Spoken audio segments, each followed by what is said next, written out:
Hello, everybody, and welcome. This is the day that we've all been waiting for. Well, I guess we could call the finals the day we've all been waiting for, but this is the first of many days that we've been waiting for. It is the TCL playoffs. The day has come, and we are going to start things off with our quarterfinals. 4 seed versus 5 seed, Monty Pantheon and the Holy Grail versus the Burnt Circuit Cleanup, reigning champions of the Toilet Bowl. I am Jaws.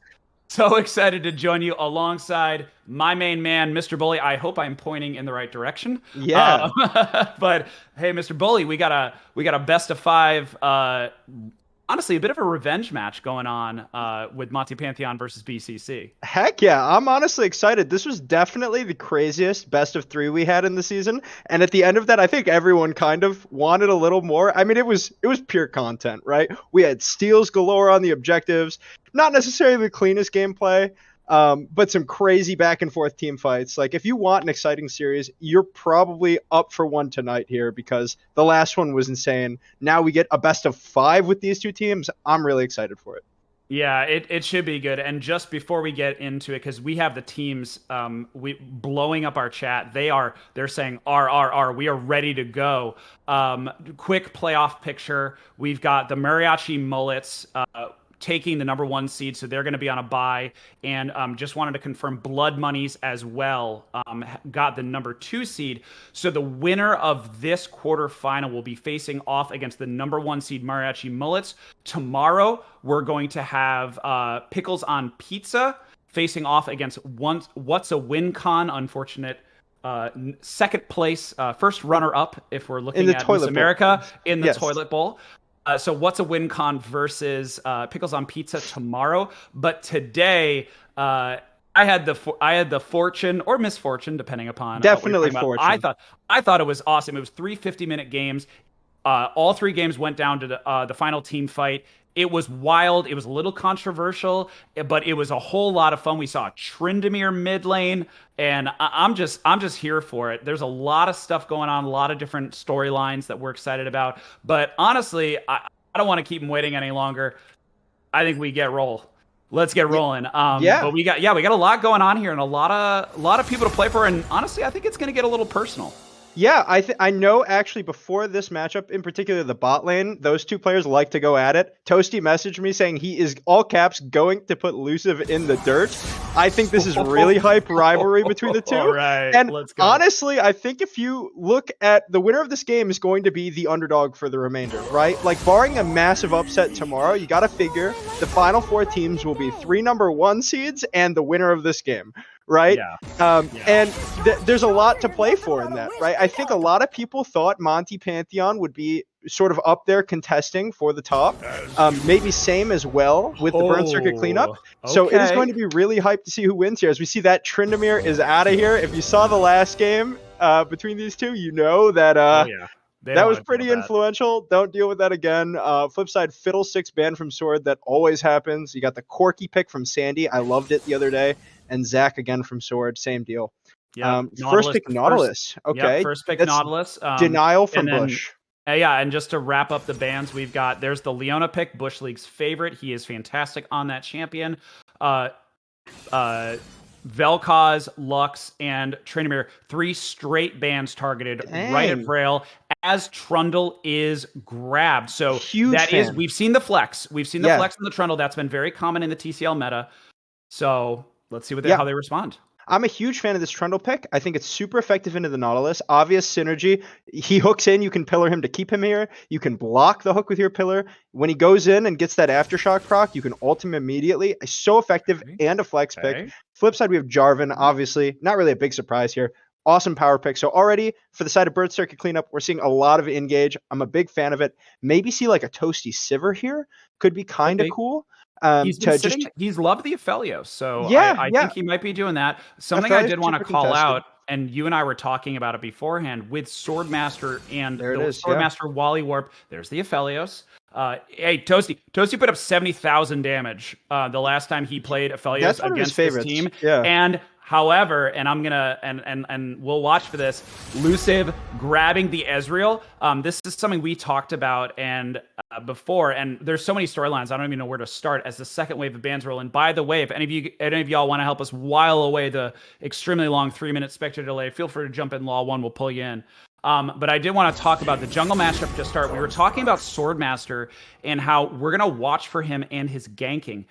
We mentioned he has a tendency to sometimes over gank and fall behind in farm as a result. Wally, on the other hand, really good at kind of taking advantage of that, maybe not ganking as much, being much more of a team player, but also to hype up this, we're going to call it a grudge match because it is. Luciv and Toasty definitely jawing at each other. Toasty bringing the pain throughout that last series, but Luciv coming in the clutch and winning 2 very, very close team fights as the rest of the bans are rolling in. Victor and Cassio directed straight as Sandy Snake, and then Seraphine, I think that's a mid lane ban. I recall Vrail ran it. Vrail that is a Yeah. super pick for Vrail. I think it's actually a really smart ban because I think if you allow that to come through with the Ezreal, it's going to be basically impossible to get any of this engaged to stick. I think that's a really intelligent ban, and you have to imagine the Aurelia is once again also targeted at Vrail. That's 5 mid lane bans, because that is because when we did our initial scouting with Vrail, I was a little nervous. I was like, all right, Diamond 1 player, but almost all of his games are on Vel'Koz. Yeah. So take him off his Vel'Koz. Is he still a Diamond 1 player, right? That is the question. Yeah. I'll take some flame for that. I'm okay. Aurelia was his number 2, Sion being grabbed. I want to make guys off the table. I want to make a point with this, please. Rick, in particular, has been fantastic. One thing I really like from Rick is that he's picked up the Scion. I think this champ is one of the best tanks in the game. You've seen so many of the top lane players that are sort of being relegated to this tank role, sort of defaulting to Ornn, and then when the Ornn gets banned, they don't really have much of an option. I think the Scion has been an awesome pickup. And on the flip side, I know we talked about this, Autopsy's most played was this Urgot. We haven't seen it since I think week 1 or 2. It's been fantastic to see that he's picking it up here. I'm a big fan of it into the Scion matchup. Obviously, you're going to be doing a lot of percent max health, and you have an execute that executes them under, I think it's 33% health with the ult. So you'll love to see it with the Urgot and the Azir for Sandy Snake. I'm a fan of this. Yeah, this is so good.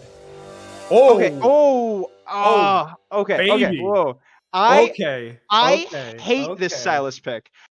It's hype, but I hate this Sylas pick. Okay, I am really strongly opposed to Sylas in the current meta. I think there's almost never a good spot for him. Yeah, you have Jarvan ult to steal here. Maybe you could steal the Urgot ult as well, is pretty effective. I actually hate Sylas into Azir. I think you get hard outranged here. It's really hard to ever play the game here. But yeah. Well, we have someone joining us, sitting pretty at the number 2 seed, Mr. Bloodbath and Beyond. Welcome to the first quarterfinal of TCL. Well, thank you. What's up, boys? How's it going? What's up, Blood? Blood, let's talk about it. So we all kind of had a bit of a whoa with the Azir being grabbed, instant Sylas lock. Let's talk about this matchup. So yeah, the Azir's making sense for me. Of course, it's been one of Sandy's champions that perhaps he hasn't prioritized a whole lot this season, but we've seen him in the past doing it. But the Sylas pick, on the other hand, like you're saying, is pretty surprising. I think the biggest surprise for me with that pick, I mean, he's played it before. I mean, he played it versus us and was very scary on it. But I think it's pretty not good into the Azir matchup specifically, and I don't see. Yeah, it seems like it'd be pretty hard for him to play lane getting that hard outranged by Azir, and then I'd imagine later in the game it just becomes a matter of peeling him off with the Azir ult. Right. I mean, Azir ult is solid to steal, and it's not like you can't ever get to him, but the Sylas also, like, maybe it's okay if you like pick it for the rest of the team, but I heard you saying before you pulled me in here that like there's not a whole lot of great ults. I think the Nautilus ult is pretty solid. These are ults solid, but like even so, I wouldn't necessarily pick Sylas for the rest of the team specifically into a bad matchup, you know? Yeah, that makes definitely agree. Yeah. So I have. Go ahead. Oh, sorry. One other thing I wanted to ask you about, since you're a top laner by trade, how do you feel about this Urgot into Sion matchup? Do you think that's sort of Urgot tilted, or do you think it kind of hits a point where Sion kind of just takes over? It's funny that you asked my opinion on this. I'm no Urgot player. I would think Definitely not. on my instinct that it's just super Urgot favored because, you know, the kind of things I would have played, like Darius and Aatrox, the kind of tank busters, like that's a wonderful matchup for them into Scion. But I've asked Bovey about this matchup specifically previously, and he says it's actually pretty reasonable for the Scion. Yeah, I think kind of how I feel. Yeah. Okay, so we're hearing our producer. By the way, shout out Music X coming in the clutch to produce this first quarterfinal. Thank you, Music, so much for coming in saying that. I believe you were just saying that it was favorable for the Scion. Yeah, that he can cancel the dash, and I think that's true, right? Urgot definitely has to play pretty careful. So yeah, as we get sort of 50 seconds in, Blood, is there a particular way you're leaning? Obviously, you've played both these teams. How did you feel coming in, I guess, and then how do you feel now seeing the draft? Well, I mean, purely based on the seeding and also the previous records, I would have to think coming in that the MPH has the advantage. But looking at this draft, I really like the adaptations from BCC because like putting Autopsy on something he can kind of have a little more presence in the top lane with, rather than just putting him back on those tanks. He's shown he can get some solo kills, here and there. I really like the Jarvan from Swordmaster.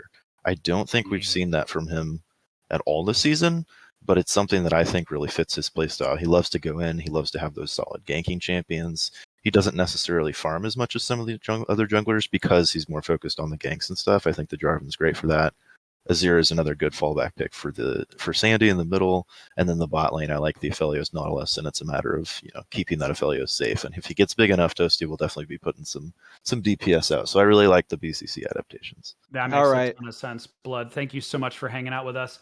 For those of you that were also chilling in Law 1, we might go 5, so stick around and we'll be mixing it up. Blood, thanks so much for hanging out with us. Thank you. All right. So yeah, Bully. Who do you think is going to take it on this one as we are getting into the Rift? I'm definitely tilting towards this Burt Circuit cleanup comp. The one X factor, if you're Monty Pantheon, is going to be Luciv on this Ezreal. I think the Ezreal has real potential to tear the game up, and if he is on dominating his lane with Bush on his patented Leona one trick to diamond champion, then he could definitely still carry this back, right? Like, I think Ezreal is actually really effective in this game, and it's definitely my favorite pick that Monty Pantheon pulled out here. But yeah, I definitely agree with Blood. I think the comp from Burt Circuit is just straight better. Yeah, I couldn't agree more. And it looks like BCC is building on the confidence from, I know we jokingly call it the toilet bowl, but a win is a win. Yeah, and they definitely earned that win. Agree with Blood. Love seeing Swordmaster on the Jarvan. And we see a five champion attempted invade. They decided to back off of that.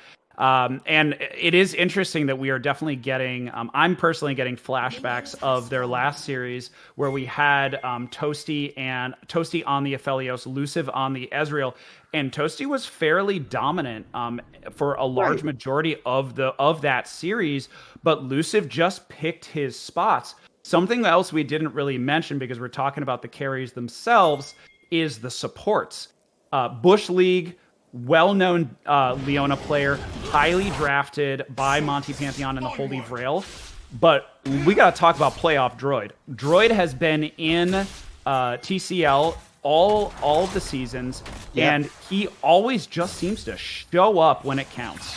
Yeah, I think Droid is phenomenal, especially I remember we played him in the playoffs back in Season 2, and I just remember thinking, like, God, this guy is playing so much better than the last time we played him, and he really does seem to step up. And yeah, I think the from when these teams were drafted, I mean, you could obviously see what Monty Pantheon was looking for here, right? Like a stable topside with a bot lane that you can play around reliably as a carry. Meanwhile, sort of the opposite is true here for the Burt Circuit cleanup, right? Like, you got a dominant jungler as well as a mid laner, two players that really know each other, and a stable bot lane that should just be reliable. I think the fact that Toasty is even in the conversation, Toasty and Droid, I shouldn't leave either of them out, with Bush and Luciv, the bot lane that was sort of really highly prioritized by Monty Pantheon, shows just how good of a season that both of these players on Burn Circuit Cleanup are having.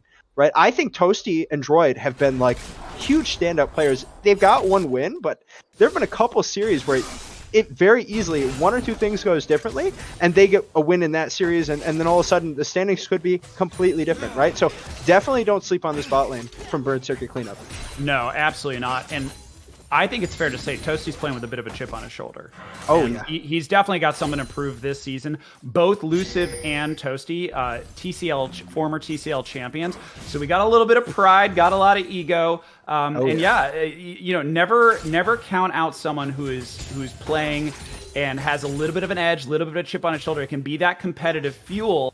I'm really excited to see that. And then you couple that with the experience and the kind of clutch factor of Droid being able to manage him. I've always said this about Toasty. He is the guy where his positioning, he likes to position so aggressively, and that can pay off, but it can also, it's driving the Ferrari, right? You're either going to drive the Ferrari. Blitzkrieg kind of has the same problem. He's really aggressive, and you know, when you're driving the Ferrari, you got to make sure that you don't crash into the wall, especially when you're going fast. First gank coming in, Vrail being aggressive, being forced to flash out, counter flash from Swordmaster. Vrail getting incredibly low, but unfortunately not going to be able to finish off the kill. Meanwhile, in the top side, Wally being aggressive onto Autopsy, but Autopsy is just going to be able to walk away, no flash burned. So we got a flash from out of Vrail. Let's see if Swordmaster's going to repeat gank in the mid lane. Yeah, clean flash, EQ flash follow by Sword as Vrail flashed out. He actually flashed in combo, which meant he still got the knockup, which was pretty clean to see. Didn't result in a kill, but awesome mechanics on this Jarvan. Blood mentioned, first time we've seen it from him. Obviously practiced on it as he's looking for a gank here in the bot lane. Think there should be setup here. Wave is pushing back. All right, Droid walking up, being able to position himself. Luciv immediately jumps out, but there goes the EQ, bouncing up Bush League. Bush League getting low, Droid getting low as well. Forces the flash out onto the Leona. So now we have flash down mid, flash down support, and then on the other side for Burn Circuit cleanup, just the Ignite burn for Droid. Yeah, definitely risky gank there. Big minion wave stacking for Monty Pantheon, and Bird Circuit says, you know what, we'll fight into it anyway. We've got a jungler here. We believe in it. And they net themselves a flash, which you love to see. Flash for Ignite, always a winning trade, as we got Wally Warp here in the bot lane. I think he's probably too far out, but yeah, nothing here.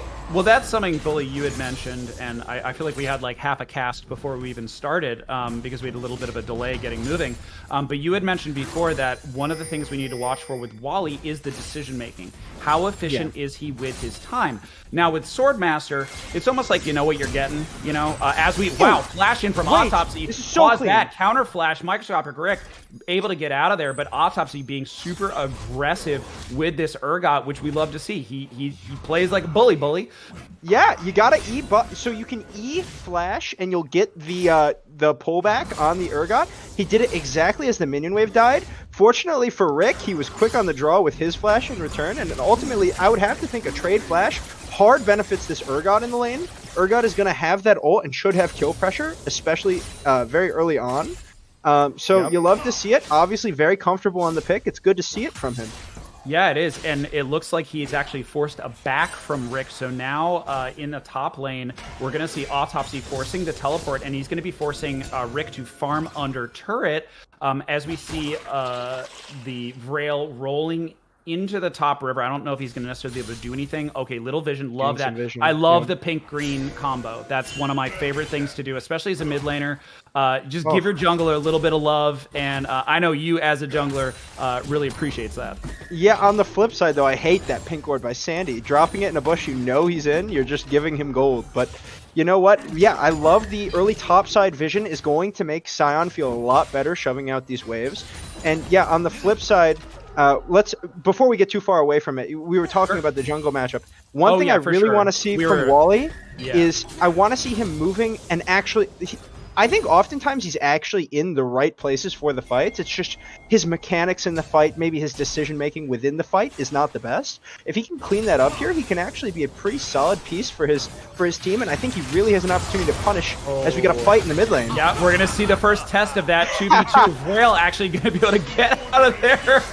Uses the Azir wall, and he is going to get out of there. But I don't think that was a flash. Luciv just able to, man, that Ezreal, he's annoying. He just jump out, no problem. Attempted bot lane, but Bush League rolling back bot. And as you mentioned with Wally, often in the right place in the right time. And it is amazing how simple in League of Legends, especially when you're under pressure, it's important to just press your buttons. You know, it's if you're dying with an ultimate or summoner spells up in a team fight like that, that's one of the best pieces of advice I ever got. Shout out Dash. Dash actually was the one who taught me that. He said, "I don't care if you do nothing with your buttons, press them." And it's absolutely true. In a fight, you don't want to overthink the fight. Something else we had discussed with Wally is just being more efficient, right? Making sure that he's making the right decisions. Because you can be in the right place at the right time, but if you don't make the right decision when you're in the right place at the right time, it doesn't really matter and can often hurt your team. So that's what I'm going to be watching for: is Swordmaster, is he converting on his vision here? And then what is Wally doing where he is? Oh, wow, Vrail getting incredibly low, going all in onto Sandy. Ignite going down. Vrail gonna have to back off, though, as Dragon goes down. First Dragon on the side of Burnt Circuit cleanup. So Swordmaster doing a great job of being efficient with his movement, ganking, but not too much, and just making sure that he's applying pressure as Luciv may potentially be walking in. No, he was able to scout him out. And now we have 3 BCC members mid. I'm not gonna lie, Billy, I'm not quite sure what they're doing there. Yeah, interesting that they moved after Drake. I thought that was maybe a risky move onto that Drake, doing it on the speed shrine, so you knew that Monty Pantheon had vision, but ultimately, yeah, Sandy just goes all in and really chunks Vrail out to the point where, you know, Vrail really can't respond then to the Drake. Now, the flip side of this is going to be they burned basically all their capital here, getting that Drake, and as a consequence, they're going to lose this Herald. I love this move by Luciv. But on the flip side, you've got Toasty now is just going to mop up some waves and some plates, probably not getting anywhere near enough gold out of that Herald to make this overall move worth it. So still way preferring the game state here for Burn Circuit cleanup. I think Toasty is in a really good spot to take over the game as a Sibelius. And yeah, like, one thing I really want to say, as we see the farm is relatively even between the two junglers, Sword kind of cleaning up his play in the second half of this game, but I think he really wasted a lot of time early, and as a consequence of doing less, Wally was actually in a really good spot. But now Wally, sort of making the move to Drake, utilizing the fact that his bot lane has that priority and his mid lane has that priority, getting the early Drake. I'm a big fan of that move by Sword. Yeah, Sword did a great job picking up that first objective, but then we said, yeah, a little bit of just a hangout and tango in the mid lane, wasting a lot of time. Wally immediately jumping in, making the right decision. That's what we talked about. That's what we like to see. We mentioned before about Autopsy. We're like, wow, he's playing like a bully. Good job, bud. But he is down on farm, and he is in trouble. Wally Warp from the top rope. He is going to secure this kill. First blood. Right place, right time, right decision. Well rewarded. Nice play by Wally as we see a little bit of poke coming down in the bot lane. And they're just going to shove that one in and punish that aggression. But in the bot lane, Swordmaster going really, really hard. And he is just going to explode. So what... Two perfect use cases of what we were just talking about. Will Wally make the right decision? Yes. Will Swordmaster overgank? Probably, and he gets brutally punished for it as Droid flies in, trying to make a hook happen. Rift Herald being summoned in the top side, and they are just going to try push this Urgot immediately out of lane. First turret going down. Great macro play from Monty Pantheon and the Holy Vrail. Yeah, I'm a huge fan of that Herald usage. Trundle by himself already tears through towers. With the Herald is going to get that first tower every time, and it unlocks Sion to not really have to deal with the kill threat of the Urgot. On the flip side now, if Urgot ever attempts to shove out in this lane, he's constantly going to be at gank risk. And yeah, on the flip side, Sword trying to make a cross map happen so he can open up some sort of look at the tower, and goes way too fast. Huge miscommunication between the two. He basically jumped in 1v2 by himself into a giant wave of minions, and as a consequence, basically immediately got bursted out. You hate to see it, because I really think Burn Circuit Cleanup was in such a good spot in this game, and now they find themselves staring down nearly a 3K, 2.5K gold lead here. Really good stuff from Monty Pantheon. Yeah, exactly. Monty Pantheon doing a great job extending their lead. And also, just a note, we have an Ignite on the side of Nautilus looking for that kill pressure, but then we have Exhaust on the side of Bush League as Wally Warp trying to be a little bit more aggressive on the standing, nothing doing. Little soldier poke, see you later, get out of my lane. But yeah, we have the Exhaust on the side of Bush League, clearly targeted at either the, there's a lot of people that can do damage there. Immediately exhausts the Jarvan, so not only was he not able to do much, takes a lot of damage, and just gets punished immediately. So we'll have to see what Swordmaster can do to recover from that. Even in farm, in the jungle, that is absolutely the matchup we are keeping an eye on. but down that kill, and he is going to get jumped on once again and popped once again. That's a giant yikes for this matchup. Great play by MPH. Really rough game here for Sword in game 1. He is, I think, being comprehensively outchunked. He is looking really bad when he tries to force a play. He needs to slow it down, make more coordinated plays. This has been my grievance with Sword the entire season, as we've seen ult in mid from Rick. Yep, Rick is getting rolling into the middle of the team. He's maybe taking a shoot from Swordmaster, but his team is there. Oh, there goes the meat grinder Autopsy with his first execute of No. Oh, sorry. I'm sorry. He got. Oh, yeah, I'm sorry. Braille. Oh my God, Silas just blows my brain up. I'm gonna go rearrange my head. I was like, wait a minute, beautiful execute, but he's dead. Right. Yeah. Braille on the Silas. So Blood, you were saying, but Braille looks like he's gonna pay for it with his life. Will he get the counter kill? No, and he will instantly feed a shutdown. But meanwhile, we have action in the Dragon Pit as first Dragon on the side of MPH going down. Oh my goodness. So we've got, okay, let's take a pause. I'm gonna rehash that situation. So we had an execute from a stolen ult from Vrail onto Autopsy. Then Vrail overstays a little bit in the mid lane and then immediately feeds a shutdown to Sandy Snake. So all told, about still almost a 3,000 gold lead on the side of Monty Pantheon and the Holy Vrail, but still probably a little bit of game 1 nerves that both of these teams are trying to work out. Yeah, definitely. And one thing you have to look out for, ultimately get the Drake, even things out, and they get the execute onto Autopsy, but then Vrail walking mid, giving that kill to Sandy, that is a big deal, because this Azir is going to be a huge part of any late game play from Bird Circuit cleanup. You know, Azir is kind of one of the 2 main pillars of this comp. It is him and it is Toasty on the Aphelios, right? So you don't want to be giving him any gold that you don't have to. Big mistake, as we see Bush just... Some clean dancing out of Sandy here with the soldiers. Sandy. Yeah, Sandy, really love to see it. Oh yeah, that was gorgeous. So Solar Flare does it. I'm not gonna say it misses. I'm gonna say Sandy did some serious stream of shuffling there. But let's talk about Toasty, because while all of this has been happening, which really nothing doing, you know, the gold differential didn't really change. A couple objectives got traded, a couple kills got traded. Toasty is free farming in the bot lane, and he has opened up himself up a nice 20 CS lead. First mythic finished for him, and he is well on his way to his second item. It's exactly what he wants to be doing on that Aphelios. Yeah, big fan of his mythic choice here too.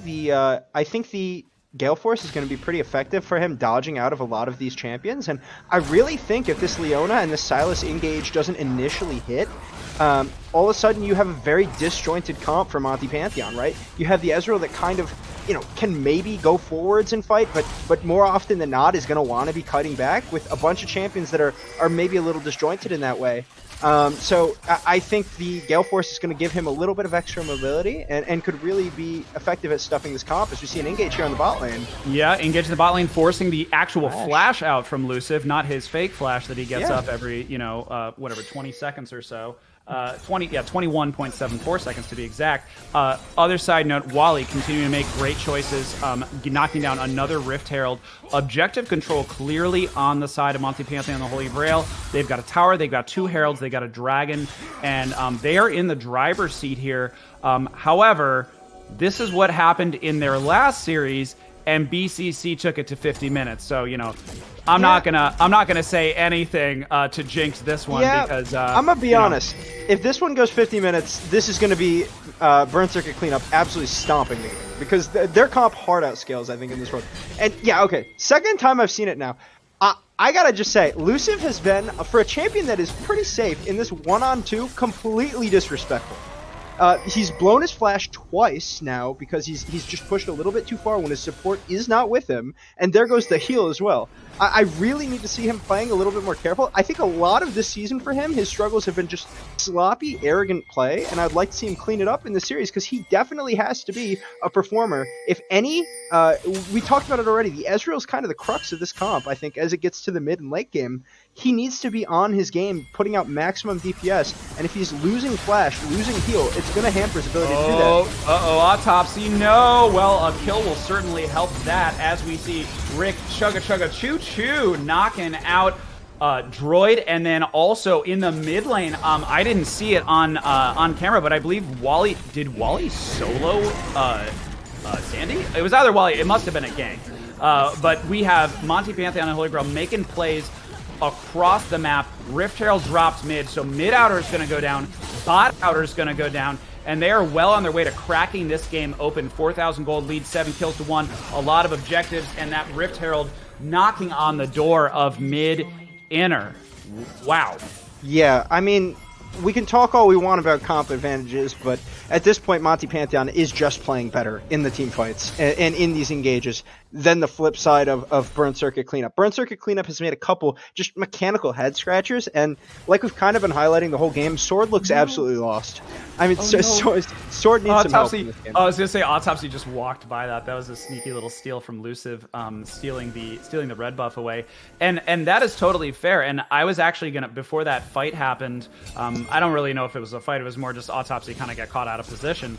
Luciv, I wanted to see if Burn Circuit Cleanup was going to take advantage of the fact that, you know, it's an Ezreal with 2 summoners down. If you're going to kill an Ezreal, that is probably the time to do it, considering how slippery he can be. On the other side, on Burn Circuit Cleanup, you know, let's not count them out yet. They do have incredible scaling, and something to note about the Ezreal that we didn't really talk about is that he really is the only poke. Silas has a little bit of poke. Oh no, here comes first another dragon going down. Swordmaster rolling in, trying to make something happen. He's a little bit early. Is he going to flash in to try and go for the steal? I don't think he is. Wally Warp grabbing it. I'm sorry, go ahead. I was just going to say, pull this freaking Drake out. There's no reason. This was a huge part of the first time these two met, and it's a big reason why all the games went 50 minutes. It's neither team is willing to pull the Drake out of the pit. I mean, you saw Sandy, I think it was actually on Azir, steal a couple of Drakes because he can just go over, Q over with the Sand Soldiers over the wall as we have an engage here onto Toasty. Gale Forces, but still gets hit with the slow. Yep, exhaust going down onto Toasty, but it doesn't really, do anything, and he is free hitting right now. Autopsy rolling in with a teleport, does a great job of locking down Bush League. Bush League is going to go down. Swordmaster being credited for the kill, and Burn Circuit Cleanup really punishing this. And if they get this bot outer tower, that is an objective bounty. That is a ton of gold that they need to go get right now. Massive shout out to Toasty. That was an instant cleanse. Really good and gameplay. Oh my god, we're still fighting. We're still fighting. Wally Warp getting the turnaround kill. Bottom tower goes down. Wally Warp on a killing spree, but then Autopsy able to grab the kill. I believe that was a shutdown as well. So there it is. Yup. So still 3,000 gold in favor of Monty Pantheon and the Holy Grail, but objective bounties are about to make this game very, very interesting as some of that sloppy play that we had talked about with Monty Pantheon. Speaking of which, Luciv taking a ton of free poke. This is how Burn Circuit Cleanup gets into these games and makes them go 50 minutes long, y'all. I am just so impressed with Toasty this game. He's playing so well fighting the mid lane. Oh, Sandy, get out of there. More fights. Bully, at some point you'll be able to analyze when they stop fighting. But Bush League gets rooted. Rosen, wow, max range, beautiful play. Secures the kill onto Sandy, but I believe he's going to pay for it. No, he won't with his life. Vrail able to knock out Droid. So Bush League, on his favorite champion, walks into an 80 carry and dies. I was about to sing his praises. Toasty is going off. I mean, he used every gun in his kit. Every part of his kit still has the flash, too. Gale forcing abilities, cleansing perfectly, using his guns, alternating perfectly. I mean, he is playing this Aphelios to perfection. We talked a lot about mechanical misplays as we have a fight here. Rick is very dead. Good flash by Autopsy. Yep, great flash by Autopsy to block the retreat, and now it's just going to be a matter of how long does it take? How many hits does it take to get into the meat grinder? One hit to get into the meat grinder as the zombie Scion angrily hits but minions. they're on the Baron. Oh, but they are on the Baron. Great play by Rick, able to drag multiple people, and will they be able to do something about this? But Luciv is out of mana. Luciv is out of mana. This is a slow dragon. He gets grabbed. He's out of mana. Oh, it's a mess. Shutdown onto Droid. Droid locks down Bush League. The rest of the team is here. Steal from Swordmaster. Wally has to flash out, and that is going to be a Baron steal for Swordmaster. Sandy, he's not done. He's going to try to get this kill onto Bush League. Bush League dropping a Solar Flare, does not get the stun. He is going to be able to get out of there. Wally securing the red buff before he does, but all told, kill on the bot side, steal on the top side, and for extension, Luciv out of mana could not do anything in that fight. Yeah, game's even now. We might actually be here till 11 or 12 at night. I mean, this is some back and forth gameplay from both teams. on the bot side, catching out Tiny Rick, and yeah, they turn with the trade on the Baron. There's no engage here. They turn with the take on the Baron, but on the flip side, they don't have things like the Azir. They have Ezreal, Sylas. You're never. Are you sure about that? Another fight going down. Oh Shut my down on God. top. So What you're are never they going to get doing? to analyze because they're going to keep fighting. Luciv heard. He is upset. Triple kill turnaround. These teams are bloodthirsty. Playoff hype is real. 4-for-1 in favor of Monty Pantheon in the Holy Grail, trying to make it as clear as possible. That Baron steal and that Baron mistake was a blip on the radar. They want to win this game. Wally Warp chasing down Sandy Snake. Sandy Snake gonna be able to shuffle out of it, but Wally Warp is continuing to chase him down. He will have the pillar. Will he be able to knock him out? He's full health. All right, he's gonna walk away. Just barely gets away. Go ahead, Bully. I think they're all dead, so I think you can probably talk at this point. I think I'm probably good. Yeah, I mean, just greedy play by Autopsy there. Stepping way too far. You have the Azir passive down. Just stay under that turret.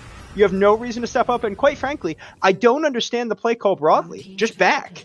You have an awesome opportunity to just reset here, and they don't do it ultimately, and you can see big punish on the side of Monty Pantheon. Now they got some shutdowns back and find themselves in nearly a 2k gold lead here. What was an even game with 5 Barons on the side of the better scaling Burn Circuit Cleanup comp is now a 2k gold lead back in the favor of Monty Pantheon, making it a lot harder for them. It is, and now we're going to see that poke battle playing out. Luciv trying to fire off as many different Qs as he can, landing one onto Swordmaster. How will Burnt Circuit clean up? They've decided they're just going to go straight for an engage. Engage down onto Bush League. Bush League gets a great solar flare, pumping out Toasty, but Toasty is just hitting freely. Luciv, however, on a rampage. He is also hitting freely. Which AD carry will dominate the fight? It appears to be Luciv damage-wise. The rest of the team able to do some serious work. Bush League chasing down long range. Beautiful play by that bot lane. And Toasty, despite being able to free swing his entire team, melting around him. 4-for-1 once again in favor of Monty Pantheon and the Holy Grail. This is going to take him to Soul Point. Yeah, massive shout out. This is why I'm such a big fan of the Scion pick for Rick. He was basically sitting there being punched by Toasty for about 5 seconds. Took maybe at most a third of his health, right? Like, he is so tanky on this Scion with the Sunfire plus the Frozen Heart and the Tab Eyes. He's just not going to be taking damage from the Aphelios, right? Until Aphelios, even with the LDR, not sure if he had to complete it or not, but either way, I mean, Toasty just did 0 damage, and he's been playing well, but there's just nothing he can do there. Meanwhile, I gotta highlight Vrail on this Sylas. We talked about how difficult of a pick it is to pull off. Steals the Jarvan ult, goes over the disengaging Azir ult to become unstoppable and get on top of Sandy Snake. Fantastic use of that from him. Yeah, he did such a great job in applying pressure, and you know, we were kind of low on the team comp from Monty Pantheon on the Holy Grail. But something that we didn't talk about, this is something I get flashbacks whenever I would go against a Shyvana as an Orianna. That was like my nightmare, because it was just she would just run at you and kill you, and there's nothing you could do. There's no mechanical tricks that you could do, and I feel like I'm seeing a lot of the same stuff from Monty Pantheon and the Holy Grail with the Scion, as you mentioned, the Trundle, even the Sylas, just jumping on this. I mean, he is relatively high mobility, but he has to use his soldiers to escape, and if he's using his soldiers to escape, he's not using it to melt the enemy team.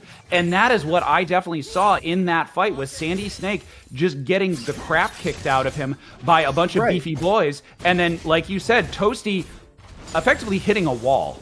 Yeah. And that's a great play. And I do got to give credit. I will happily eat my hat, because I think this MPH team comp, while on paper didn't look great, in practice is actually exactly what they want to be doing against this team. Yeah, I think they did a really good job playing that fight. You can see just how effective this Trundle is when he gets the ult off on maybe the Aftershocked Nautilus, stealing a ton of stats from him, or this tank build Urgot here for Autopsy, right? Like, he becomes so tanky. Pair that with a Leona with W and Aftershock, as well as the Scion, and it's just 3 absolute beefcakes for Monty Pantheon, being punched by Toasty and Sandy, and it just feels completely useless. They're going to need to get quite a few more items online, and the downside for them is that it's a Mountain Soul map. If that Mountain Soul comes through, I don't know how they do any damage. This is by far the best soul for Monty Pantheon that they could have gotten, right? Like, this soul is going to make all those tanks so much more oppressive. If you can get to that point, I just don't see how you can lose from that state. Yeah, it's going to be brutal. They're going to have to stall so hard. I think the one saving grace on the side of Burnt Circuit Cleanup is the fact that Monty Pantheon and the Holy Grail, they don't have a super fast objective clear, right? Their Baron is not super duper fast. They do have decent siege, so that's kind of the saving grace. So one good team fight or one good pick off. They have a lot of different pick off opportunities. That's what I'm going to be watching for. But this is bad. Oh, this is bad. This is Topsy getting caught out of position. He is slowed down. Good flash out from him. Wally pushes him out. That is the Trundle ultimate onto Autopsy. So BCC, they could chill, they could poke. They're just going to hard engage. Swordmaster rolling in. He's going to pop almost immediately. Bush League getting pushed out as well. That's going to be a double kill. But Monty Pantheon on the Holy Grail, they were ready for this. And I think the Burnt Circuit Cleaner probably could have used a bit of a reset there. Sandy Snake, the last arrive. I think this is going to be a clean ace. It is quadra kill for Lucid. This is going to be a free Baron for MPH. And they are in cruise control in this game one.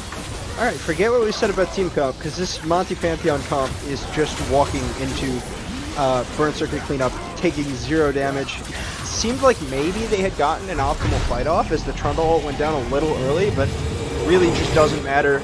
I think this Jarvan pick is clearly becoming the odd man out. I know Sword is naturally an aggressive style jungler, but when you're playing with these champions that want to kite back, want to play these fights a little bit slower, you can't be just forcing it, jumping in like that, because you're just going to die, and then all of a sudden your team is fighting a 4v5 that they just can't win. Yeah, it seemed like the way that fight played out, I gotta call it, I was backseat quarterbacking them a little bit, be like, guys, just back off, just reset, it's okay. I honestly want to see more droid hooks. Droid has this wonderful champion that can hook and lock someone down.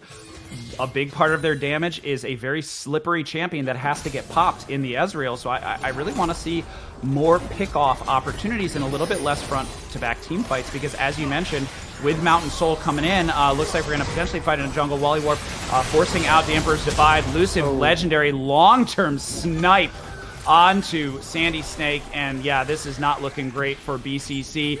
Bully, at this point, if I'm BCC, I'm wondering potentially if I'm thinking game 2, because this is a best of 5, right? It's not a best of 3, so there is a little bit of time, and if you know that this is a marathon, not a sprint, if you know you're this far behind, almost 10,000 gold at this point, I'm wondering if I'm BCC and I'm asking, all right, guys, what adjustments do we want to make for game 2? Yeah, this Monty Pantheon comp is looking pretty scary. Just not even looking at a team comp wise as much as the players themselves, right? Like, if you look at this team, you would think the top side is a weak side. Tiny Rick and Wally Warp have looked fantastic this game. This has actually got to be one of their best games of the season. I am really impressed with how both of them are playing the team fights. They're doing their job, and maybe some bans need to change, because this Scion and this Trundle is just too much for the Burnt Circuit Cleanup comp. They just can't deal with it. And on the flip side, you need to, I'll just shut up. We got a game. No, you can I'll let you know if they actually. I'll interrupt you if they actually fight. Right. There's just a lot of flirting going on right now. Yeah. So carry on. The flip side, I need to see Sword chill out. Sword is just doing random things in these team fights, playing them way too fast. If you're gonna play these slower, the Azir, you're gonna play the Aphelios. You don't want a Jarvan that is just going into 5 by himself. Like, you want to let the Azir and the Aphelios pepper some damage down, maybe get a little bit more down. Elusive is just giant. All right, here's the fight. Droid going down immediately. Great play by Bush League, rolling in, and I guess that's not. It's just a lot of, honestly, this isn't really a fight. This is actually just a massacre at this point, as Monty Pantheon rolling in onto the Vice Grip. I'm going to give them their due, because they've earned this one. It was back and forth at first. First Nexus turret's going to go down. Second one is soon to follow. They are just going to suffocate them. Maybe we'll see a fountain dive. Last ditch effort. Pillar goes up. Swordmaster goes down. Vrail gets the kill. Nexus goes down. Monty Pantheon and Holy Vrail, a dominating game 1. Finish of game 1, because the first 20 minutes were very back and forth, but once they hit the gas, they never looked back. Yeah, definitely really took over that game. Huge shout out to Wally Warp. I think his cross map with the Herald was the particular play that kind of blew this game wide open. You saw him go top, break the tower to unlock Microscopic Rick, and then on the flip side, Sword just wasn't able to answer, right? He went for that gank bot and got killed, right? And from there, you kind of just saw this game snowball out of control. A little bit of a hiccup there with the Baron call, but I think overall, really good game one from Monty Pantheon. This team is looking pretty darn scary going into playoffs. Yeah, they really are. And we're saying it as well. BCC, what adjustments do they need to make going into this game, too? Because let's give them credit. They were looking pretty decent going back forward. They closed the gold gap. They were able to kind of punish things a little bit. But they just never quite seemed to follow up on it. They would get in it or close the gold gap, but then not do anything. Side note, shout out to Luciv. He went bananas in that game one. Yeah. So well done winning round one of this 80 carry grudge match. We're gonna have to see, Bully, some final thoughts before we go to a break. Yeah, definitely going to look to see. Luciv gets the first point. We're going to see how Toasty looks to respond with the boys in game two. Alrighty.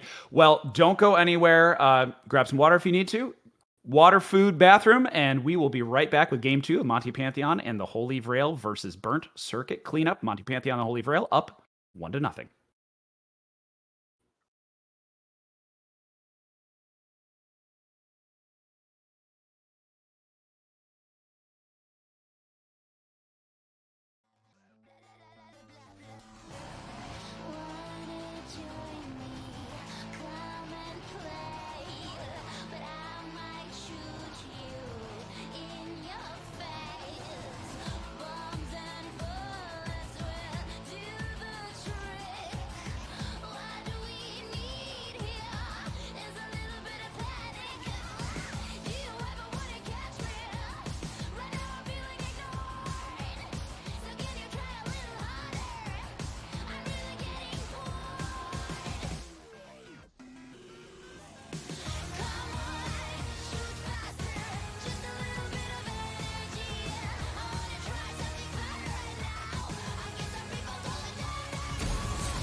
And we are back. It is TCL playoffs, quarterfinals, day one.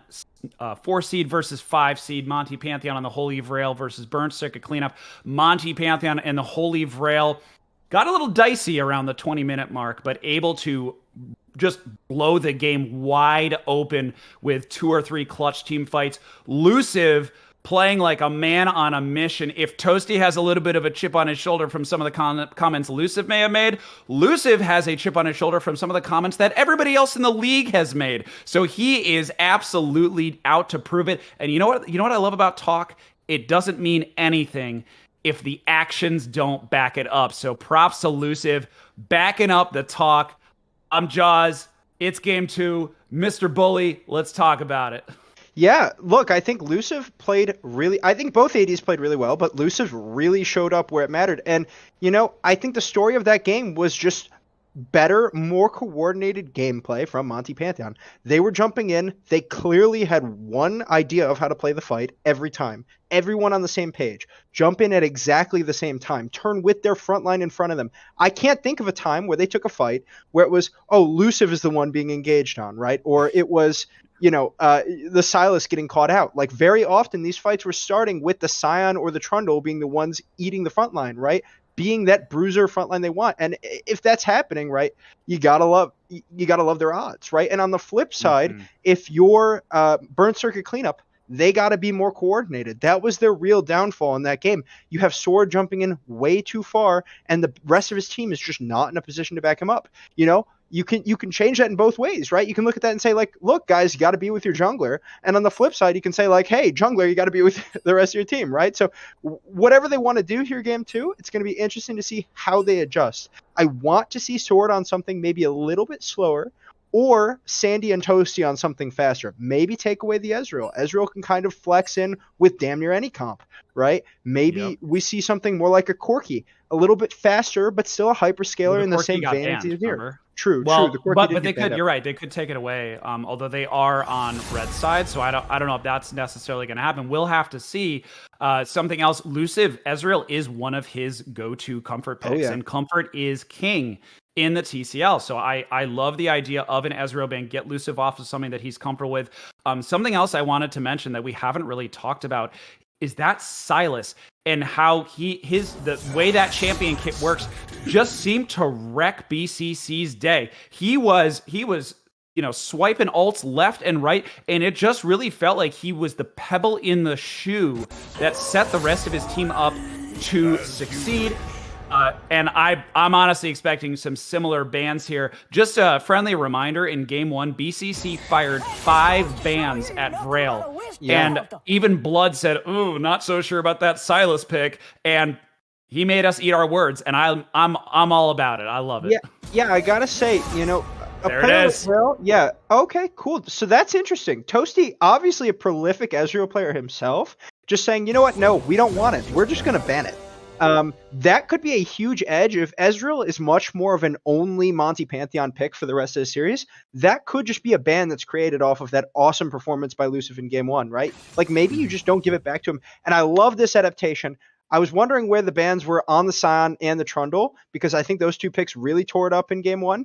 Just taking the Trundle away makes any Scion pick in response so much less effective. I love this. I think it really shifts their comp, and it's going to be interesting to see, is this an Autopsy top lane Trundle, or would I much rather see a Sword jungle Trundle? I think this is a much better tempo champion for him with the rest of his team. If they want to play the exact same comp, but have this Trundle in the jungle, I love it so much more. And on the flip side, Bush gets his Leona back.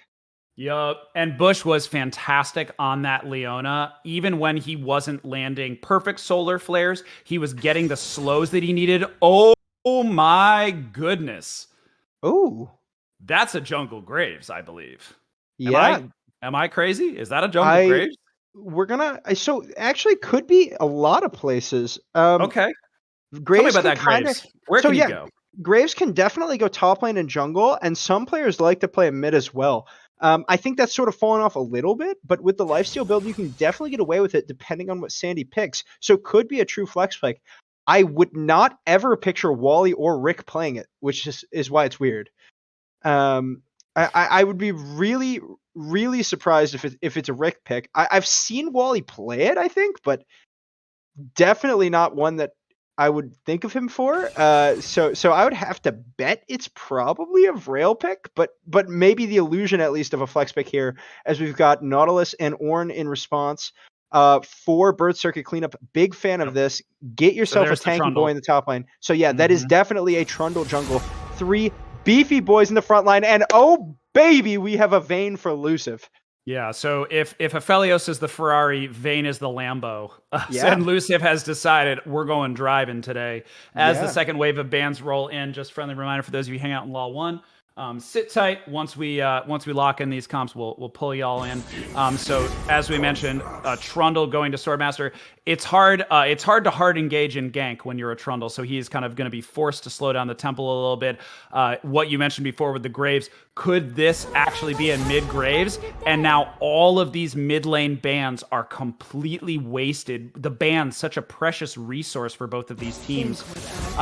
Victor and Cassio, I believe outside of the Ezreal, this is almost the exact same ban, same bans on both teams.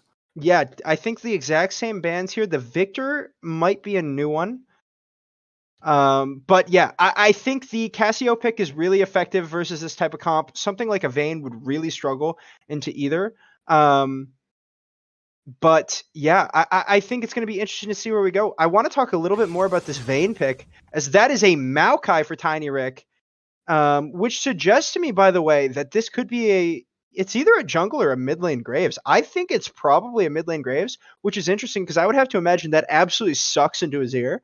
But maybe we'll see here. I mean, obviously they're willing to run it back versus Azir again. They left it up both games. One thing I would love from Sandy here is Vigar. I think Vigar absolutely smashes his comp. We have a Twitch from Toasty. Okay. Okay. Look, we got some spice rolling now. I gotta say something. Yeah. Wow. Yeah. So we see this Twitch and we think of like the Twitch pop-offs you've seen back in the day. Twitch is not the same champion he was in the past today. I think this might be a terrible pick. I think Twitch is so bad on this patch. I mean, it just feels like he is not effective, and boom. Okay, that I love though. I was talking about it a little bit. Vigar is such a turbo pick here. 0 range on the side of Monty Pantheon, right? Like this Vigar cage is going to be so effective at locking them down. And I don't know if there's an obvious response pick here. If this is a jungle Graves, I'm going to be very interested to see what Wally does on this Graves. I have literally never seen him play Graves. Yeah, this is an interesting one. And playstyle, it's not his typical playstyle. I mean, Graves is a hard farmer. He pumps out a lot of damage. But yeah, Wally is typically a little bit more bruisery, tanky frontliner. Not I'm gonna try and carry my pants off. So hey, I'm here for it. Maokai in the top lane. Have we seen a Maokai in the top lane this season yet? I don't think we have. I know Rick plays it, but I think pretty much no one considers the champ to be a top lane champion anymore, which is why it's so interesting. This is a really weird draft here. Definitely not a fan of it. We're gonna have to see how Rick pilots it. I'd like to see what build he goes to. Could go something maybe more AP. I don't know. Yeah, no, we'll have to see. And okay, all right. I think it's just gonna be the two of us. All right, we'll water the hours. For any of you that do want to hang out, and give us your hot takes, please just ping me, DM me. I will make it happen. Okay. Well, maybe we can drag Tail Whip. He said he wants to come in. All right, yo, let's see if we get Tail Whip. All right, cool. Can we? Go back to LoL 1. Tail Whip, get back to LoL 1. Go back there. Okay. And while we wait for Tail Whip to do his job here, okay, there he is. One job. Hi, Tail Whip. Here he is. Hey, Jet. I'm here just because there was a certain rat that was picked. Oh, tell us stories of the Twitch. How do you feel about the Twitch? We had a moment when the Vayne got grabbed, and then the Twitch Toasty kind of stole his thunder. Talk to me about it. Theoretically, weak lanes on both sides, so super strong late game on both sides. But problem is, Twitch isn't the greatest at dealing with tankier people, and that entire team comp is tanky. I can't see on screen, but I think it was Leona, Maokai, and Graves. Yeah. Those are all generally really tanky champions. But with the buff to Bork, he's probably going to go Kraken, Bork, Runons, which it'll do a bit of damage, but I don't think it's worth picking Twitch right now just because it takes so long to feel like you do damage. I just don't think it's worth picking Twitch right now. Sure. So here's my question. Actually, Bully, you can ask your question first. Sure. Yeah. So I guess I would, just to play devil's advocate, do you think there's an avenue for him to play this Twitch well into the lower range damage threats of Vayne and Graves? Like, yeah, obviously Ziggs is going to have something to say about it, but the rest of this team comp is pretty low range. Do you think that there's maybe an opportunity for him to sort of hang on the outside of the fight and deal some pretty big deeps with that build you were talking about? I mean, it could work again. It just feels like why play the Twitch when it takes so long for him to do damage when you can just play like Jinx and do more damage from every point of the game. Yeah. So yeah, fair. No, that's totally fair. So here's a question. If you are Toasty, right, you're in this position, what are you looking to do in order to get this Twitch going? Because you said, it's the ripcord. You got to get the ripcord, and it sounds like you got to pull it a ton of times to get it moving. What is he going to do in terms of map pressure? Does he want to try and get out of lane? Is that something they need to coordinate with Swordmaster? Honestly, what are you thinking? It's going to be this might sound a little troll, but he could just go mid at any time. Roam timers like push and wave, and like whenever you walk back to lane, you can just do a quick little visit to mid lane because it is a Ziggs, and Ziggs, like if his W is down, he's not very mobile. With the Vigar too, actually, yeah. So like there's options there to mess around with. It's just you have to be on your game. Yeah, definitely think I agree with you there. As we're getting into game here, you got a prediction for us? How you feeling? Is it going to be a 2-0 or are we looking at a tied game after game 2? Well, first off, Blood, I want my Monopoly money. Give me my polls. And second off, I have faith in the toaster and the rat. All right. Well, faith in the toaster and the rat. Thank you, Mr. Tailwhip, for coming in here. Everyone else, we're loading in here for a banger game 2. All right, bye. Thanks, Tailwhip. Yeah, we've got, and this is game 2. So it could be a 2-0, but this is once again a best of 5. Burn Circuit Cleanup versus Monty Pantheon and the Holy Pharrell. That's kind of what I was thinking, and I got to admit that was a bit of a leading question for Tailwhip because Twitch does have that roam potential. So I'm curious if Toasty is going to try and take the game into his own hands. And we mentioned before with the baby cage, Vigar can just lock someone in place and Twitch can explode them. So I'm curious to see what they're going to do, but I just love the fact that we have both of these 80s on really interesting champions. Luciv on the Vayne, really just ultimate flex, right? The Vayne, I call her the Lamborghini of because I don't know if you've ever watched someone try to drive a Lamborghini that doesn't know how to drive her Lamborghini. It is absolutely painful to watch. Yeah, definitely. Luciv maybe not known for his Vayne. I don't know if I've ever seen him play it. It's going to be interesting to see how well he can pilot it here. I might have liked to see Toasty go for a more aggressive laner in response, but is going to opt for just the 1-to-1 scaling versus the Twitch. In theory, like we were talking about, this Twitch could do something, but we're just going to have to see if that theory becomes fact, right? Like, what is the reality we're looking at here? Is it that this Twitch is just going to be useless, or is Twitch going to get around the map, gonna get a big lead as a consequence of using that stealth on the Q, and really do some damage in the late game? We're gonna have to wait and find out. Yeah, we could. Both junglers, we could definitely see that. We'll have to wait. Both junglers starting on the red buff, and we are into it. Another thing to note, high volatility supports. Leona and Nautilus both love to fight. That level 2 is going to be explosive, even with 80 carries that take a little bit of time to get moving. Meanwhile, 2 beefy boys in the top lane just beating each other up. And something we didn't really talk about because we were had our jaws on the floor from some of the AD picks, was this Vigar being grabbed by Sandy and the Vigar Ziggs having incredible wave clear, but Vigar always having that kill potential and just being able to delete someone, especially once he gets moving. Infinite scaling is really, really nasty. Yeah, I gotta be honest. I think that Bird Circuit Cleanup got the better of that trade. I think Vigar is such a strong pick here. Ziggs kind of covers for some of the issues that I think Vigar is really strong against, that being the low range, but still, like, Ziggs' damage is it's skill shot oriented, right? So there is an opportunity to outplay it there, and then there could just be straight up no threat onto this Vigar, right? Like, real lack of defined mobility, I think, from the comp of Monty Pantheon, and Vigar is going to punish the hell out of that with the baby cage. And I think in tandem with the Trundle Pillar, with some of the terrain that can be dropped by the Ornn as well.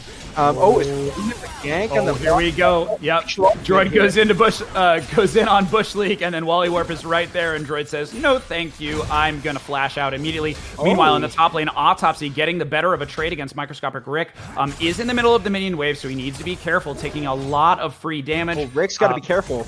Yeah, he really does. Oh boy, because Swordmaster is right there, flash in, knock up, First Blood going on to Autopsy. Nice turnaround for him. Swordmaster, right place, right time, great gank. So this makes a lot more sense. So I was kind of wondering what caused the Stark pivot to the Ornn. I think the Ornn Trundle lane is super slept on. You saw it there, like a lot of Ornn's kit is balanced around the delayed Q into the E, but with Trundle you can literally just straight pillar behind and Ornn can already be charging the E. The Trundle pillar is literally instant, and you just chain it immediately with the Ornn knockup. Super effective. You saw it on display there, and big mistake by Tiny Rick. You saw your jungler show bot. You have to just quick pause, flash, counter flash. Actually, Droid able to get that with the ignite tick. Wally, we had mentioned this before, and I will mention it later because we got more fights coming. Luciv is there, he dashes in. Bush League taking a lot of CC. Exhaust going down onto Toasty, but Toasty is able to swing pretty freely. But Droid incredibly low. Wow, nice play by Braille, able to get the pillar. The Laiwa, yes, great pillar by Swordmaster to stop the fight, but a long-range snipe by Braille to secure that kill. So Wally Warp overextending. We had said that before. Right place, right time, wrong decisions. That was definitely a wrong decision, staying way too long. Gets punished for it, but his team is there to try and make it right. Yeah, definitely. I think that fight turns out pretty advantageous, as we got a weird pause here on the spectator. That's interesting. Okay. Yeah, I think that's an advantageous fight for Monty Pantheon, right? Like, yeah, you're losing your Graves, but quite frankly, I think this Graves is more of a facade of a carry than he is an actual carry. Like, I think this Graves exists to be a target in the fights. I don't think he actually is going to look to do a lot of carrying on this pick. You know, I do not have the most faith in his Graves, I'm going to be honest. Already on the pathing, I'm not a big fan.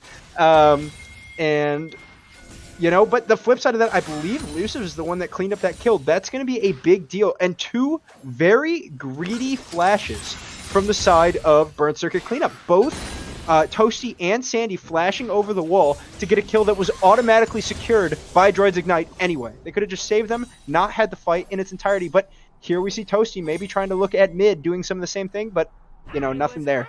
Yeah, there was nothing there, but something we didn't really talk about is the fact that the specter of him potentially being there applies a ton of pressure. So great play, even though Toasty wasn't able to do anything with it. And we see Swordmaster sitting in the bot lane looking for a little bit of a... we'll call it a little bit of a revenge gank, because Wally Warp had tried to do the exact same thing. Swordmaster says, anything you can do, I can do better. And Swordmaster looks like he's settled down from game one, and he's setting himself up a little bit nicer. However, the wave is not really behaving. All right, there it goes. Now it's starting to move. Yeah. I gotta say, I like this type of coordination. If you're Sword and you're going to be looking for ganks, these are the types of ganks I would like to see. Rather than just a ton of ganks, you know, it's quality over quantity here. You just want the one that sticks. I think if you influence this bot lane, it creates a real potential for a kill, as we got Luciv caught by the hook.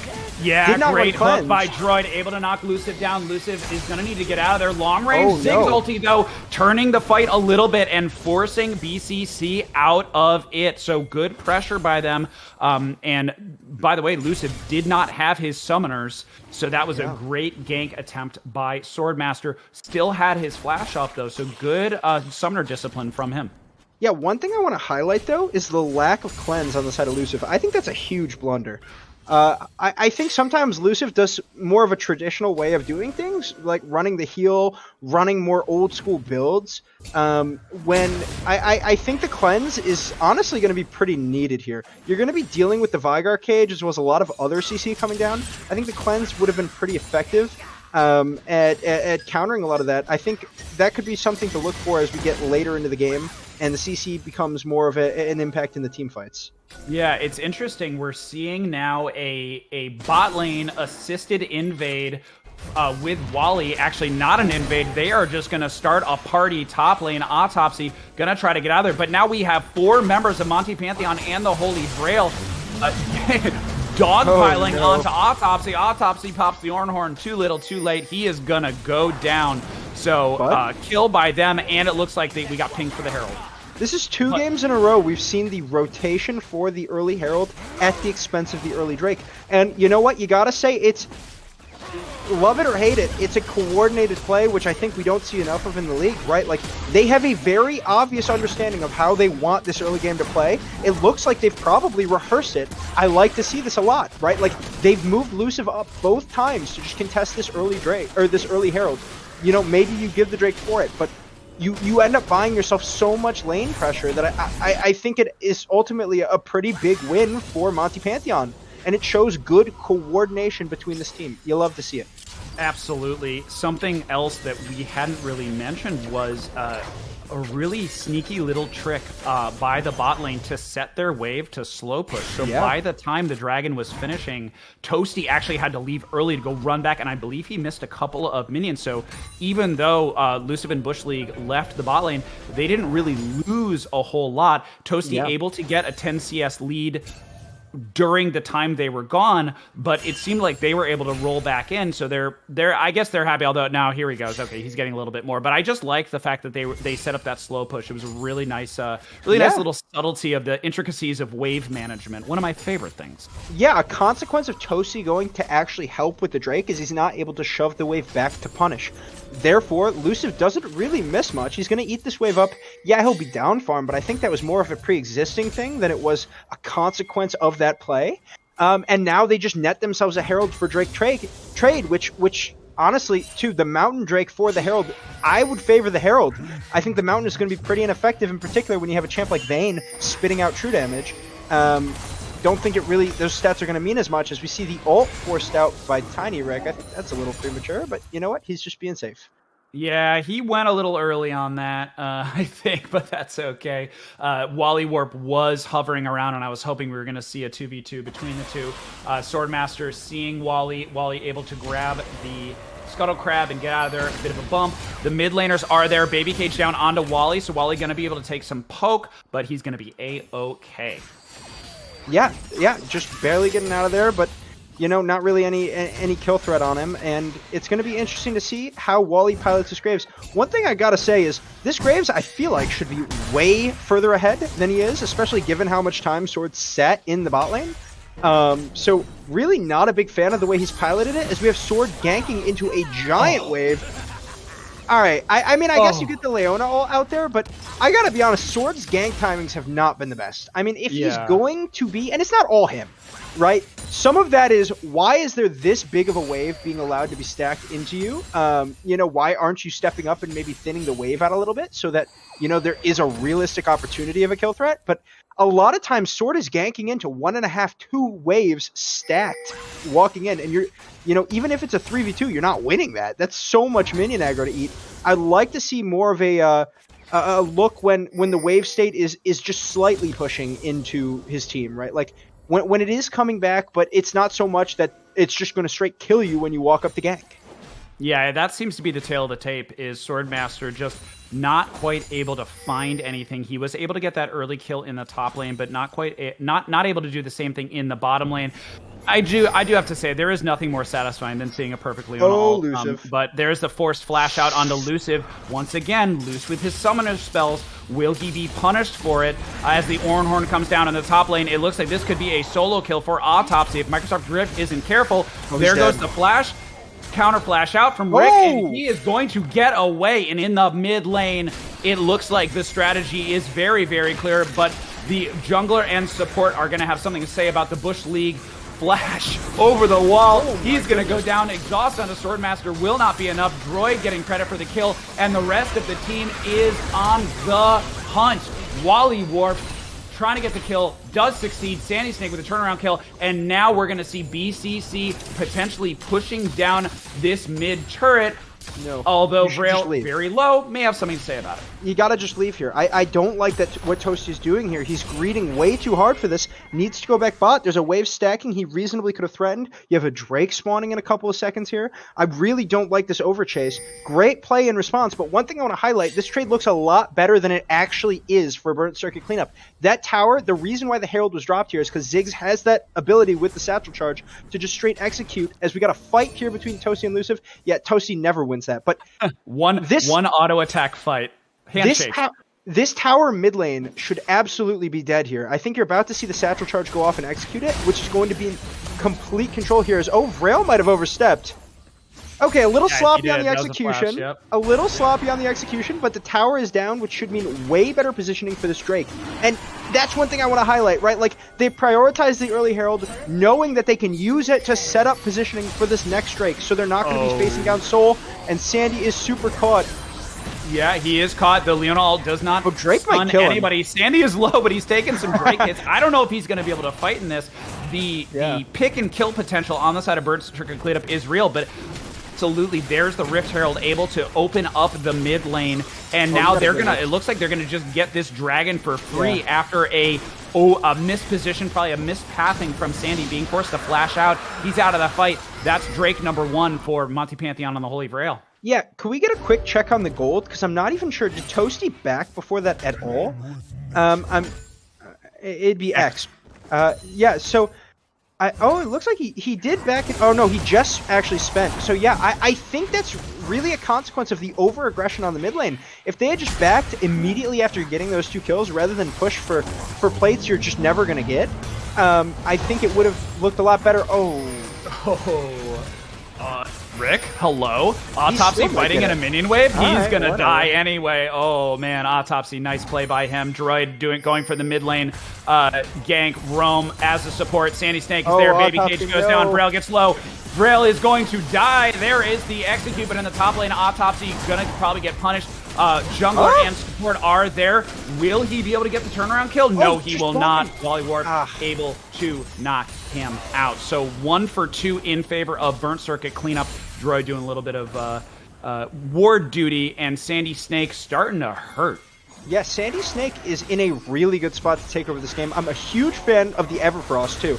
We already talked about the low range from Monty Pantheon's comp. I think the Everfrost plays so well into that. If any of these champions jump into you, just drop the Everfrost. Immediately CC chain them, drop your cage on top of that, and you can really start to hurt or even threaten to kill these players as you get more and more AP from the Vigar passive.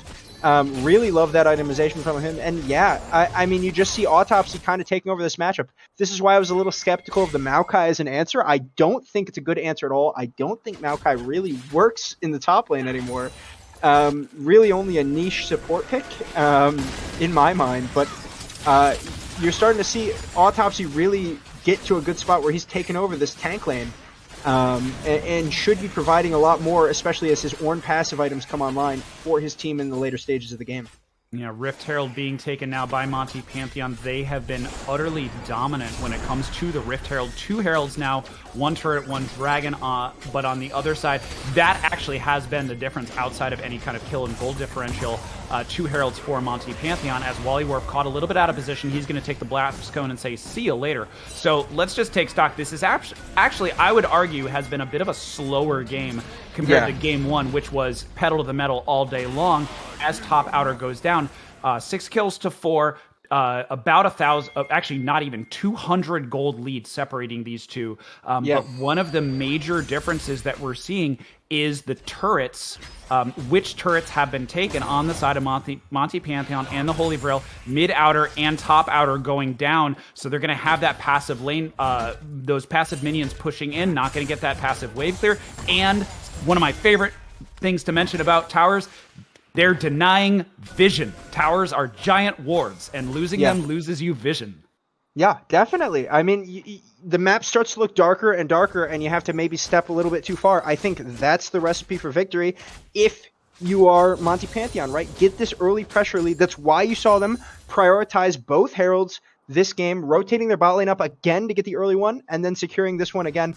even in a spot where they have a losing top lane matchup, you see the top lane outer is down. Why? Because they're really more focused on knocking down these towers. The gold is even, and yeah, that's got to look good if you're Burn Circuit cleanup, but look, from this game state, I don't know that I trust their, somewhat disjointed looking play so far, right? Like, I think the read is good, which is that if we get these early towers and put ourselves at an early pressure and maybe even gold lead, even if we get outdrafted, this team is just not coordinated enough to come back. And so far, that's sort of been the tale of the tape.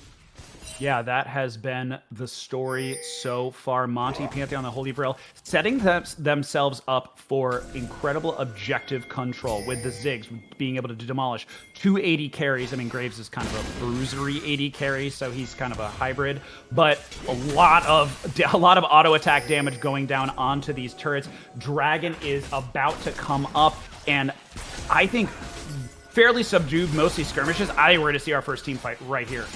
Yeah, I'm going to be honest, not a fan of the Yumu's rush here from the Graves. I think if he goes Eclipse, he maybe does a lot more damage to this front line. But yeah, here comes the Ornhorn, you talked about it. Yeah, here we go. Ornhorn being able to roll in. Oh, Bush is so caught out. Completely isolated. He gets popped for free. Kill going down onto Toasty. He absolutely needs those. And so what I thought was going to be an actual team fight turned out to just be a quick pick-off and Bird Circuit cleanup in a beautiful position with the Scuttle Crab and good vision. Looks like they're going to be able to take this Dragon if they decide to, but I gotta be careful. So the flip side is there's a Herald here on Luciv. It looks like he's already dropping it with the Ziggs. That's gonna mean a lot of towers can fall.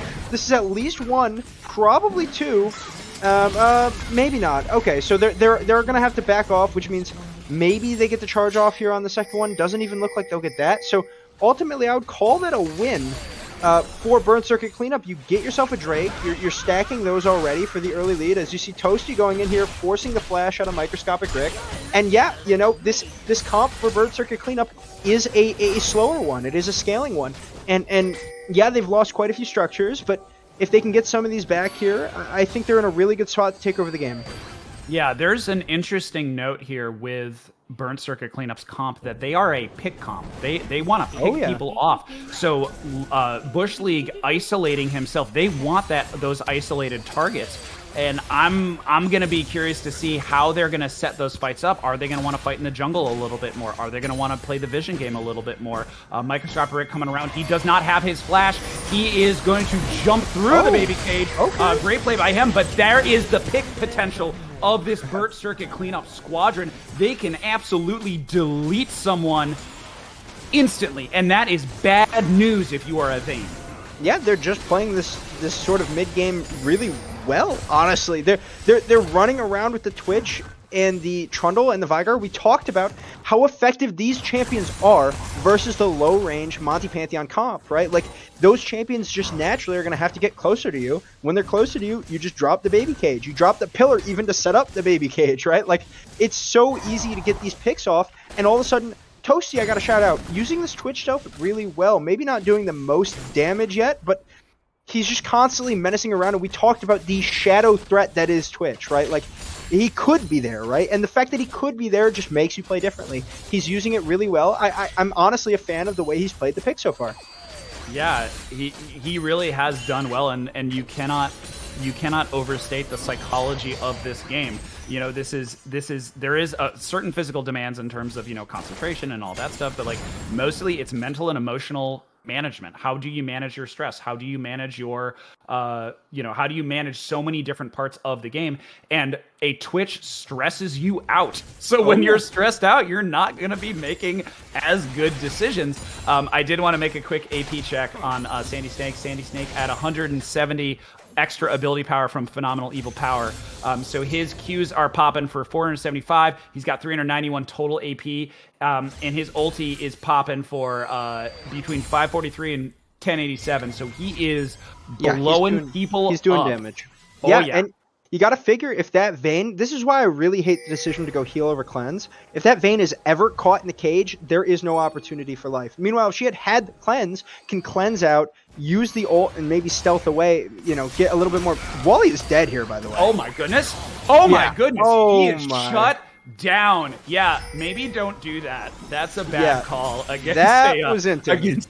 against a Vagar with that much AP. He's got one item, needlessly large rod, Ornhorn popping in onto Microscopic Rick dropping his ulti. He's probably going to be able to get out of there. He does get bumpity bumped, but he still has a tower, so he's going to be able to walk away.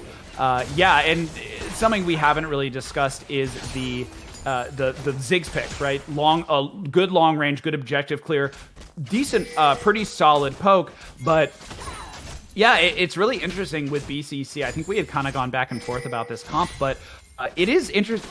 I'm just loving how many different ways there are to knock people into the sides of the baby cage. Yeah. I didn't even think about the idea that you could literally pillar someone into a stun if you do it properly. So there's a lot of cool different interactions there. I mean, how big of a pain is it already to try to dodge skill shots from within that Vigar cage? When there's a Trundle pillar taking up half of it, there's really, and slowing you for a ton, there's really nothing you can do, right? Like, you are going to get hit by everything that they want to. Not even mentioning the potential for the Ornn to drop the ult in as well. As we have Bush League looking caught here. Yeah, he does, and this is BCC's comp in full swing. Find champion, kill champion. We don't need no team fights. We're just going to kill one of your people. And now it's an instant power play for them. Let's see if they can do it again. Yeah, I gotta say, this is why I'm such a big fan of this Vigar pick. Look at how much work it's doing. Oh my goodness. Droid 08 is face tanking 3 people. He's going to die for his team. But there is a kill going down. But ooh, here comes MPH. Are they going to be able to turn things around? Luciv getting a fadeaway kill, and Vrail and Wally Warp supporting him. Rolling in. Dragon's coming up soon. 2 for 1 in favor of MPH. And Vrail still on the hunt. Sandy Snake out of position. He's dead. No. Oh no. Shut down onto Bane. And this is going to be Dragon. What are they doing? They're just reaching too far. There's no reason for this. Your fights are the ones that are more controlled like this. The ones that are fought on your terms. That was dirty by Vrail, by the way. Did we see that? The satchel charge? That was clean as hell by Vrail. I love to see that. That was really well done. Honestly, really good gameplay. And yeah, you know, this is the second game in a row. I would argue they have the worst comp, and they are just a tad bit more, not a tad, miles more coordinated, quite frankly. They're playing more of a defined game. They're all on the same page with Toasty. Gets his first sniping kill. By Toasty. There it is, and that is the seed of doubt and the seed of fear that he wants to be planting in people's head. Getting a knocking down, getting a shutdown. It's a baby shutdown, but a shutdown nonetheless. Getting the tower gold. That's what he wants to be doing. But on the other side, shut down on Luciv as well. So both of these, both the Twitch and the Vayne, starting to turn on a little bit, and we are going to see some fireworks as this game progresses. Yeah, we hope for a really contentious AD carry matchup, and we are getting it. Both AD carries playing really freaking well in this entire series. As Wally is caught out, he is dead. Oh my god. Yeah, he tried to flash over the wall, failed that flash. Swordmaster jumping out, Ornhorn pops in. Total domination of CC. Double kill. Toasty swinging freely. He is rolling in, and Rick is just going to melt. That is a triple kill for the Twitch. 5-0-5, and they are beelining to the Baron. They have such a fast Baron team. Toasty is playing really well this series. Like, I don't know what happened to him, but the last couple of games especially, I've been so freaking impressed with how he's been team fighting as, okay, I don't think you can do this anymore. No, you guys stop. You guys stop. Oh, the rat's getting hit. Just stop. Please walk away. Oh my goodness, it's just terrible. But you know what? They got the kills. That's all that matters, right? Like, just slow down, play your game, right? If you can get these picks, I think no objective take should happen until you've killed that Ziggs, right? Like, that Ziggs is going to make any objective attempt, especially a Baron attempt, hellish. Like, just slow down. Keep doing what you're doing, though. Broadly, it's good, right? Like, Toasty is doing a lot on this freaking Twitch pick that everyone was sort of skeptical about. And this, you can see the work that this Vigar pick is putting in. Now has the Ornn item as well on the Everfrost. This Vigar is an absolute menace. Just slow down, play your game. Group up, drop that cage. You could see in that fight how impossible it is for Luciv to really do damage if you guys are all 5 fighting on the same page.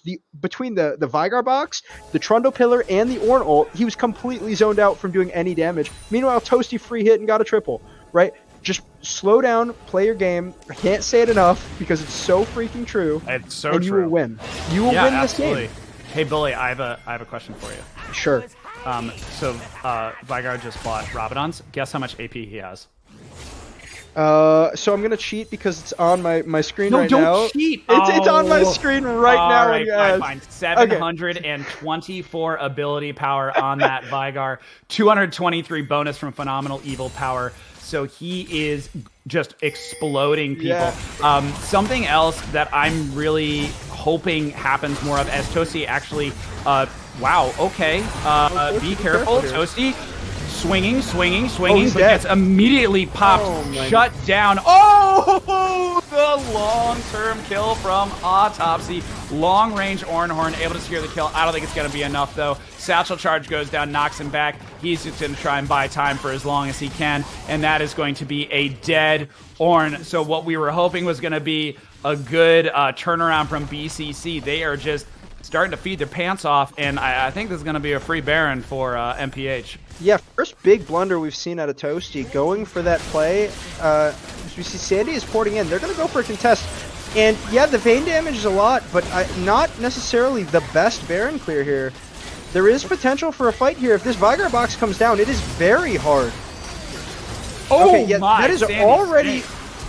Oh, Sandy Droid, Snake you are flashing very over the wall, down. knocking off the smite. He is able to kill Wally Warp. Luxiv, on the other hand, full health on a rampage. He is stunned, though, and Sandy Snake is looking for blood. He missed his Q, though, and Luxiv driving that Lambo around the corner. Nicely done by him.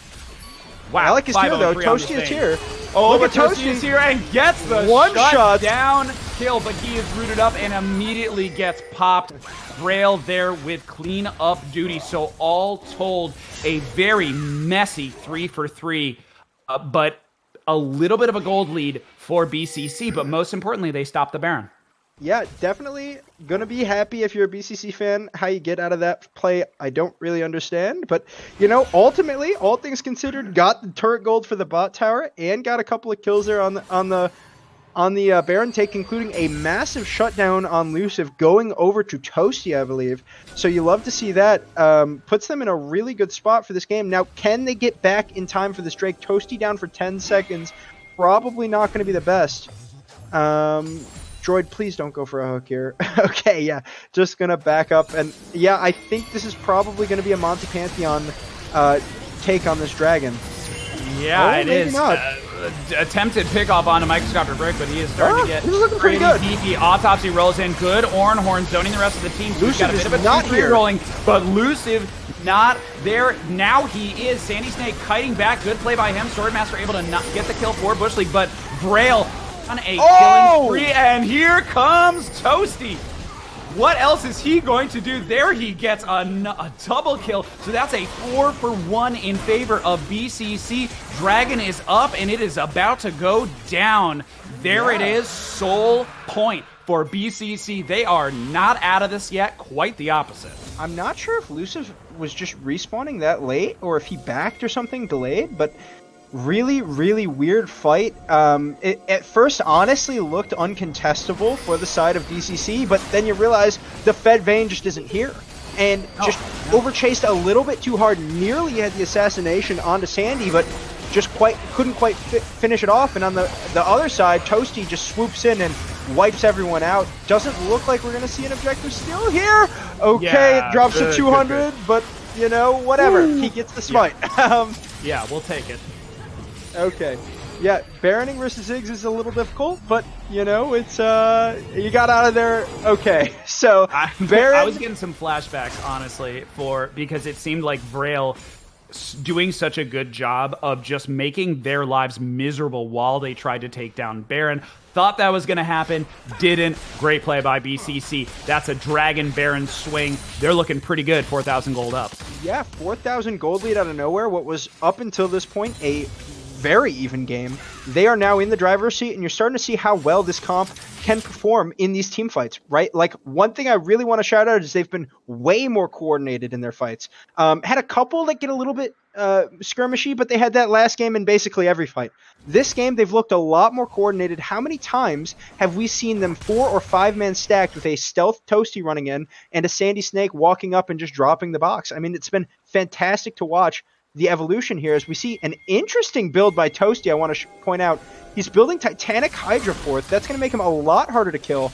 Not sure how I feel about it, given that the Vayne does percentage health, but I think with everyone else, it is going to really make it a lot harder to kill this Twitch.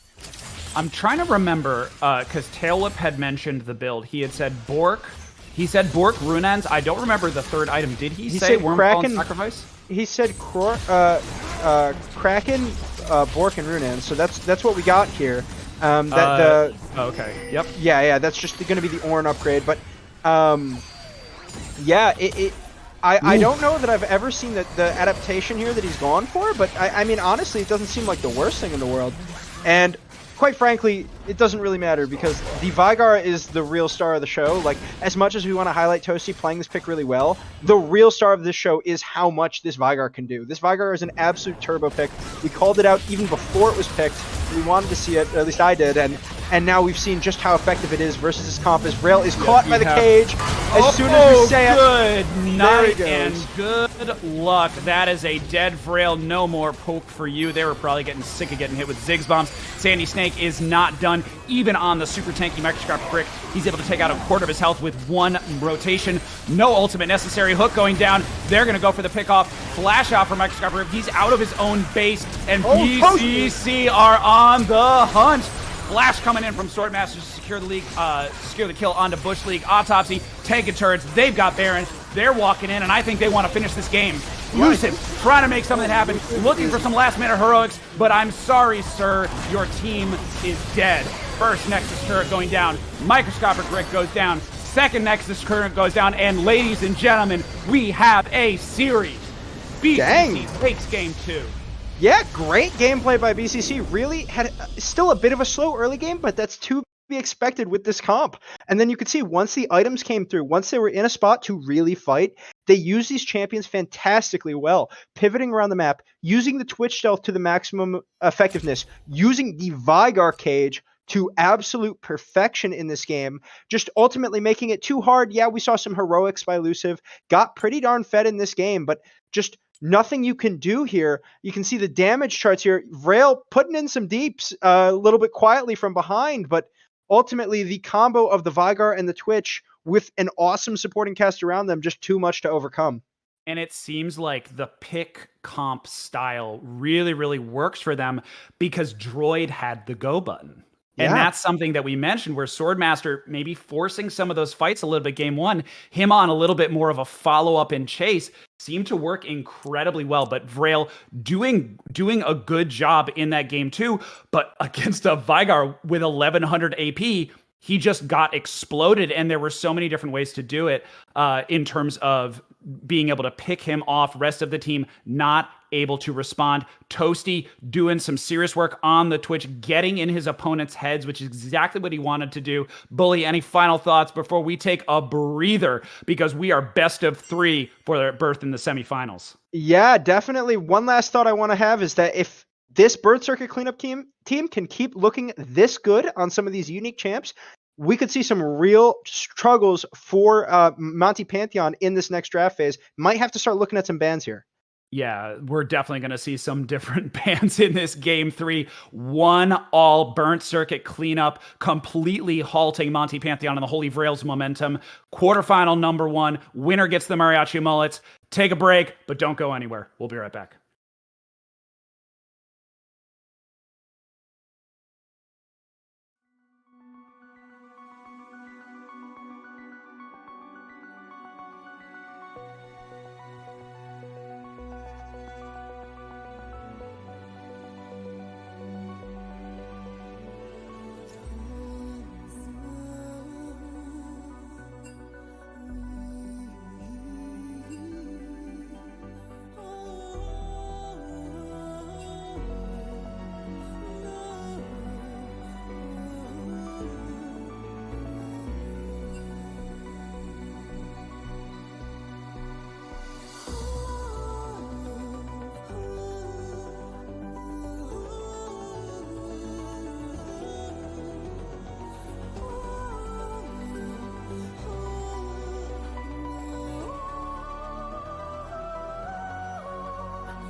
Welcome back to what is turning out to be a incredible part 2 to this rivalry this season. First best of 3 of the season that I had cast. I was joking with Bully 7 years ago. My first cast in like 7 years. 50-minute games in the regular season. Here, we thought, uh-oh, Monty Pantheon maybe running away with it, but Burnt Circuit Cleanup turning on the gas with a beautiful pick comp fueled by a Twitch and Vigar. We are best of 3, the winner facing off against the Mariachi Mullets, hanging out and honestly enjoying watching these two teams beat the crap out of each other and show what they've got.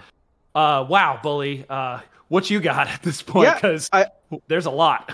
I think, definitely a lot to unpack here. I think what you can see is these teams in real time leveling up their gameplay against each other, right? Like, we saw some really disjointed gameplay from Burnt Circuit Cleanup in Game 1. Game 2, look at how much more coordinated they were. They clearly knew what they wanted to do with that comp. Yeah, had 1 or 2 mistakes, but, we're human beings, right? Like, that's going to happen. And they looked, by and large, way better in Game 2, way more coordinated. You love to see it. And on the flip side, there's a lot to love if you're a Monty Pantheon fan, right? Like Game 1 and 2, they've shown they have a clear vision for how they want to play that early game. Go top, rotate, get that Herald, get Tiny Rick out of lane, and all of a sudden you're staring down like a really, with the Ziggs, they were moving around really well. Champs like that. I think the draft was a little bit off in that game too, but I think if they get that cleaned up, maybe a little bit more range for Luciv rather than just going for the Vayne, even though he played it pretty darn well, or remove the Vigar or something, you could be looking at a much different game in that state. Like, they really snowballed the early game well. Going to be interesting to see how they adapt. Yeah, I cannot get over how effective that pick composition was for Burnt Circuit Cleanup. Just able to grab one of Monty Pantheon on the Holy Grail's champions and just blow them up. Instant power play. They played around that incredibly well. You were keeping an eye on that Corky. Corky off the table immediately. Yeah. No changes so far. What ban adjustments do you think we're going to see? Yeah, so one thing I really want to see is an early pivot to the Vigar. I think Vigar R3 could look really good, especially if the side of Monty Pantheon is willing to lock in some early lower range champions. And additionally, like, this is one thing I really want to highlight that Mariachi Mullets I think does really well. They pop off on a solo laner in Game 1 or Game 2, and then Game 3. The next game, you will see them immediately lock them in the first 3 picks, right? Because that way they don't give the other team the opportunity to ban it in the second 2 bans. I think that's something I would really like to see out of them. I think the Vigar was such a key part of that win. I think the Twitch was really good too. You see the Ezreal here slips through bans. Luciv back on that after a dominating Game 1. But look, I think very obviously that Vigar was like the glue that held the comp together. Not to discount some great supportive play by the other 3 members of the team. But that Vigar really held the comp together. I think I would like to see them go for that early here as we see the 3rd Nautilus in a row for Droid. He's a one trick tonight. Well, he is Mr. Hook. He loves his hooks. Yeah. I did want to make a note that it looks like Burnt Circuit Cleanup made a conscious choice to swap out the Ezreal ban for the Trundle ban. Yeah, and Trundle has been 100% picked. So far this series, it's been a popular flex pick. So that was an interesting decision as Kayn locked in for Swordmaster. I'm going to be honest, I hate this Kayn pick. I think Kayn can be a really effective champion, but I don't think you've seen anywhere near enough to conclude that it's strong here, right? Like, you see just Ezreal. You see nothing else. Like, I think you could have gotten away picking about 100 other champions here early, maybe pick an early Toasty pick, look for a Jinx or an Aphelios for him. I think the Kayn here is way premature. You see Leona again for Bush, so the supports are both in their own world, right? Like, it is Nautilus for Droid, and it is Leona for Bush. Gonna see, 1-1 so far. Gonna be interesting to see who can get the better of one another in Game 3 here.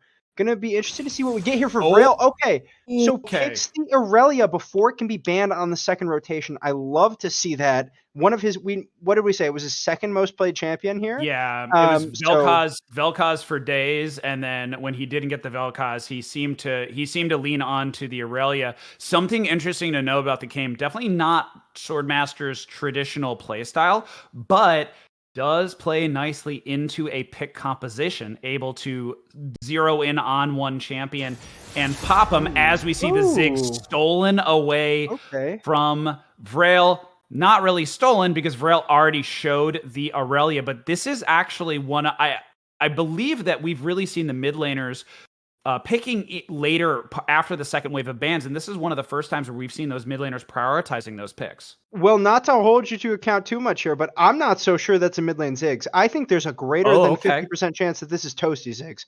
I think Ziggs is a great answer to Ezreal in the bot lane. I think this is the first time really in TCO we've seen it be a true flex. Could be wrong on that as they drop a ban. A little bit of miscoordination there. Dropping the ban is not good, but you know, if they missed it, they missed it. That's fine. As we see the Ornn come through, on the flip side, they missed it. Yeah, so can confirm missed the ban. That's not good to see. I like this Lilia ban is really smart here because you know that it is at least an AD mid laner and you know an AD carry. For the side of Monty Pantheon, probably would have liked to see something like the Lilia AP out of the jungle. They don't have that anymore. Are going to be interesting to see what Wally Warp reaches for here. Yeah, the Cassio pick definitely reinforcing your theory that this could be a Toasty Ziggs Ornn off the table as well. You mentioned the Lilia before, and yeah, the junglers. We saw the Kayn, but Wally not showing his pick quite yet. Oh, Toasty with the Vayne. So that's actually a wasted ban on the side of Monty Pantheon and the Holy Grail. The mind games are in full effect, and I would argue that in some cases it looks like BCC may have mind gamed themselves, overthinking that fourth ban. Let's see what Monty Pantheon grabs in order to round out this comp. The Diana hover, that is something that Wally has played. There is the lock, probably going to be a jungle Diana. Yeah, and then what are we going to see top lane? Yeah, so probably I'd have to imagine we're going to get another tank here for Rick. Yeah, the Scion left up. Interesting because now they don't have the Trundle as the obvious answer to it, right? So Scion is going to be pretty effective, but does stack a lot of HP, and I gotta say, I like this Vayne a lot more than I liked the Vayne last game for Elusive. Not critiquing either player's Vayne skills. I think Elusive played it fine last game, given the circumstances, but I think this Vayne is way more primed to carry. And one thing I wanted to highlight, but kind of got lost in the weeds here is, yeah, Vrail gets this Aurelia, but I think it plays way better into the Kayn than otherwise should. We've got 4 melee champions into Kayn. This is the easiest red Kayn of his life. I think he gets away with murder here. B2 Kayn not going to be punished because he can just build this red Kayn really effectively. And yeah, I think it's going to be a real question of how well can Toasty pilot this champ. It's the Lamborghini again, right? But if he can play it well, if he can dance around the Diana and the Aurelia, he has a real opportunity to output a lot of damage here. Yeah, he really can. Malphite on Autopsy, or Autopsy on Malphite, depending upon your relationship with your champion, that is your choice. But the go button on the side of Autopsy, the go button of Swordmaster, that's something we saw in game 1. Swordmaster really trying to pick some fights that we were scratching our heads on a little bit. But now Droid and Autopsy deciding when they are going to go in. And like you said, a lot of short range, bunched up champions. That is Malphite catnip. He loves it. And we've got good poke, well balanced composition. I'm not gonna lie. I actually really like BCC's composition. However, the playmaking potential on MPH is insane. Yeah, definitely insane. One thing I want to highlight, I think I agree with you as the game gets later. I think this is the third time we've said it in 3 games that BCC's comp looks a lot better, but it is going to be a question of how well can Sandy hold up in this laning phase here. This is not going to be an easy lane for him by any means. Vrail, really experienced on this Aurelia, should be able to really hard punish this Ziggs. And yeah, I think it's going to be interesting. If he can play the lane well, is going to put his team in a really good spot to take over the game. Yeah, and Elusive back on his favorite Ezreal, definitely a comfort pick for him. Something interesting, I'm surprised. Toasty actually didn't grab the Aphelios or the Zeri. Both Aphelios and Zeri were available, opting for the Vayne. And I do have to wonder if some of the psychological components are in play, where Luciv picked the Vayne last time, Toasty's picking it Maybe now. he's got to one-up him. You know, maybe he's picking it to one-up him, but I got to be honest, I am a huge fan of the Vayne pick here. I think it's really good. Like, I don't think there's a lot of range coming out of the other team's comp, out of MPH's comp, which is what you love if you're playing Vayne, right? Because when Vayne is fighting at relatively equal range, fighting into more melee champs, 4 melees on the side of Monty Pantheon here, Vayne is king in those, or queen rather, in these comp situations, right? The champ just puts out more damage than any other champ really at that range. The problem she usually runs into, which you saw last game, is when there's lots of CC, when there's lots of lockdown and lots of range on the other side. None of that here for MPH. Going to be a lot harder to lock down this Vayne than Luciv's Vayne last game. I'm honestly a huge fan. For me, the X factor in this game is, can Sandy Snake hold up on this Ziggs pick into the Aurelia without getting solo killed a lot, without feeding the Diana even, or the Aurelia, without bleeding too much pressure and giving up Drakes? And you know what? If you have to bleed early pressure, that's fine. But will Burn Circuit Cleanup coordinatedly say, you know what, we can give this Drake? Will they say, you know what, we can give this Herald, we don't need to fight for it because our mid laner is lacking that priority? Going to be fun to see.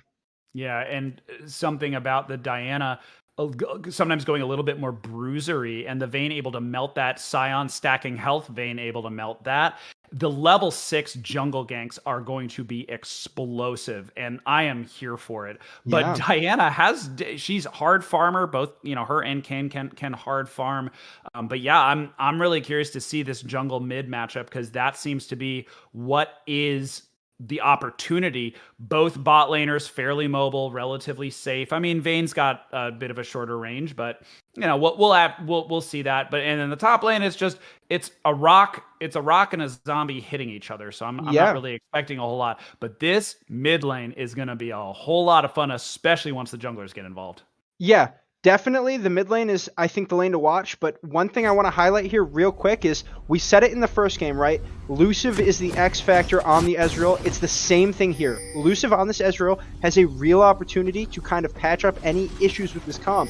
I think, you're staring at a 4 melee comp into what is likely a red Kayn and a Vayne. But if Luciv pilots this Ezreal effectively, gets a good lead in the early game, plays these team fights well, it could all be null and void, because, he's really in a position again on this champion to take over and deal a lot of damage. It's entirely a skill check, right?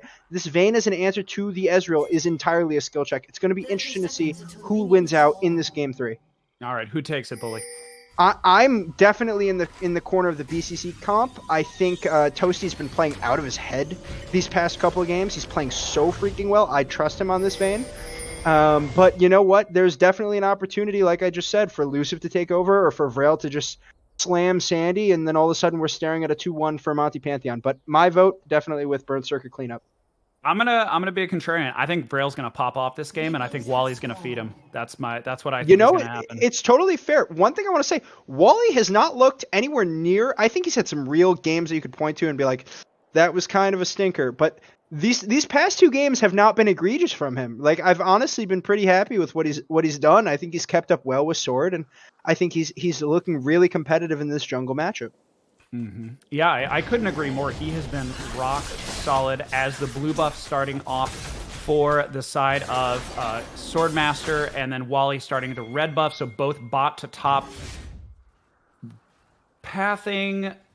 That's actually interesting, because like you were mentioning this before, where both junglers going bot to top. I'm curious if they're going to go for a quick gank, or if they're just going to go hard farm and into either a mid or a top lane gank. Seems like they're going to be looking at that top lane gank, but I don't know. I think this entire game is going to be built around mid lane.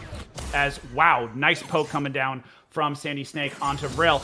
The other side note is that Sandy Snake loves his control mages, and Ziggs is the prototypical control mage. He's going to make, if he plays correctly, he's going to make Vrail's life absolutely miserable. Already showing a little bit of that early.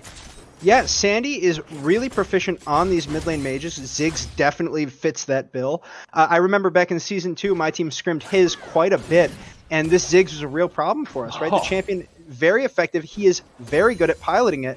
And yeah, looking already really good, poking out the Aurelia, and this is one thing you have to look at, as Sword is wrapping around for an early gank. This could be massive for the side of Bird Circuit cleanup. Rail holding it, getting the stun. He is under turret. He's just going to give it up. Blood. That's going to be first blood in favor of Sandy Snake. Thanks, Rail. I'm going to eat my hat. Let's see what he does with it. I don't even know how Sword got there, but really good angle for the gank, just being unpredictable. And you know what? That's what you want to see. If he's gonna go for these ganks, like at the expense of his own farm, like, hey man, you gotta connect on them. Connecting in the lane where I think the most work needs to be done. Fantastic if you're Burn Circuit cleanup, getting the first blood off to an early lead in that ever so volatile mid lane matchup. And looks like Wally looking to grab the Scuttle Crab. He has finished his clear except for the Gromp, so there is potentially an opportunity to regank in the mid lane, but Swordmaster is here, and we're going to have a fight over the Gromp. I didn't quite see who got it, but we have a full-on jungler combat. Microstar Grip coming down, trying to help him. Swordmaster going to jump over the wall, but was able to secure the Scuttle as Sandy Snake takes some poke. Yeah, early Scuttle Crab, and more importantly, early Kayn stacks for him. Those stacks are going to be more prolific. He gets more and more the earlier the game is. I think it's pre-7 minutes. Those Kayn orbs are going to come a lot faster. And 4 melee champs for the side of Monty Pantheon. So he has no shortage of targets to get to that red Kayn, which is where he's angling with that Conqueror. And honestly, I think it's the correct decision. You know, so off of fights like that, you always, especially into a Diana Scion 2v2, you know, you're probably not at any risk. So go, you know, contest that Scuttle Crab and also maybe look for a little bit of a scrap. You can always just run away, like you saw him do, and get those early Kayn marks. Love to see it. We certainly do. And Kayn sitting in the top lane, trying to make something happen, jumping over the wall. Autopsy is there. Microstar Grip going low, does miss the sides, and he's going to have to walk away. Good poke down, but nothing else beyond that. No flash from Microstar Grip. Great summoner discipline from him. Yeah, these are not the ganks that I'm a fan of Sword, right? Like, I think this is just a little forced. The wave is shoving back in. It's a Scion on full HP. You're never killing that guy, right? So what you do by ganking there, though, is put your bot lane at vulnerability. Fortunately for you, they dodge out of the gank, but, like, you put your bot lane, your bot side jungle, the dragon even potentially, all at risk by going for that play. Really would like to see him clean those types of things up as we get more and more into the series, because he's got to be on point with this Kayn pick. I think, like I said, he got bailed out in the pick ban. Early picked it, I think, a little bit way too quick. But, you know, the comp that got picked into it is pretty good for him. So he's going to have to be a bit of an X factor here. So far playing the game well, but, you know, just none of that. None of those crazy pointless fights, right? Like, none of that. It does have the assist, and this seems like a bit of a slower paced game outside of that first quick kill in the mid lane. What was shown on stream, we didn't really talk about it, was that there was an attempted gank by Wally in the bot lane. So exactly what you were talking about, they didn't get punished, but there was that risk. So does have the assist on the Diana, went back, was able to grab the Iron Spike whip. So he's starting to get a little bit more, but Sandy Snake now low on mana, pushing the wave in. Vrail as well low, but Swordmaster is there. No mana. And yeah, it looks like he's just babysitting this lane a little bit to try and get Sandy moving. And despite all of that, Vrail still with a CS lead. Yeah, I gotta be honest, really poor wave management by Sandy. Oh, hard engage. Sorry, hard engage, forcing the flash out onto Droid. Droid and Toasty incredibly low. Luciv and Bush League really pushing the tempo there. 20 CS, over 20 CS up already in that bot lane. Carry on, Bully. Yeah, what I was going to say, really poor wave manipulation by both Sandy and Toasty, but especially Sandy had a real opportunity to take the game over and just sort of sat here with the lane shoved almost to Vrail's tower, which has led to a huge CS deficit benefiting Vrail in spite of the early first blood, a 600 gold lead for Monty Pantheon as we got a fight in the bot lane. Luciv going to have to flash out. Yeah, he does. Toasty getting incredibly low. Bush League trying to be a bloodthirsty support, not able to do it. But there are parties coming in, but no kills. Almost everybody blew their summoners, but no deaths as we see Wally and Sandy hovering around that dragon. Dragon's still up. Looks like Wally wants to... No, he doesn't. He's not going to start. He's going to walk right by it and over a ward. Yeah, Wally, I think, could just jump the... Well, maybe not. I mean, you just force both bot laners out. Your mid laner's full mana, full HP, but... Definitely a bit more of a risky play to go for the Drake when, honestly, all things considered, the game is going well for them. They're 1,000 gold up despite being down the only kill, the first blood of the game, right? And you can see why. Like, look at Vrail on this wave. He's just holding it in front of his tower, right? Like, Sandy can never step up to contest him here because if he does, he's constantly at threat of this Aurelia all in. You can see Rick as well, just adding insult to injury, walking down, right? Like, that Scion ult is going to be a threat. It's going to be very difficult for Ziggs to dodge it, especially if he's maybe within an Aurelia ult. Ooh, no. We got to fight in the mid lane here, though. Yeah, we got to fight in the mid lane, but doesn't look like there's a whole lot happening except for all of the reinforcements forcing a flash out of Swordmaster. Might have been able to hold on to that one. Yeah, I don't know if I needed to flash there, but yeah, I'm not sure. Yeah, originally I only saw the a couple of I think I just saw Vrail, but then the rest of the team came in, and here comes the choreographed look at Rift this. Herald. Just grass is green, sky is blue. Monty Pantheon's going for the first Rift Herald. Yeah, so I don't like this one as much as I've liked the other two. Look at what they didn't do this game. You called it out in the last game. They did not stack a slow pushed wave here. So Toasty is going to have the opportunity to just sort of eat a bunch of farm here, shove it in, and deny Luciv. His sword caught out here. This is a real blunder for him if he dies, but barely able to... Oh, no, he is very dead. Oh, yeah, Vrail goes in, gets the snipe, too. and the rest of his team is there. Sandy Snake trying to prevent him from doing that. Good satchel charge. Bush League rolling in onto Sandy. Sandy's going to escape to the safety of his turret. All told, Swordmaster overextending once again. Yeah, I gotta be honest. They've done it to you 2 games in a row. What did you think they were doing, right? Like, it is choreographed to the second on the clock. The Herald is spawning, and you see whatever bot lane Luciv and Bush are playing. Walking up is Vrail going way too hard in this mid lane, giving a completely unnecessary kill to that Vayne. You hate to see that, but on the other side, Drake going down, there's going to be a big toll to pay. Sandy gets the kill on Wally, and yeah, that's, you know, maybe not the cleanest play, but early Drake over to Monty Pantheon. Can't hate that, I guess. But yeah, what I was saying was, it looks like Bird Circuit Cleanup just not expecting the Herald that we've seen 2 games in a row, and you gotta wonder, like, guys, you know, I know these games are going a little bit long, but, you know, think a little bit more. Like, that's their MO at this point. Gotta be ready for the cross map. And what we've seen historically, as I'm going to just call this fight, Luciv walking away. He is low on mana, though, once again. Bush League, beautiful solar flare. Exhaust going down onto Luciv. Luciv getting incredibly low, and Toasty is actually just going to clean up Bush League. Wally is there, dashes in, gets the vacuum down onto Toasty. Toasty is going to go down as well, so great turnaround kill from Wally as Droid and Sword roll in. Wally looking for more, but not going to be able to do anything. So 1 for 1, Toasty getting a kill, paying for it with his life, and still down about 20 CS. Something else we didn't really mention is in game in 1 and 2, it was an instant dragon trade, as we see Rift to Herald going down in the bot turret, but it was Herald for dragon.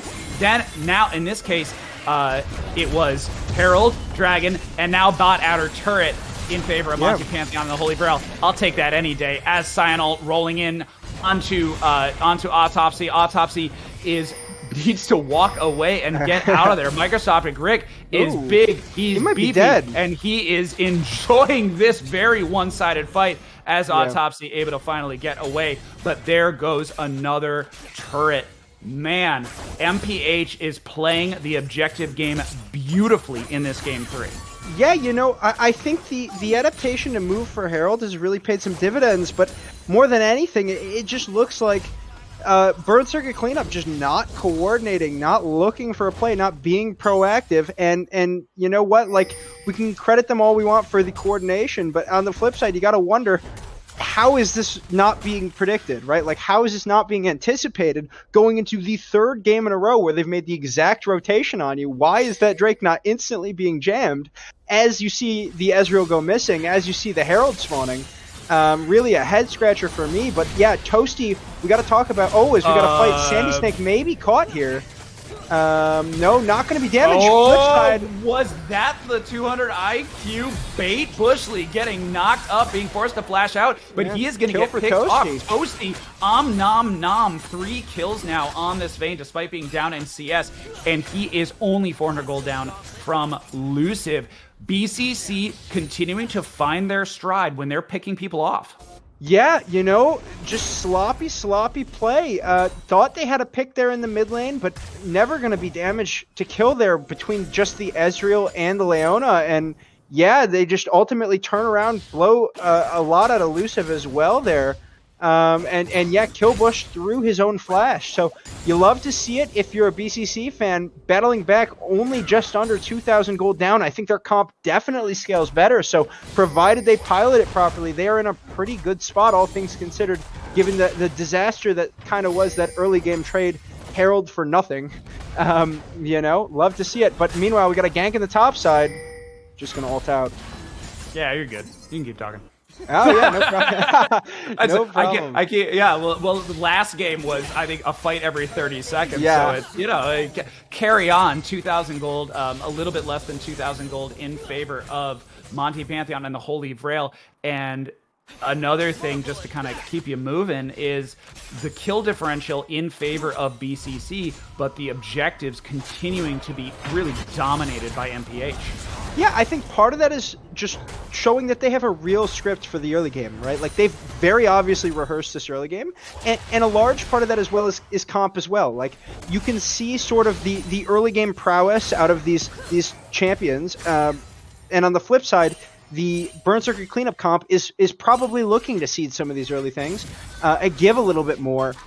If in exchange they get that time to scale, right? Like, more than anything, at 2-3 items, this comp should be really effective. You've got a 2-0-2 Sandy Snake and a 3-1 Toasty, despite some CS deficits, getting some kills to keep them in this game. I think these team fights are going to be a lot more even as we go on. But one thing I want to highlight, Wally Warp playing this game really well so far. We saw him go top and blow the Malphite ult. I love to see that because it is now not up for this Drake fight. Critical. That champ is pretty freaking useless without his ultimate. But ultimately, it doesn't look like they're going to be in a position to contest here. Maybe just trade for the Herald. Should be the Cloud Drake going over, barring a steal. No, just a little too early. Luciv trying to do his best flashbacks, give them a little PTSD from the Baron steal, I believe he did in their previous series earlier this season. 15 minutes in, MPH holding on to a 2-gold lead. Great hook down onto Droid, but Luciv is just going to give him a little bit of a punishment. Droid going incredibly low. I think he's actually going to have to back on that, so bit of an ill-advised poke as we see an engage coming down from Microsoft Rick. Oh, he's caught. He is fairly low, but Rick is caught. There is the BCC special, popping one champion very quickly, and they are going to take the Rift Herald. Wow, what a turnaround as we see Swordmaster flashing over the wall. Oh, look at it. Wait, did Wally get it? Wally secured it with a Q smite. Oh, really he well did. Done. Beautiful vacuum from him. He's going to go back in, try to make it happen, but he's going to pay for it with his life. Swordmaster getting credit for that kill. He is still going to beat up on Bush League. The Bush League is not to be denied. He's actually going to try and kill him, and Swordmaster's buddies are back in, and Swordmaster finally getting the kill. So wait, hold up, Bully. I'm sorry. I'm going to need a bit of a refresher. So all good. Wally took Herald. They pursued. Wally came back, tried to grab it. I don't think he grabbed it. So does Herald is that just off the map? So Bush has it. Bush was able to get up there and, Bush grabbed the Herald. Oh, there it is. Yep. Okay. So clutch Nice by job, him to Bush. turn and he Q smited it. Honestly, really well done. I don't love the re-engage for it. I think you just got to cut your losses. Gave a little bit too many kills over to the Vayne for my taste. But yeah, on the flip side, Rail split pushing. This Game 3 has real potential to turn into Game 3 the last time we saw these teams play, right? Like, I think at this point, it is 2-9. This Vayne is very much online, even though still down a little bit of gold to the Ezreal. Excuse me. Relatively speaking, though, the Vayne is in a way better spot in this game. I think just abandon the team fights, really, if you're Monty Pantheon, and play for the split push. See if you can maybe pull them around the map. I think that type of playstyle could be effective because a couple times now we've seen when the lanes get split, when things get a little bit dicey, it is a lot harder And Burnt Circuit Cleanup is not as decisive as they need to be in pulling the trigger one way or the other, right? They're not always on the same page. So, you know, I think the recipe here is going to be, can Vrail split push? Can he open up a couple side lanes here? Or is it just going to be utter teamfight domination from Burnt Circuit Cleanup? Well, Burnt Circuit Cleanup definitely having to use the champion gold, a little bit of the gold advantage that they have on the champions that they do. Vrail continuing to push in against Autopsy, and credit to Bush League. I completely missed him sneaking in there. All I saw was, oh my god, he's out of position. Yeah. What a strange situation, and for him to identify the situation and know exactly what he needed to do. Droid continuing to try and put hooks down onto Luciv, and it almost looks like Luciv is enjoying it because he knows that there's nothing that Droid can really do, and it's just free poke as Sandy Snake pumping damage into Wally Warp. Wally Warp less than 50% health on right now, gonna go kind of retreat back into his jungle, and Sandy Snake looking to rejoin his team. He's a little bit isolated, trying to catch Rick in a rotation. Looks like he just might, gets the knockout. Droid is trying to help him out, and he is dead? Yes, he is. Toasty on a killing spree. 5-1-1 now on this Toasty thing. might be in trouble. You need to be careful. Droid! In on a Droid. Droid helping his team set up that kill. He's going to take the kill as a reward, but here comes Vrail. We have a split fight right now. Swordmaster and Autopsy trying to knock down on Bush League. Vrail a little bit too late to the party. The rest of his team is dead. That is a 4-for-2 in favor of Burnt Circuit Cleanup. They are knocking on the door on this mid-outer. Yeah, so some heroic team fighting from both sides. Sword had some nasty knockups, but it all starts with a fantastic flash hook from Droid, catching Luciv, popping him. Vrail tried to get some heroics, maybe on the back end, was able to catch two. Well, the front line was a little overcommitted, but ultimately not able to do it. Sword had a nasty knockup to prevent him from resetting his Q, and it is going to be a big team fight win for Burnt Circuit Cleanup. You're starting to see what I was talking about here. Burnt Circuit Cleanup is just way ahead in terms of their champions and how they want to function in these team fights, despite the gold being relatively even, despite some farm leads even for Monty Pantheon. Burnt Circuit Cleanup's champions just function way better in a team fight like this, and when you combine that with some mechanical outplays on the part of Droid onto Luciv, and some good escape gameplay from Toasty there on the Vayne, you're going to see some pretty one-sided team fights. Yeah, you really will. And Vrail a little bit late to the party, trying to make the split push game happen. BCC in a great position to set up this dragon. They just need to be careful they don't get poked out, but they have the poke master himself, Ziggs, as well as the hook potential of Droid. Droid, as you mentioned, with a clutch hook. Hey, look, they're pulling the dragon out. Good for them. Yeah, I love that they're doing this, but they gotta be a little bit careful here. The Scion plus Diana and Leona engage is really potent here. No, Smite goes Leona ult completely whiffed for Bush League. Bush League gonna go down. Toasty is being Vayne, doing Vayne things. Great vacuum in from Wally, but I don't know if it's necessarily gonna be enough. Swordmaster, meanwhile, is doing his 1v1 Vrail. Very impressive. He just 1v1'd Vrail, and BCC is on the attack. Toasty is incredibly low. He needs to get out of there, but that is a dominant team fight performance for BCC. Dragon +3, and unfortunately, I gotta call it out, Solar Flare totally whiffed. Yeah, I mean, the Solar Flare whiffing is key because, you know, if that engage doesn't initially stick, your 4 melee champions playing into a Vayne that is just allowed to free hit. And I gotta say, this is probably the first team fight where you can point to and say, MPH just got straight outplayed by Burnt Circuit Cleanup, right? Like, Burnt Circuit Cleanup just straight outplayed them in that team fight. Droid, holding the Nautilus ult until exactly the right moment, actually was able to put it onto Vrail, which allowed Sword to chain with the Kane W knockup, leading to a just completely one-sided team fight from Burnt Circuit Cleanup. Yeah, their champions make it easier. Yeah, their comp is way better at this point in the game, but none of that matters if your mechanics aren't on point, and in that fight, they just straight outplayed them. And credit to Swordmaster. I think we always kind of know him as, oh, he's a tanky bruiser engage guy. He just 1v1'd, I believe, the highest rated player in the league on one of his better champions. Yeah, clean gameplay by Swordmaster this game. Like I said, I think the Kane pick was a little premature, but you know what? If he's comfortable on it, just reach for it, right? Like, it is a little cocky in the grand scheme of things, but you know what? Maybe it's just his champ, as we see Tiny Rick getting jumped on here, eating a lot of damage from that Vayne. And yeah, that's the real difference with the Scion pick between Game 1 and Game 3, right? Game 1, we saw the Scion be unkillable. Aphelios felt like he was just bashing his head into a brick wall, whereas in this game, Toasty is punching through him like he's made of paper. And that's because this Vayne is so much better equipped to kill a Scion like that with the percentage max health true damage that her W gives. And you know, you gotta question why Burnt Circuit, or why rather MPH keeps giving Burnt Circuit Cleanup the opportunity to draft a pick like this, right? Like, very limited range, 4 melee champions, lots of HP stacking champs. As you see, Autopsy maybe a little caught out here, but is ultimately a Malphite. I think he should be good to just walk away. I hope so, but on the other side of the map, Sandy Snake on a killing spree, so we're going to have coast-to-coast kills, shutdown going down onto Vrail, but a pick off of Wally Warp. Smite is off the table, and it looks like they're going to go for the Baron. Oh, this is a little rushed. You hate to see this for Burnt Circuit Cleanup. I don't think they need to force this play too hard. They really just need to focus on getting back and defending their inhibs, but Toasty has no Vayne ult now. Is going to try to burst out the Scion. He is going to do exactly that. Toasty able to knock out the Scion, and he's got a double kill. He's going to run through this team, and Lucid gonna go down as well, but I believe, yeah, it's Toasty TG with a triple kill. 3 for 2 in favor of, sorry, a 3 for 3 with the Autopsy kill. Sorry, I believe that was a, I'm gonna look.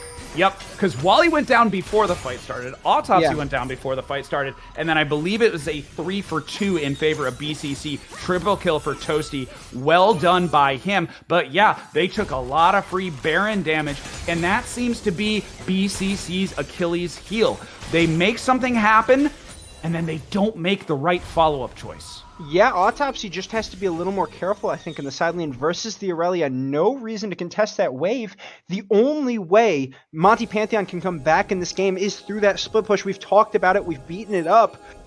If Vrail is able to get that side lane kill, you can see how much it messes with Burnt Circuit Cleanup's game plan. And then all of a sudden, teamfight wins do look more reasonable. You know, if Sandy has to back alone just to cover Vrail's split push, that's not, you know, an ideal 1v1 for the Ziggs, and it sets up a much more disjointed team fight where Monty Pantheon has a much better shot of winning. So, gotta see some cleaner side lane play out of the Malphite. I think his champion should be well equipped to handle it. So, you got an engage on a Droid. Yep, Droid rolling in, getting caught, but then Autopsy with the beautiful counter engage. They're able to pick off Wally Warp, but here comes Vrail. Oh my goodness. Swordmaster being able to finally shut him down, but a ton of damage coming out from Vrail. 2 for 1 now for BCC.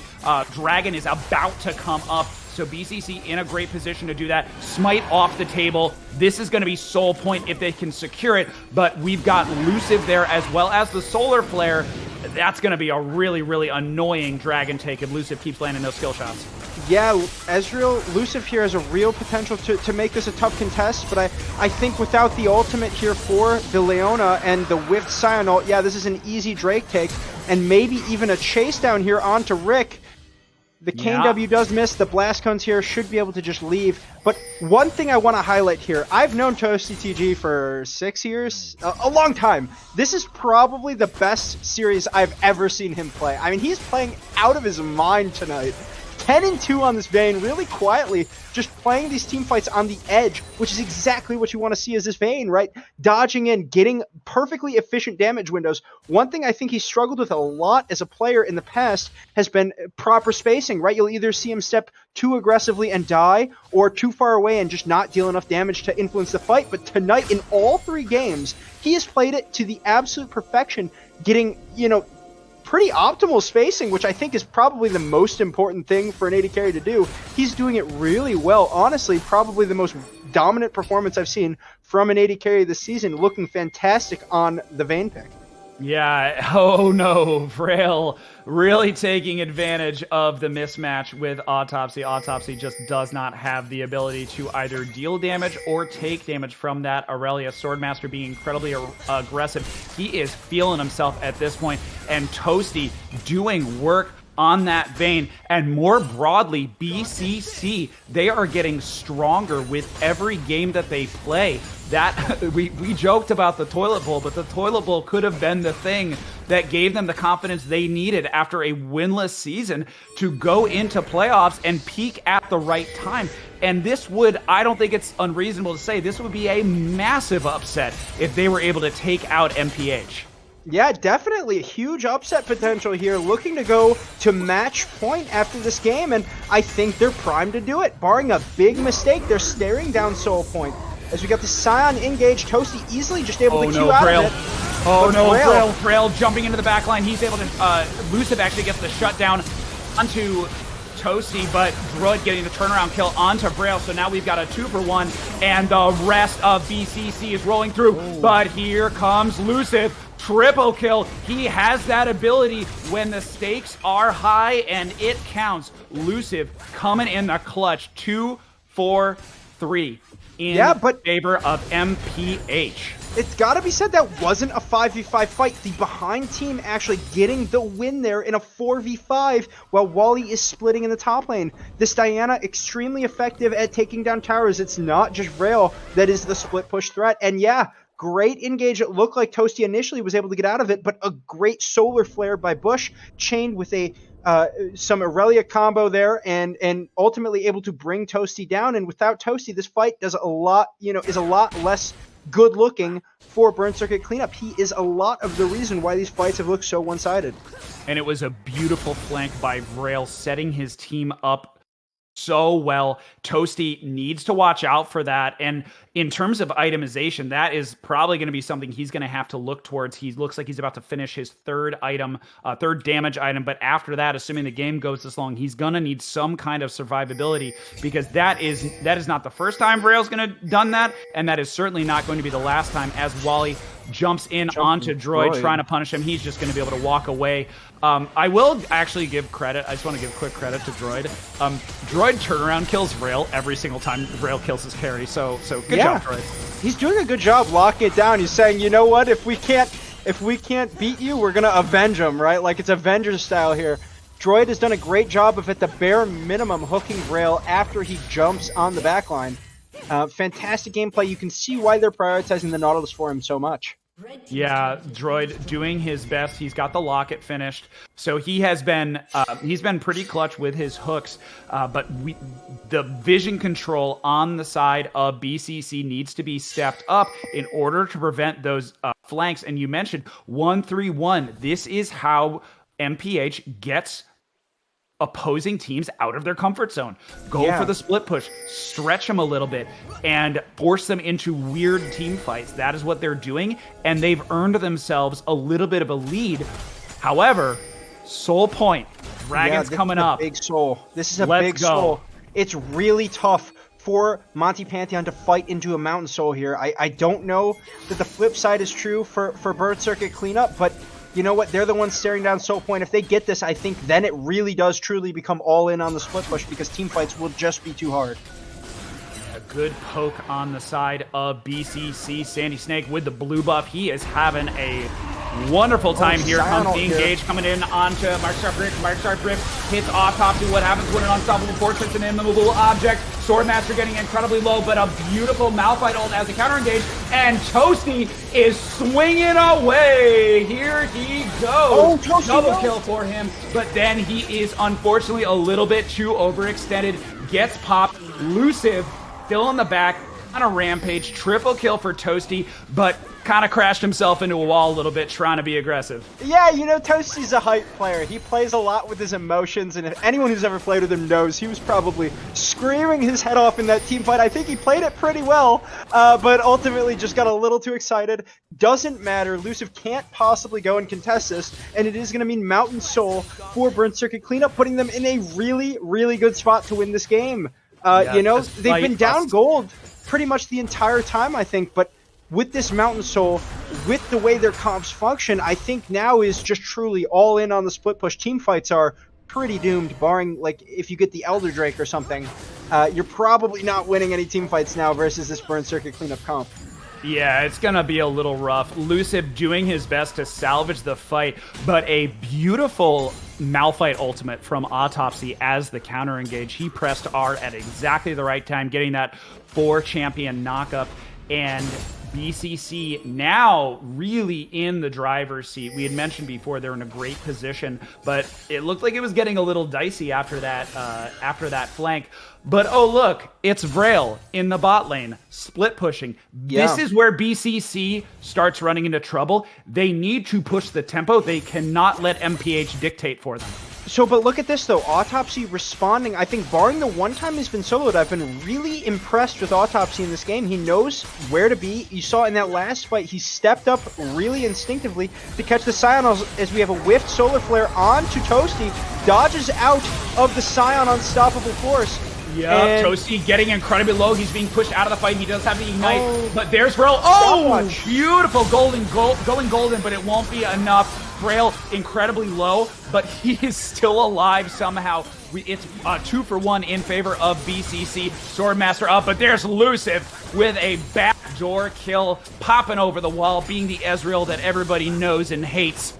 But in all favor, it's 3-for-3, and BCC is rolling down. They have a Ziggs. There's a good grab.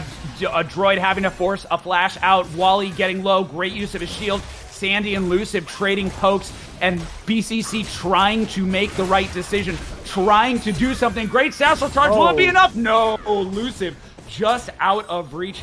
He is playing right on the line, but I don't think it's going to be enough to stop BCC from taking down this mid-inner. There it goes. Yeah, Luciv playing these team fights really well. Not gonna let it all be the Toasty show here. He's, like I said, he's the X Factor, right? He's playing these team fights really well and is giving his team a shot in what should otherwise be completely unwinnable. But ultimately, it looks like maybe Burnt Circuit Cleanup just a little bit too far ahead, can kind of just throw their wallets at them. Kind of liked the move by Toasty there to step in, knowing he has stopwatch to buy time, but maybe a little overzealous, maybe should have just backed off and lived to fight another day. Hard to say, but ultimately, Burnt Circuit Cleanup, gold lead even, but in a pretty dominant spot in this game. And good sustain coming out of that Blade of the Ruined King. He just finished it, and now we see Warden's Mail and a Chain Vest. So it looks like Toasty knows who's killing him, and he's going to make sure that takes as long and is as painful as possible as Vrail jumps down onto Sandy Snake. However, he is not alone. Autopsy is there to protect his Yordle. Flash out from Sandy Snake, and really Vrail, however, is incredibly low. If he goes down, yes, he does. Autopsy finishes off the kill, but look on the other side. MPH is there. Shut down Wally Warp, able to knock him out. But here is the Baron. Gutsy call by Swordmaster, and great job by Autopsy and Sandy Snake to buy time. This should be free for them. Yeah, they know about it, but there's nothing they can do. They're not in the right spot. And with Baron recall, I have to imagine Burnt Circuit Cleanup can get back in time to defend their base without losing too much. Probably lose the mid-inner, but yeah, really good, quick decision-making. It's what you love to see from Burnt Circuit Cleanup. They see the split push. Sandy maybe a little bit too caught, but from some great outplays onto Vrail, they're able to trade 1-for-1, and now they have a Baron and a 4v4 here. Should be in a good spot to get some real, damage onto the base of Monty Pantheon here. Yes, they will. Autopsy ultimate back up. That is the best part about the Malphite ultimate, is it is back up in under a minute. So you can knock everybody on your team up every minute. It's great. Great play by Autopsy. Autopsy has really been the unsung hero of this he's match. doing really well. Toasty's been great, right? Toasty's been great. He's absolutely kind of in the spotlight, front and center. But Autopsy has been making those clutch plays a lot. It's not just all you press your buttons, but Bush League getting caught out, getting low. Is he going to go down? No, he will not. Teleport coming in. I believe that is Vrail, but actually forcing the teleport, so let's see what BCC can do with it. Baron is down. All global objectives are down. They need to siege. They should group on the bot lane turret. I think the bot lane outer turret is really obvious target here. I don't know why they're so tunneled on this mid tower. Without those bot lane outer turrets, you talked about it already, the vision pressure that gets. It becomes a lot harder to sort of orchestrate. And these the wave reset. Yeah, it wave resets. They need to drop those turrets. It's a lot harder. It's a lot harder to threaten the mid lane turret without having those outer towers down, so I don't like them tunneling on it, but you can see they're starting to slowly move towards it. Elder should be coming up soon. I don't see the drag timer, but it should be within, I think it's 45 seconds or so.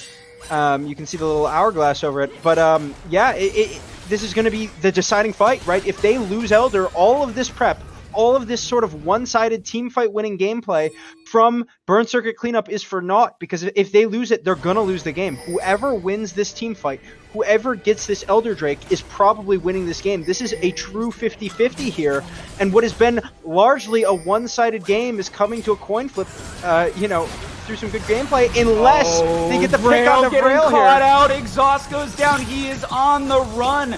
There is a hook. Look at Sion in the top. And the rest of the team is rolling in, but yes, there is a split push in the top got lane. it back. We see Autopsy backing right now, but the rest of the team is still on the hunt. Might lose here. They're making the call. They're going for Elder. They're saying, Autopsy, take care of this guy. We're going to take Elder. This is a steep price to pay for the Elder, though. They're going to lose their entire base here. It's at least 2 inhibs. Oh, They got to not fight. They do have Baron, which should be able to stave off the end of the game. Elder going down for them, but already the mid inhib down. Top inhib, worse for wear. The flash Q, is it going to proc the Elder? I'm not sure if it's enough. No, Not it won't be quite enough. Microscopic Rick gets out with that Scion Unstoppable charge, and now you can see the Elder strength for Burn Circuit Cleanup, but, honestly, a great getaway for Monty Pantheon. They're finding ways to win the game or put themselves in a spot to win the game without straight team fighting. You know that you can't win these team fights, so let's look for a more creative play at the Nexus. Let's look to try to get these inhibs when they're focused on the Elder. Let's make it difficult for them. And Baron is down, so they lost their window to siege. However, they are going to take this inhibitor anyway. Mid inhibitor goes down. That's fine. We're going to take yours. And let's see if they're going to continue to push in or if they're going to rotate to one of the outer turrets. Here. It looks they are rolling in, and they want to just win this game. They know they have the power.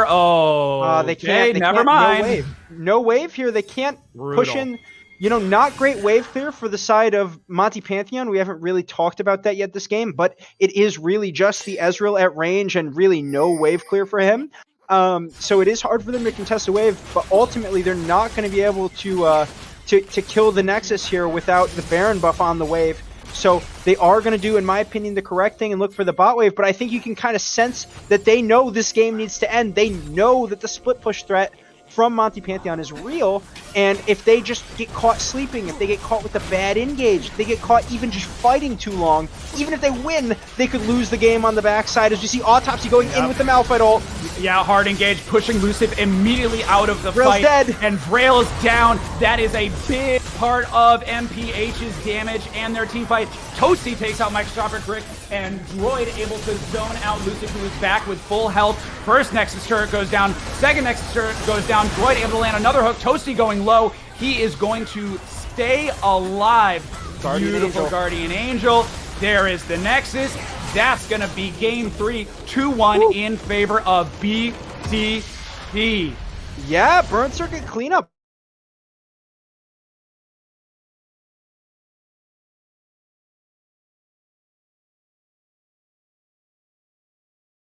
You saw, we talked to Blood about it earlier, that this would be a pretty good and easy win for Monty Pantheon. But, Burn Circuit Cleanup through some good drafting and some great play, able to find a pretty dominant one-sided win. Yeah, the gold lead was pretty close the entire time. I think they were actually down most of the game, but you can see when you can lock in this good of a comp and pilot the champions on the edge, Toasty playing that vein so well in the team fights, dodging out of CC, sort of juking around, there's really nothing to be said. I mean, look at 48,000 damage for the Ziggs. We didn't even talk about the Ziggs. Yeah, He hawked so much damage, and in that last fight, his ulti was able to push Luciv into Fountain and just let the rest of them swing free. Yeah, absolutely. The Ziggs is doing so much damage on this in this comp, punching 4 melees, setting him up to do a lot of damage with the Leandries. I wish we could see how much he did with the Leandries, because I'm sure it was a disgusting amount into this big bruiser frontline. But, if you're Monty Pantheon, you've got to really reconsider picking champs like this. Think about your comp more holistically. I think you got baited into taking the Aurelia early, and I think the Lilia ban on top of it forced you into a melee jungle matchup, and then all of a sudden, you're looking at 4 melee champs versus a pretty impossible comp. Gotta maybe think a little bit more holistically about draft rather than tunneling on individual picks. Yeah, Monty Pantheon and the Holy Grail, their backs against the wall, down 2-1 to Burnt Circuit cleanup. Game 4 is coming up. That is match point for a date in the semis with the Mariachi Mullets. I don't think any of us thought that we were going to be here. I think maybe we'd have thought of a reverse sweep or maybe just an epic collapse. But BCC, on the back of their Thursday win, are feeling it. And I am here for it. So Yeah. I hope you all will stay here for it. I'm going to go get some water. You should do the same. We'll be right back.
Legends never die when the world is calling you.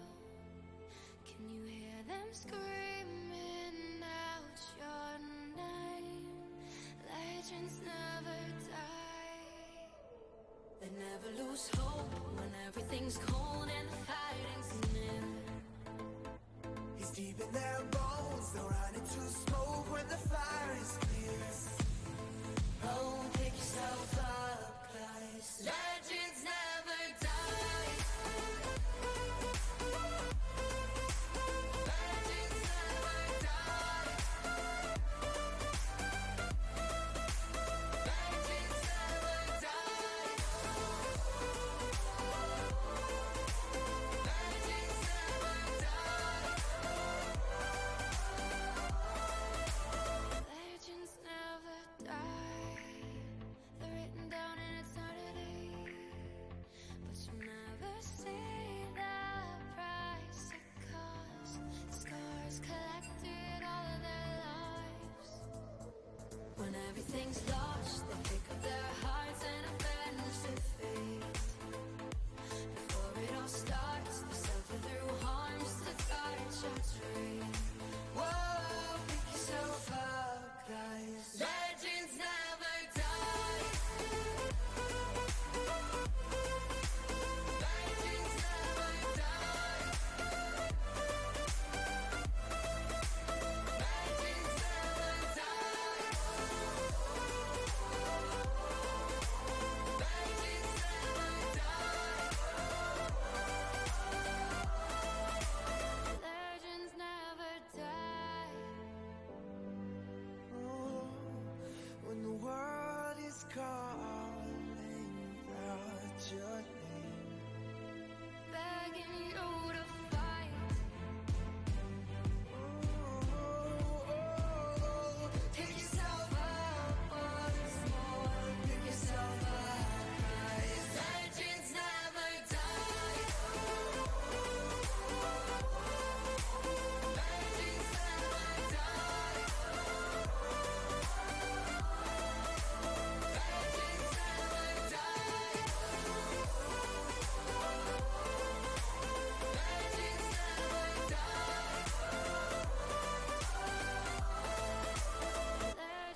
what we love.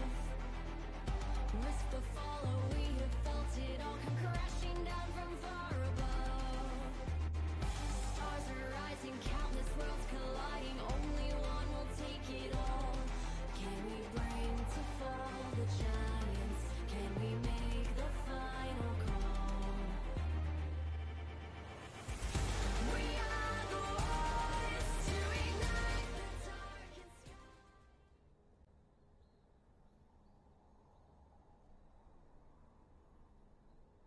Welcome back, everybody.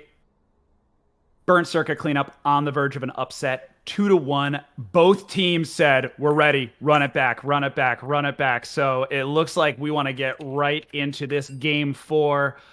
Wow, this quarterfinal is turning out to be an incredible series.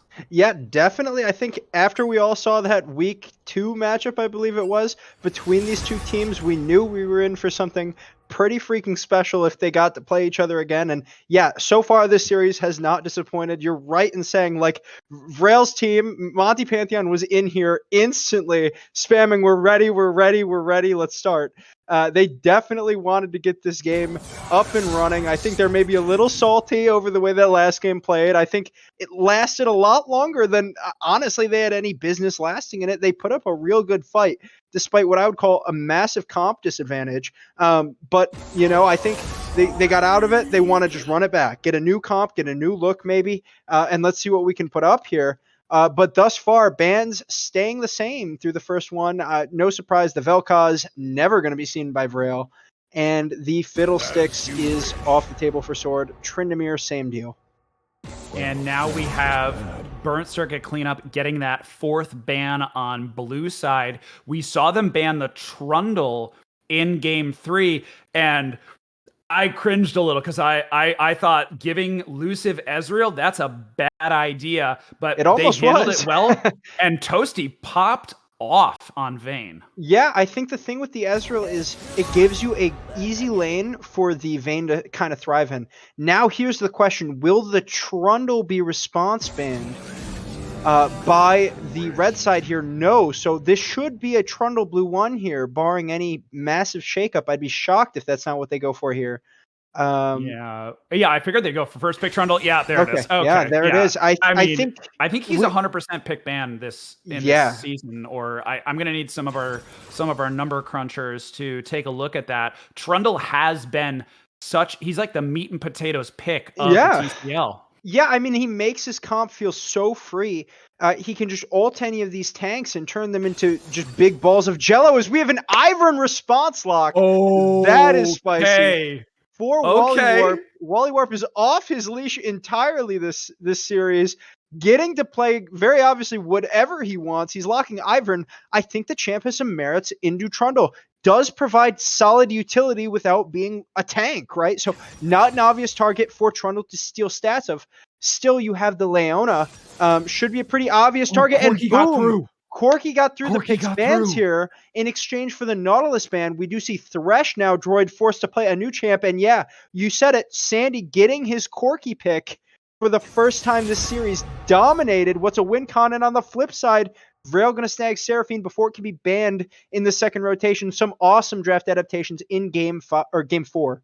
I gotta say, I'm gonna harken back because I'm pretty sure that first series is burned into my brain forever. Vrail, in the game that MPH lost, Vrail played Seraphine. Yeah. It did not go well. I think he did okay. He did okay. Yeah, I think the Seraphine pick is not bad, but for this team comp, it really denies Vrail a lot of agency. And we saw last game into a horribly losing spot, right? Vrail was almost able to bring it back just based on how much agency Aurelia gave him. Seraphine, I think, gives it a more holistic comp. It works a lot better, but Vrail is going to have a lot less of a role, way less, at least active role in this comp, right? You've got still 2 enchanters in a tank, can't hate this comp. Sets up for some pretty awesome damage as we got a Vayne ban on the side of Burnt Circuit Cleanup saying, Luciv, you aren't playing that. Oh, I hate this Kaisa pick, please. This Kai'Sa Okay. pick, I think, is a little bit rough because the champ is going to struggle to do the damage effectively versus this team comp. I don't think the champ is so low range. It's going to be a similar problem to what we saw Vayne encounter in the previous game. Toasty going to go for Jin There's the here. Jin. Yep. Okay. So quick note. So we did have BCC ban out 3 ADs, pushing Luciv onto the Kai'Sa. You could make an argument that they pushed him onto it. So well played by them. Toasty has the Jin, has played it in the past. He played it in the series. Yeah. In the series against what's a win con. Ornn and Malphite off the table. What's he gonna pick? Respect band to Autopsy, who did incredibly well. Shen. There's the Shen pickup, so that looks like Okay. it's going to be a jungle Trundle. Just as a note, Thresh, I believe, don't go is one Sion of here. Droid's highest played champions as Scion rounds things out. I'm not really feeling MPH's comp bully, and I'm feeling there's not a lot of damage there. Yeah, I honestly. really think they lack a lot of damage. Seraphine is probably going to go for a more AP-centric build rather than a Moonstone build that's supplemented by Ivern, who you got to presume is going Moonstone anyway. But still, yeah, I completely agree. I think the Kai'Sa was a big blunder on R4. The champ is just way too low range to do any damage. But I'm going to shut up now because we got an awesome guest. Yeah, we have Mr. AI Box joining us for some analysis. Box, what a series! Thanks for joining us. What's your take on these two comps, and then feel free to talk about the series as a whole. I mean, I think overall, it's kind of a story of two comps, like you said. Luciv's been really popping off. I mean, he's not played perfect, but I think he's really been a force to reckon with throughout Yeah. every game this evening. And so I think this is just Holy Grail recognizing that and wanting to build entirely around him. Yeah, definitely elusive comfort champ here on the Kai'Sa. I couldn't agree with you more. I guess as an AD carry player yourself, speak to do you think Kai'Sa is going to be a little hard to execute into this comp, or do you think maybe there's more leeway than we're maybe giving it credit for? I'm with you. Like, I don't think this is the best Kai'Sa game, really. I would say, like, I get it though. It's one of Luce's most played. It's one of his most comfort, and this is a critical game. So they maybe just want to get him to the point where, like, okay, we're playing to enable you, so play what enables yourself. And maybe that's just Kai'Sa at the moment. Yeah. Yeah, could be. So let's talk about the Seraphine, because Vrail played it game 2 against his series against BCC. Wasn't able to carry the way he had. Aurelia was never banned, and so was available, and he played incredible on Aurelia despite his team losing in game 3. What do you think about that Seraphine ban as related to Sandy Snake, who got one of his favorite champions on Corki? Yeah, this is definitely a spicy matchup middle, but I say spicy, but at the same time, Seraphine clears Yeah. super well, Corki clears super well. They're probably just trading waves. Yeah, that'll likely be what happens. I think the real story here is what happens between Sword and Wally. I think this will be really, really interesting because once package comes online, what they're able to do with that first package, that second package, is going to be crucial for how that mid game tends to flow with those objectives. Yeah, couldn't agree more. And they actually desynced Corky's package to the Drake in one of the recent rounds of nerfs. So going to be interesting to see how Sandy uses it. Obviously used it really well versus what's a win con. You kind of hinted at it though. What do you think about this Ivern answer to the Trundle? That is certainly interesting. I mean, Yeah. I'm not the Ivern expert. I think that it does leave their early game a little prone to a little bit of exploitation from this Trundle, but at the same time, Yeah. this is still Ivern we're talking about, and if they can just stall the game long enough, he's going to be just such a menace with kind of Daisy running around in the middle of the enemy team plus all those shields. This is certainly a curious one versus all the other games that we've seen today. I mean, it feels like Lucius in a spot with this Kai'Sa where he gets so much support, right? Like, right. He's got a lot of shielding between the Seraphine and the Ivern to where there maybe really could be a lot more damage. And one thing I want to say is maybe is Rick's champion pool getting exploited here, opting for the Scion again, and what I would argue is, if not the least advantageous spot for it, one of the least advantageous spots we've seen this entire series into the Trundle and the Shen. What do you think about the top lane matchup here? That's such an interesting point. I didn't even think about that, especially kind of given his game 1. He had like such an amazing game 1, and then going into games 2 and 3, and kind of had a really rough time, particularly against that Vayne. And and obviously sometimes they weren't in a position to necessarily be engaging, and he just immediately poked down and dies, but it's kind of the kite back game, and Scion, like you said, is kind of one of those things that can kind of be exploited, particularly in lane going into that late game. So I know he just wants to stand in front of his carry, but I don't know if he's gonna be able to. Okay. That makes a lot of sense. Box, thank you so much for joining us and sharing your perspectives, and enjoy the rest of the series. You two guys get the job. All right. Thank you, Mr. AI Good Box. job. Yeah. Go us. We are loading into game 4. Will it be a BCC upset, or are we going to get a game 5 here? Champions are on the Rift. I'm freaking excited here. Yeah, let's. All right, Bully. We got boxes. I don't know if we actually got it. Oh, we didn't. Yeah, get his we forgot to ask for his prediction. Box, you can type it in chat. Oh, yeah, Box. Tell us in chat. Bully, what's your prediction as we're loading onto the Rift? Game 4, BCC at match point. You know, I said I like the BCC comp a lot more, and I'm gonna stick by it. But I do think that there's something about Luciv in a game 4 being given all the marbles here. I think I'm leaning towards Monty Pantheon for nothing other than I trust Luciv with all this support to really take the game-winning shot here. I think he can. You know, he's got. We've talked about this already, right? Like Luciv is the AD carry who, yeah, maybe has his ups and downs, but you know, when the game-winning shot needs to be made, you give the ball to Luciv, and he usually makes it. And this is what they're doing here in Game 4, giving him his Kai'Sa pick, giving him a ton of shielding and tank line and support. I like Monty Pantheon here. Oh, Autopsy does not like Monty Pantheon here. He walks into the entire team, and an invade results in first blood for Vrail. A great start for Monty Pantheon, completely flipping the script that BCC has been trying to write. Yeah, definitely. Early invade is going to feel great for them as we have this weird spectator bug. Riot, fix your client, but, you know, it should just be a quick pause. Hopefully it doesn't last too much longer. Yeah, but press play and you'll be good, I think. Yeah. Maybe. Yeah. It might be the spectator. It may be the spectator because yeah.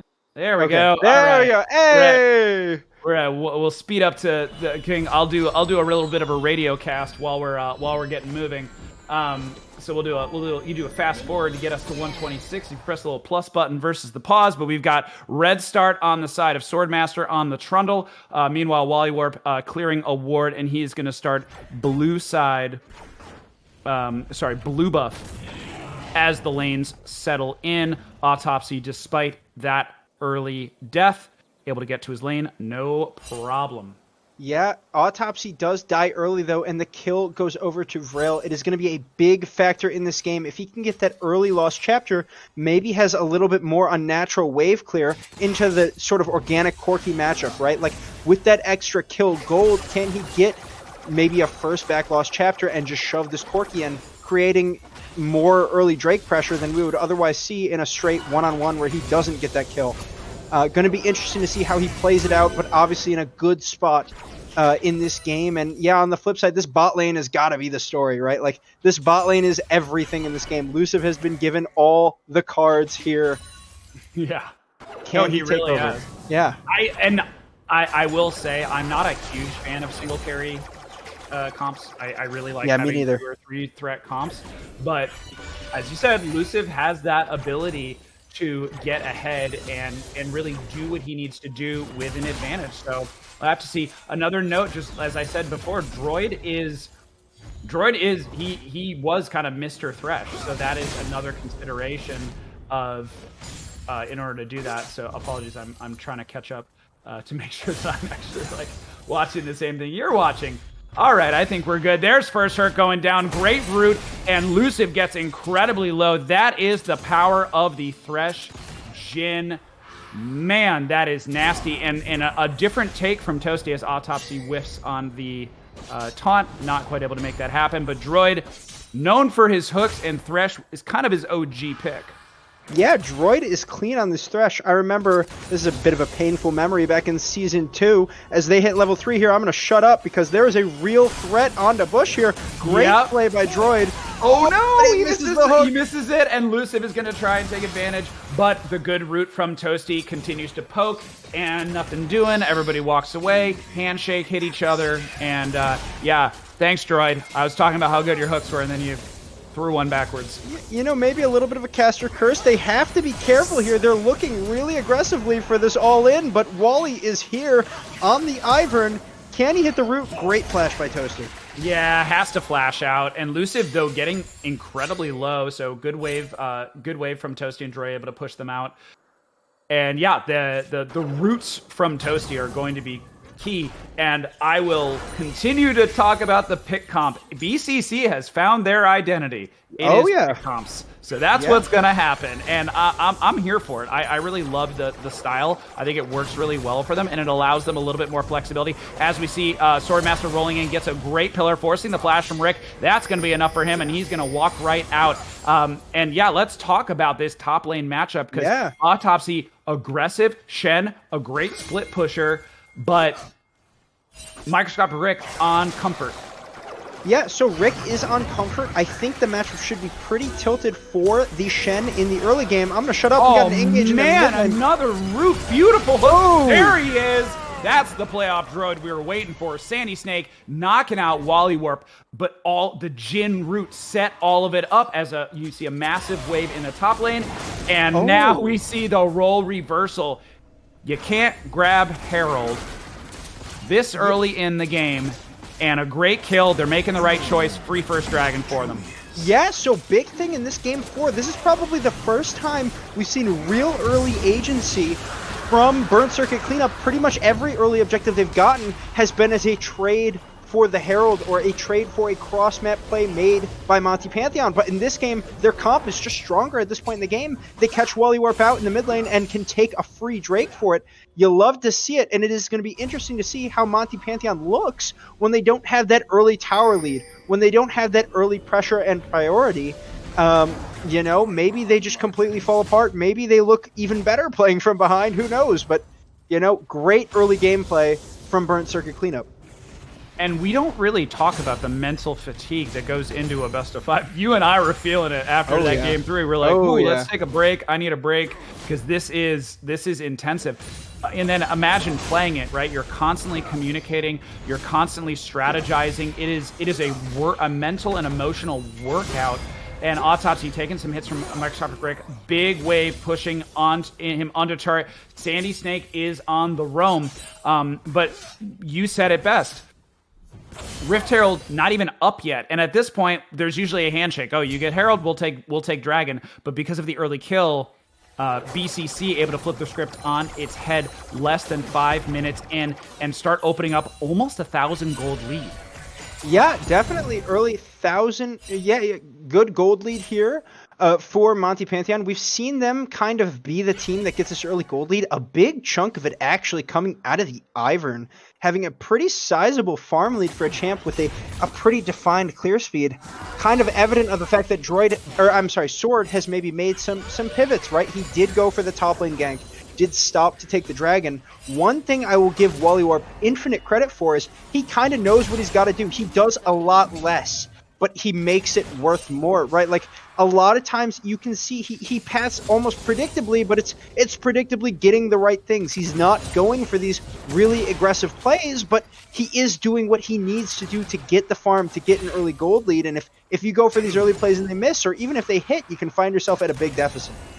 Yeah, and the gold, as soon as I said something, the gold back even. Looking at the farm, bit of a lead opening up for Autopsy, as I believe you had mentioned. On the other side, small CS lead in for the carry. Jin, definite lane bully versus the Kaisa. Wally rolling in, has the Daisy, but Autopsy probably just gonna be able to walk away, no problem. Yeah, shouldn't trade. But another hook down on Elusive. Elusive is rooted. There's the Jin burst, forced to flash out, ignite down onto him, and that is such an abusive lane. Yeah, I was going to tell this story earlier. I remember back in Season 2 playing against Droid. And here's Droid the choreographed Herald, by the way. So continue your story, but here comes the choreographed Herald, but it's a little bit tough. It's different, too, because Luciv is not here. You can see the difference is this game, Monty Pantheon's bot lane does not have priority. They can't move here. So, yeah, they're going for the Herald on spawn, but they don't have the same advantage they normally do. Still Corki in base with no teleport. I'd expect this to be a pretty free Herald take, and honestly maybe works out better for them than any of their other Herald takes, because in this game they don't even have to move their bot lane. Their bot lane is not losing out on farm. I mean, they are still kind of getting dominated in lane, but Yeah. you know that's a whole nother problem. It has nothing to do with the Herald take, as it should be a comfortable Herald. Yeah, went over to Wally. Going to be interesting to see how he uses that, which lane he chooses to unlock. I'd like to see him try to set up something in this bot lane, get Luciv out of what is very obviously an oppressive bot lane, so that he can move around the map a little bit more, have a little bit more room to scale and to farm and to be that Kai'Sa in the mid to late game. Maybe 2-3 items, look for some real pressure. Yeah, Barely Droid missing is that just going fishing at this point. Counter engage attempt by Bush League. Solar Flare goes down, but a forced flash. Oh, he and might be here comes Toasty looking for the smite. Will he be able to land it? Oh! Yes, he will. Long range snipe for Toasty. TG, have yourself a series, Toasty. Yeah, bot lane 2v2 kill in the clutch game for Toasty. We talked about Luciv being the one to make the clutch shot, but maybe Toasty is going to put him down. Maybe Toasty is the clutch player after all, just having a monster series, showing off his Jhin pick, which is, I think, if it's not his most played in TCL, it's got to be pretty darn close. Obviously, back in Season 2, dominated on the pick when they won the TCL title, looking phenomenal on it. Into Luciv here, massive CS lead and the early kill with the Jhin ult. And Dragon is coming up, so this is going to be 2 quick Dragons for BCC, assuming that the Dragon is uncontested. All of the team is here except for Autopsy, but he's a Shen.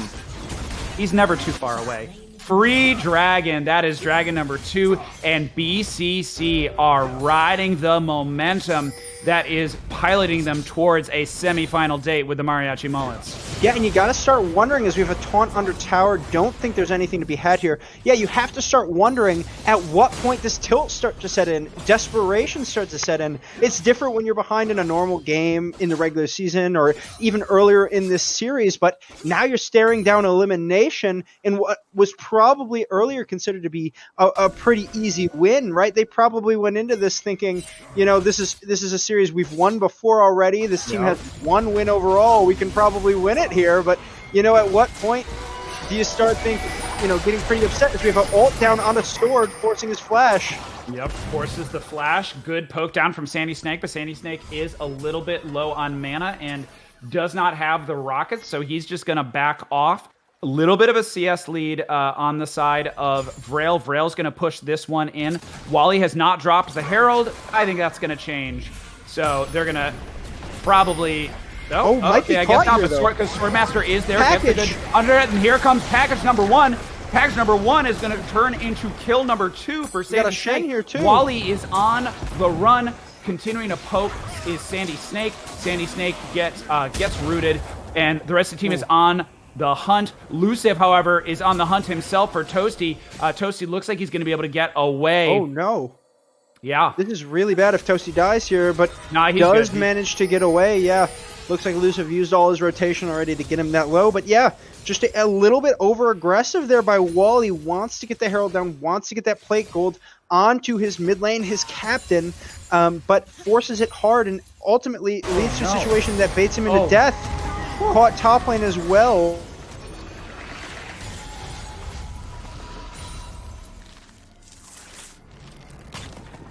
From Burn Circuit Cleanup, just start to slowly just get the better in these trades, these fights. You know, that's exactly what they're able to do. The gold is even, but the gold does not tell the whole tale. Those 2 dragons are huge. The 2 kills on the Corki, who needs to kind of get a little bit going. The Shen needs a little bit to get going. The Jhin, well, he's a bully, but hey, he's doing his job. The great play by Swordmaster with the counter ganks. You called it.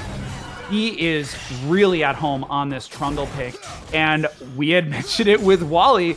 Wally needs to be making the right decision. He's usually in the right place at the right time. He needs to be making the right decision. In that case, forced it a little bit, and it's kind of ironic because Swordmaster was the one forcing things earlier in this series, and now here comes Wally as blue buff is picked up by Sandy. Yeah, I don't think it's all on Wally though. Like, you gotta figure he wants to unlock his mid lane. He's feeling the pressure of a game 4, and also seeing that his comp is maybe not getting any priority out of bot lane. His bot lane is losing, his top lane is losing, his mid lane's losing. He's gotta try to force some opening somewhere. And there's not really a whole lot he can do. Is look in the fight, Toasty able to cleanse out. Yep, there is the beautiful cleanse from Toasty. We mentioned the cleanse before. Toasty runs cleanse. He is punching Bush League in the face, forcing him to flash over the wall. But Sandy Snake out of position, gets the shutdown. Beautiful roam from Vrail, and Curtain Call is not going to find anybody. So that's a quick kill on Sandy Snake, and Monty Python and the Holy Vrail, they are not out of this yet as they bear down on this bot outer turret. Yeah, you see some dominant team fighting here out of Monty Python and the Holy Vrail. Their team comp is just straight better when they get the first group, and you can see them running down Droid here, just a little greedy by him staying to defend, presuming that everyone had left. Yeah, I don't...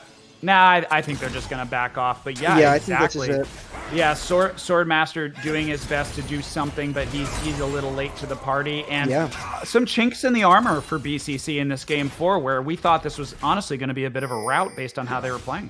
Yeah, I still think they're in a good spot, but, down to, about 1,500 gold, and you don't like to see that, especially given how well they were doing. They got the 2v2 kill in the bottom. They got the kill on the Herald crash as well, and 2 early Drakes. But, ultimately, you got to be careful giving over shutdowns. That shutdown, I believe, went on to Vrail, which is going to put him in a really good spot in this game. Has the Ludens completed already? And yeah, it is going to be a close game. I think we've maybe discounted a little bit too much how potent this Seraphine can be if she hits that nasty ult in these team fights. All of a sudden, you're staring at 2-3 people charmed at minimum. Just getting smacked by elusive Kaisar, even by a Scion with Cinderhulk as Vrail caught out. Yeah, but you can't hit an ult if you are dead, and Sandy Snake returns the favor. Shenalt rolling on Autopsy gets a brilliant taunt onto multiple people. Bush League going into the back line. Lucid follows his support, but that is a 2-for-2 so far. Messy fight. Autopsy going low. Sandy Snake gets, I believe, blast coned by Droid back into his team, has to jump back over the wall. 3-for-2 actually in favor of Monty Python and the Holy Grail. And Luciv finds Sandy Snake, gonna get the kill, and that is gonna be Dragon number 1 for MPH.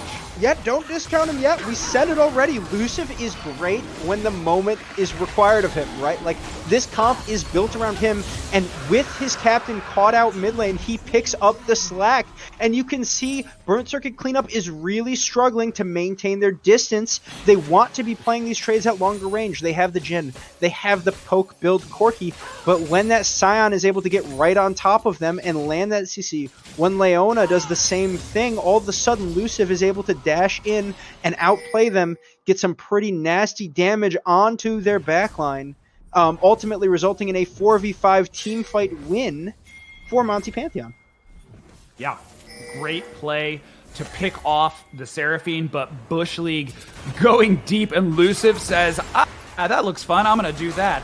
Kaisa, I believe one of the only, I think it's like Kaisa and Corki, actually funny, both of those carries like to get into melee range and just roll in and just pile that damage on. Autopsy doing his best to set the fight up, but it just was not enough. There's the root, there's the charm. That is going to be a dead Corki as Luciv on a rampage, and he is just running this team over, getting another pick off. Wally getting credit for that kill. Carries are down for BCC, and MPH have flipped this game on its head.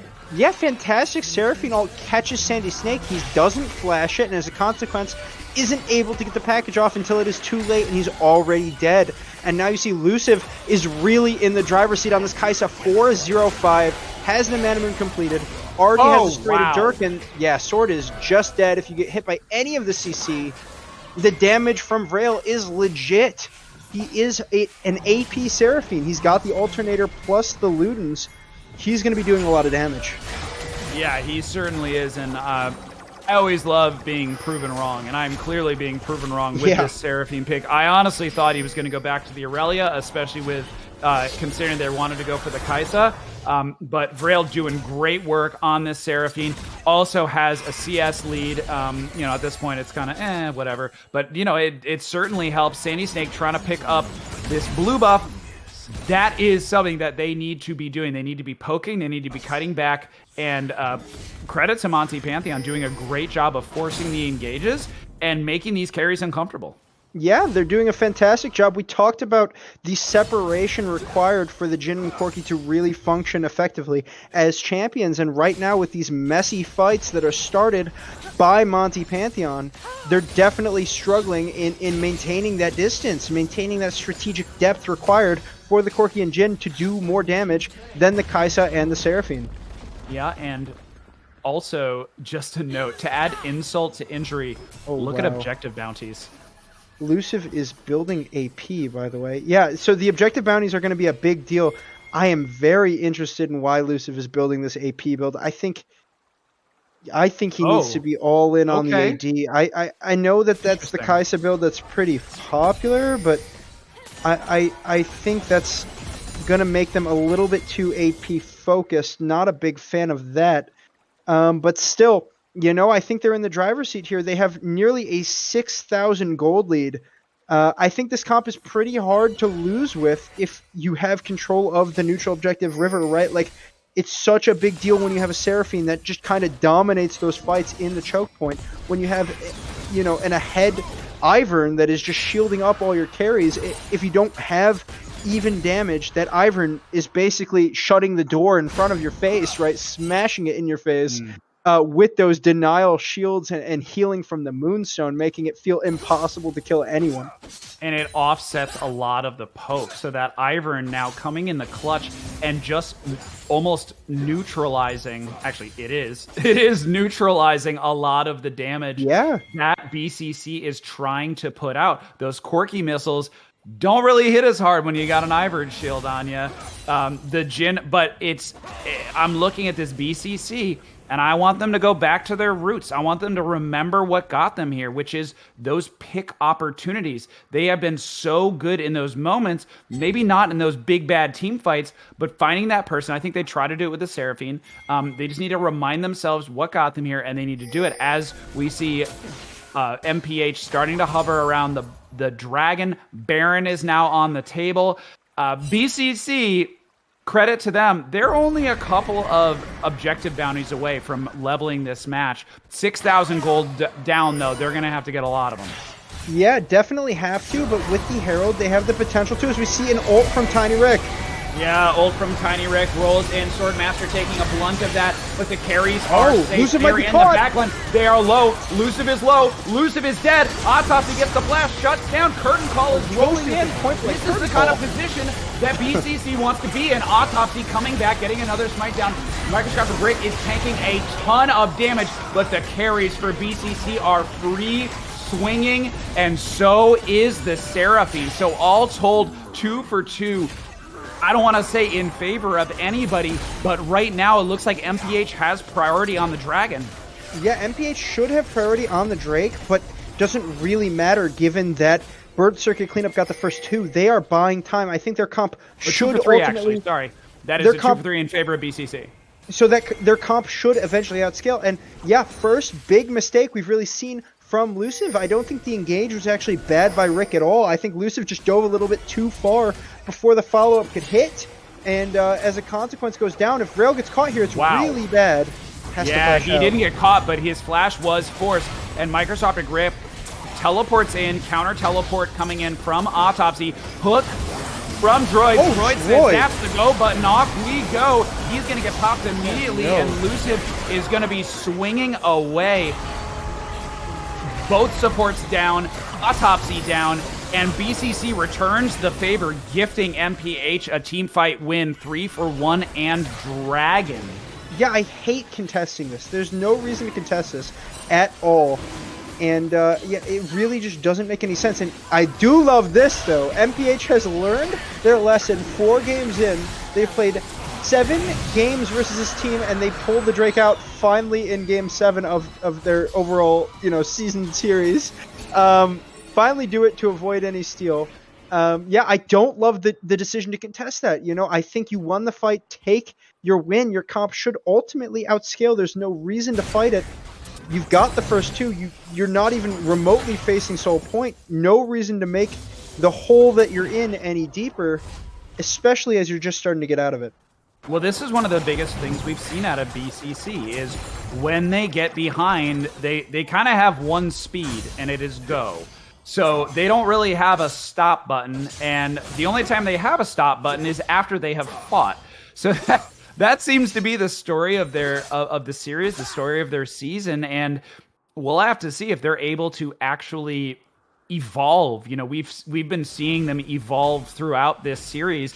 That is going to be the final step in their evolution that's going to allow them to walk away with this series. Otherwise, MPH is going to do what they've been wanting to do all throughout these games, and with a 5,000 gold lead at this point, they're in a good position to do exactly that. Yeah, absolutely. They're in a spot to close this game and force a game 5, and I think you can see how effective this Enchanter comp is from ahead. It's going to feel so frustrating punching into this full AP Seraphine, healing probably somewhere in the range of 500 to 600 on every empowered W, as well as this Ivern with 2, nearly 3 items. Absolutely frustrating to play into. Yeah, we've got Seraphine hitting about 300 AP, got the Luden's Tempest finished, as well as the Shadow Flame, and a Soul Stealer on top of it. Yeah. Really, Braille? Okay. Yeah, that's aggressive. Okay. I love it, though. I love it. You know, this comp has to win from ahead. If they get back to even, I think they lose. So they need to keep this lead, and one way to do that is to build the Soul Stealer. You know, if you fall behind, you probably lose Soul Stealer or no Soul Stealer, so may as well lean all in on that we have to stay ahead mentality, right? Yeah. That the MPH. Soul Stealer kind of plays into. Oh, totally. The Scuttle about to come up, and we see a lot of pings going down. Great ward coverage from MPH on the Baron. Looks like BCC is coming in to try to contest that. Sword is out of position. He is incredibly low. He's going to get out of there, but a late... Oh no, a late stand United from Autopsy. That is not a good situation. Package going in on Rick might be caught. Rick. Rick is caught out. He does have to ulti to get out of there. Good poke down from Luciv onto Droid.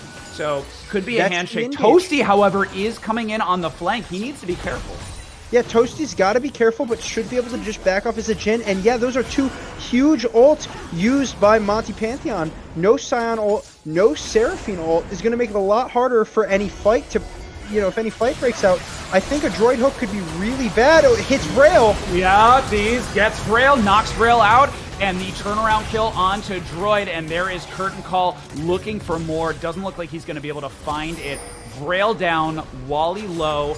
But the rest of BCC, actually, they're fairly healthy, so they could potentially push the tempo on this. Yeah, but don't force any play here. I think it's bad. I think you got your shutdown. You traded support for the fed Seraphine. Take that trade any day and then back off. You know they're not doing the Baron. You have no reason to fight here. Your comp should definitively outscale the longer the game progresses. Big mistake by Vrail being the one to step up there. Eats the great hook from Droid, and shutdown ultimately goes over to Toasty. Also, we talked about the Seraph, or the, it doesn't matter, we gotta fight. Yeah, we gotta fight. Bush League going hard on to Toasty. He's gonna pay for it with his life. Luciv is going to return the favor, being able to knock out Sandy Snake. I'm gonna take that one any day of the week. Luciv gets hooked, doesn't care. Rest of his team is there. Toasty's gonna run away. Autopsy trying to cover for him, but BCC is melting. Braille is back to the party, and his team cannot decide what they want to do. Yeah, just a little bit too far by Droid. Hit the hook and just thought, you know what, I hit their main carry, let's go back in. But the carry has his team behind him. This is the Luciv comp. His team will never be too far behind unless he's really into it. So, you know, it just a little bit too much. Should mean Baron here for Monty Pantheon. And yeah, we talked about the Soul Stealer for Vrail. Gets his stacks back after just losing them on that death. Should be pretty clean sailing here, or smooth sailing, I guess is the saying, for Monty Pantheon. Sword is going to look to start this Drake, but 2 members of Monty Pantheon here to stop him. Yeah, he's gonna. But he is a beefy Oh, he might troll. get He's this. just gonna continue think he working. The gets it. rest of his team is there. Curtain call is popped. This is a big objective bounty that they want to be able to grab. They Slick. grab it. Soul Lance him point. out. BCC still in this Hey. despite being 6,000 gold down. Yeah, they're on Soul Point now. If they get Notion Soul, all of a sudden the game is super playable. Yeah, great play by them. But going back to the original fight, Bully, it's the same old song and dance from BCC. It's the same old knock we've had on them. They make something cool happen, and they just kind of stick around. But they're not able to do a whole lot. They stick around, and they pay for it.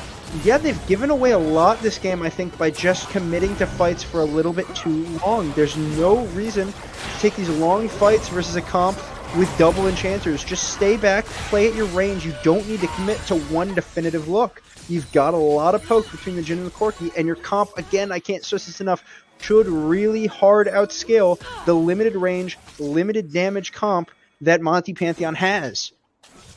Yes. And another note, as Toasty goes back, I believe he finished his third item, Autopsy, trying to fight Tynric. Mike Scrapper Crick has almost 2,100 in his bank right now as mid inner goes down, or bot inner goes down. So he's sitting on a lot of power that he has not cashed in on. They're deciding that this Baron Siege is more important than that by a long shot, and that double enchanter build in many ways outpoking this double AD build from BCC. The little tank that could, being joined by his buddies, and I think they're going to finally crack the base. Yeah, looks like they are going to crack the base here. The Baron buff makes it pretty damn near impossible to defend against this siege, and yeah, should be a mid inhib, and then they pivot bot and get the bot inhib here as we get to 30 minutes in the game. Still not completely over for Burn Circuit Cleanup. I think their comp is better from an even Sade if they can get this game anywhere near close. One mistake by... Oh boy. My goodness, that's the AP build on the Kaisa. Right, that's a lot of damage now, but as the game gets later and later, it enables extremely efficient MR purchases for Burn Circuit Cleanup, so they do have to kind of close the game now. I kind of like it, though, because it means they're kind of all in on this. We're going to end the game quickly. Yes, they are looking to end the game clearly. Mike Scrapper Crick going for the engage. Autopsy getting he might be stunned dead. out. He gets deleted. Oh, Toasty! And Toasty also gets picked off, shut down from Luciv to Toasty. Second inhibitor, Zombie Rick able to take this one out, and they are not taking any chances. Back off, reset, win the game. Yeah, don't know what the timer is on Drake, but you have to imagine that's coming up here. Should be a pretty clean third Drake for Monty Pantheon. But on the flip side now, 2 inhibs down for Burn Circuit Cleanup means they get a lot of farm into this Corki. You gotta be careful. This is the part of the game where it's the easiest to throw, right? You have all the bounties. They're on Soul Point. They have double inhib farm, so there's going to be a pretty big XP deficit if the game just stays even from here on out. You have to push your lead into an end here. Going to be interesting to see how Monty Pantheon tries to close this game out. It certainly will. Neither global objective on the table for a little while, so we may see a bit of a lull. I don't think we're going to see it, but good job by BCC pushing their waves out. Bot wave being pushed all the way to river. Looks like Toasty handling the mid wave. Bully, did you see what Toasty got picked off on? Was it elusive? Yeah, it was a elusive Void W. Seeker? Yep. The elusive Void Seeker. We've seen this Kaisa so many times. Voitech pulled it out in their final game for Pickles on Pizza. We saw just how much damage it was doing to Toasty, actually, and crew on Burn Circuit Cleanup. And yeah, this Kaisa is online. Those W's hurt. Yeah, that is a three item Kaisa, Muramana, Nashor's Tooth, and Luden's Tempest. We also have a Seraphine that's online, Shadowflame, Luden's, and Void Staff with a needlessly large rod and a Soul Stealer, because why not? And uh-oh, their jungler is not their own, and MPH is looking to punish them for it. Let's see if it'll happen. Yeah, I think this is what happens when you're too far ahead, or too far behind, rather. You have to walk into this fog of war as the Drake is coming up. I think this game is all academic from here on out. Yeah. Hey, we'll have to see. Never say never. It is. Pretty- I'm continuously amazed at people's ability to throw games of League of Legends. Definitely And- true, but And Dragon's coming up. You're probably right, but I think the outcome of this Dragon fight will probably seal the deal. Right. As super minions are walking into the base, so They get BCC defender, needs to fight. Yeah, I think they just have to give this Drake. Maybe look for a miracle steal, but even if you steal it, you probably end up giving Baron as a consequence. I just think you need to back here. I think this game could really just straight end. They haven't seen Sword yet. Sword is going to get a look at it, but can't get the steal. That's heartbreaking. That was a shot really to come back into the game. You get the objective bounty plus the Ocean Soul. Just not able to find it. Good look, good try, but no dice. Yeah. Unfortunately, and let's go back to this draft. We looked at this draft from MPH and we were scratching our heads. And they have proven us wrong. Yeah. Not only I was concerned, is there going to be enough damage? There was. Yeah. Are they going to have enough of what they can do? They will. Can Luciv carry on a build that's built specifically around him carrying? He can. And I mean, credit to you, Bully. You called it. Baron going down. This is likely going to be the final dagger in the heart of BCC in this game 4. And speaking of tilt, how about a complete momentum killer for this squad? Yeah, you got to figure going into a game 5, Monty Pantheon's going to have a much better time, resetting mental, feeling in a good spot. You have to feel like there was a point in this game early on, it may seem like forever ago now, where Burn Circuit Cleanup probably thought they were going to the semifinals, right? Like they were dominating on what seemed to everyone to be the better comp, the harder scaling comp, but ultimately lost a couple fights, and it just got snowballed out of control from there. And the siege continues as the engage begins. Whoa! That was a really interesting interaction. Hook going down onto Microscopic Break. All the damage is going down onto him. That's exactly where he wants to be. Swordmaster getting low, getting knocked out. Luciv's godlike. Toasty is dead. Luciv going deep downtown. 2-0. Double kill for Luciv. Autopsy just delaying the inevitable. He is going to get knocked out. Droid once again getting the turnaround kill for his carry. It's not going to matter. First Nexus turret will fall. Second Nexus turret will follow. And we are going to a game 5. MPH levels it. One game for the semifinal. Yeah, they just smashed them in that game 4, saying they are not done with their TCL season yet. Gonna send us to a game 5, and I love the difference here. Luciv saying, you know what, like, give me a shot. We tried the Aurelia of Rail. You took your shot in game 3 here. Give me mine. I will carry this comp. You picked me to be your main carry, and I can do it just here. Puts down Burn Circuit Cleanup here in this game 4 with a monstrous performance on the Kai'Sa. Look at that damage graph. That's absurd. That is absolutely insane. And what a juxtaposition of the damage charts from game 3 to game 4. The Jhin just not doing enough for Toasty. Toasty might need to go back to the well for this game 5. Speaking of the well, I'm going to go get some water because we got a marathon. We are 4 hours into this series, a little less than 4 hours into this series. Play those scrapes because we got a game 5, Bully, and don't go anywhere because I don't even know what this game 5 is going to look like. We'll see in a bit.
want to say moment. Hello, everybody. Welcome back. Did we expect anything less? Game 5, Monty Pantheon and the Holy Vrail, the number 4 seed, with their backs against the wall, really took it to Burnt Circuit Cleanup, the number 5 seed. We are into a Game 5. This is one game for a semifinal date. This is what you play for. Win or go home, all the different sports cliches. And Bully, we were talking about what an incredible mental feat it was for MPH to just short-term memory loss in game 3 and just take it to BCC in game 4. Yeah, insane mental resilience for them to show up like that. That was absurd. They really, especially because there was a point in that game where they were probably thinking, we might be losing, but, the victor mentality coming through, they played these team fights in the early, 10-minute range really freaking well and ultimately just snowballed to a dominant win. By far, I would say the most dominant win we've seen in this series. That was an absolute stomp after coming off what probably felt like a prolonged, beatdown in game 3. Well, the interesting thing as we see the bans going down, not much changing. However, BCC sticking with the Trundle ban, which means that they may be giving up, and the Nautilus ban as well on the side of MPH, which means we may see an Ezreal from Luciv, although, I don't know, they might just go with the same thing they just won with. Tryndamere going down as well. But, yeah, I got to give BCC credit. They did have some early moments where we actually thought that it was going to be really positive for them. But that was short-lived as Leona is the first pick. Okay. Interesting first pick considering that has not been a contested pick this entire series. So I think they maybe think it could be. They banned the Nautilus from Droid, so Droid had been opting for that. But without that, we'll see if he goes for the Thresh again. This would be interesting. That is a Droid champion. And let's go. Seraphine for Droid into the Leona, though, not a huge fan of that matchup. But one thing I want to highlight as we get into draft, I want to see Toasty on an actual carry this time. I think last time he kind of punted, and you saw the difference. Luciv said, give me the ball, I'm going to go score on the Kai'Sa. Toasty kind of punted and said, I'll play Jhin, we'll maybe win the lane and, ultimately win the game for it, but not really drafting a traditional carry. I want to see him on something like that as we see the Ornn for Autopsy looked great on it in game 2. Let's see what he does in this game 5. So let's talk about the Seraphine. Who is going to be an ideal pairing as we see Lux hovered? Lux was off the table in the second wave of bans pretty often. Vrail being able to play Lux, comfortable with Lux. And I wonder if MPH is doing a little anything you could do, I can do better with the pickoff. I want to see Ezreal here for Luciv before the second round of bans. Alternatively, though, that falling through might mean Toasty wants it. It's going to be interesting to see here. Let's see what this pick is. This should be Ezreal, in my opinion.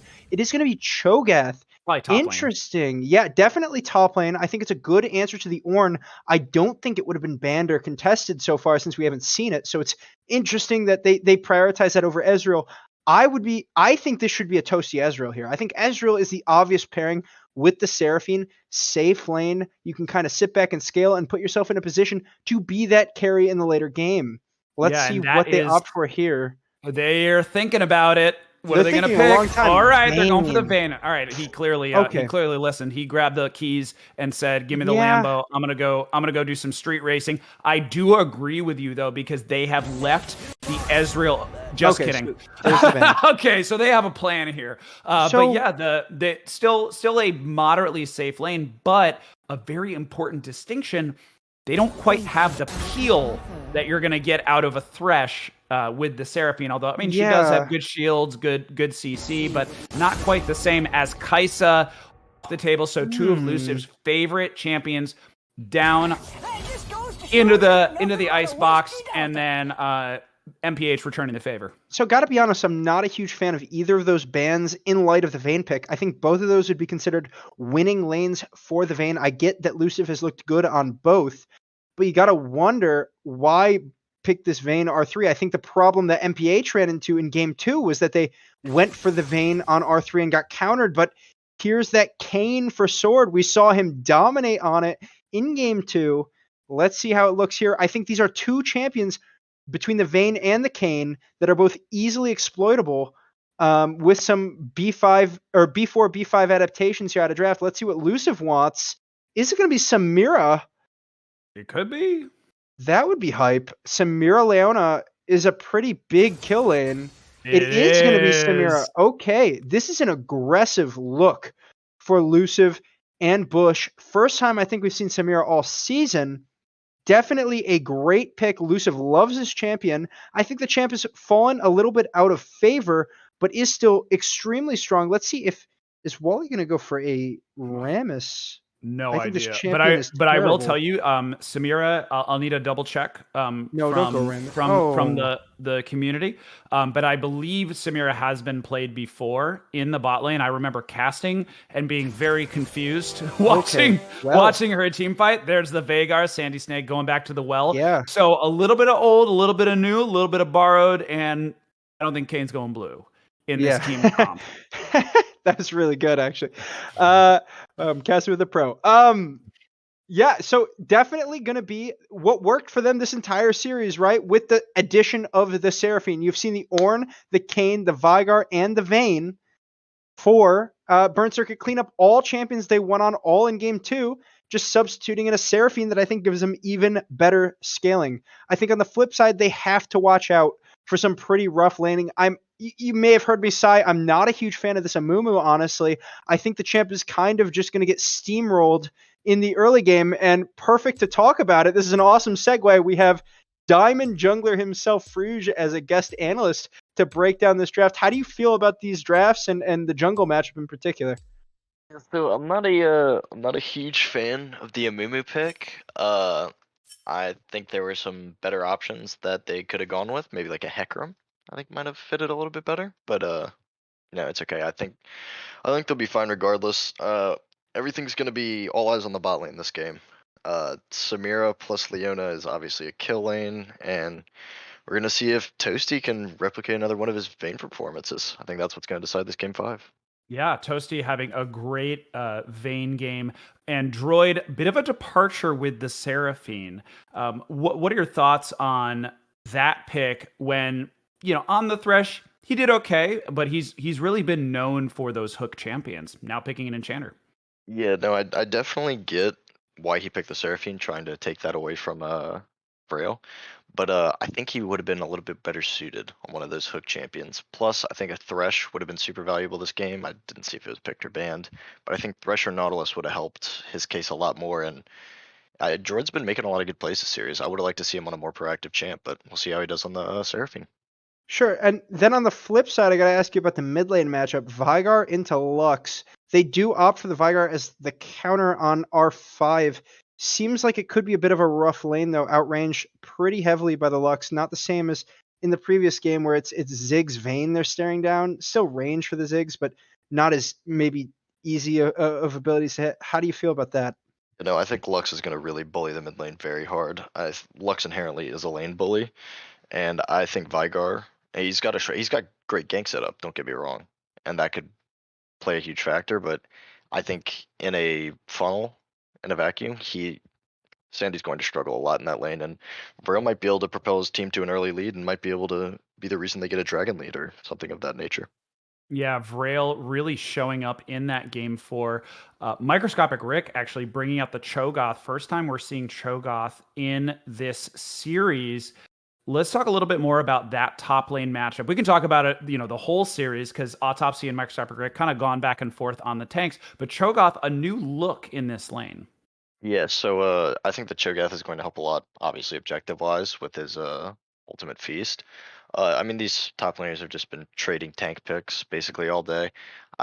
I pray for the day when TCL discovers Fiora as a champion. The whole meta will instantly implode in on itself, and people are gonna start rioting in the streets. Top laners are gonna go on strike. But both Autopsy and Microscopic Rick have each gotten their blows in this game, in this series. So I don't know. I think Rick's due for a big performance. Let's see if he can really get it done. Okay, as we load into game here, gonna have to get your prediction. How do you feel this one's gonna go? So gut feeling, Toasty's my boy, and he's on his signature vein, but I feel like this Lux is just gonna bully her way to the top, and the bot lane's going to be winning just by nature of Samira Leona. I think it's gonna be an early dragon lead. I think it's gonna be MPH taking it in the 5th game. Alrighty, thank you so much, Fridge. We'll have to see if you're right. Enjoy the rest of the show. I appreciate you guys. All right, Bully, what about you? I think he might have done some good persuasion there. I'm kind of tilting towards MPH2. I think these lanes should all be winning. The thing to look out for is, can they win this bot lane? Can they bully that Vigar out in the mid lane as well? Because if not, I think the comp from Burnt Circuit Cleanup should just straight scale. But yeah, I'm with Fruge. I think it's going to be a dominating win for Monty Pantheon. Yeah, I'm actually in agreement with you. I think that MPH has the momentum, and you cannot discount how mentally taxing a series like this is, and momentum is such a big part of it. I think MPH has all the momentum, and I also think they have a better team comp. The only thing that I'm looking at is Wally's Amumu pick. I think that pick could backfire, especially if Swordmaster gets out of control. But yeah, I really agree with Fruge. I think Vrail's gonna do what he does, and he's gonna beat up Sandy. And I think they've realized, MPH has realized, they just need to snowball, and that's what they're gonna do. Yeah, I definitely agree with you. Sorry, trying to lock my bet in the chat. The poll is live for you guys. Let's go. Let's get those internet points, y'all. Get your internet points in. You got 2 minutes to make that prediction. You already heard where we're with. It's going to be interesting to see, man. I think there's some real vulnerability in the jungle, right? I think Wally could easily get pushed around by Sword. We've also not seen him pilot the Amumu. Not the most mechanically intensive champion, but certainly vulnerable if you don't know what you're doing. And Kayn is a champ that could easily exploit that. So there's the vulnerability. If you're Monty Pantheon, on the flip side, you got to figure all 3 of these lanes are probably hard winning for them, right? Like, it's going to require a little bit of slower, patient gameplay from these solo laners. Wait for Sword to sort of dictate the pace, and try to stall and buy time for the later game. Well, the good news for BCC is that Sword likes to push the tempo, and that might be a bit of a challenge, especially for Toasty, who likes to be aggressive. I will hearken us back to the pick comp that they ran. I believe it was game 2 with the Vigar. The baby cage was just an absolute nightmare. So that's going to be something that I'm going to be watching for, is the Sandy Snake baby cages. Can he contain these carries? Can he just delete Luciv off the map? But I agree with you. I think this is either going to be an explosive, snowball-y game in favor of MPH, or a slow, methodical, plodding victory for BCC. And especially in this bot lane, as we see level 2, and surprisingly, no hard engage from Bush League onto the Vayne Seraphine. Yeah, I don't think you have to force it. I think if you force it and screw up, you're really hard losing for the rest of the game, right? Like, it becomes really hard to play this game as the Samira Leona if you mess up that engage and give a kill over to Toasty. He also has the cleanse, such a good answer into the Leona, makes it way harder for her to play. The Glacial Augment tech is going to make it a little bit more bearable because the slow field will still be down. So even if she cleanses out of that stun, still going to get slowed by the Glacial. But yeah, you got to just be careful, and shoot your shot at the moment. There is going to be a moment you got to figure in this lane for Luciv and Bush to get that engage down. Meanwhile, on the top side, Sword looking to get some early Kayn stacks onto Microscopic. He's done this every game. He did this game too when he played the Kayn. He's backed. He's been deciding. He can't decide whether he wants to go or not. Oh, there he goes. All right, here he goes. Rolling in. Autopsy trying to get some of CC down. Good mini, but forcing the flash. Microscopic going low. There's the back. We're gonna call that a successful gank for Mr. Swordmaster, and tick, tick, tick goes the clock. As the seconds tick by, that Samira Leona kill lane not able to dominate the Vayne and Seraphine the way they want to. Yeah, but, it's far from over here in the bot lane. Right? Look at where this wave is. They're stacking a big wave. If Wally can walk down, they could maybe look for a pretty nasty dive. We haven't seen that level of coordination out of either team. Going to be interesting to see if they do it here. Still a little early for them to be stacking the wave for the Herald. Ways away from that, but going to be interesting to see. I think this comp, more than any, is going to be the one that wants to go and make that rotation that they've done every game. I think this bot lane is very capable of fighting in the river like that, whereas I think the bot lane for Burnt Circuit cleanup is going to need a little more time. So, make your choreograph roam as we see Sword in the bot lane trying to put a Oh, damper no, on he it. missed the slow. Oh, Swordmaster attempting to try and make something happen, and Luciv and Bush League rolling in, see him walk away immediately. There's the roasted marshmallow emote from Bush League. I think they're getting a little sick of getting some attention in the bot lane as Swordmaster rolls back and continues his farm fest. But interestingly, Wally actually good invade. stealing away the Raptors. Great play by him. Genuinely smart invade by Wally here. He knows exactly where Sword has and hasn't cleared, and that's what I'm talking about with Sword's ganking. We've talked about it a lot, like just a little inefficient. His top camps are coming up. He's already cleared Gromp, and he's sort of ganking away from his clear, which is Oh gonna my put him behind. goodness. Autopsy.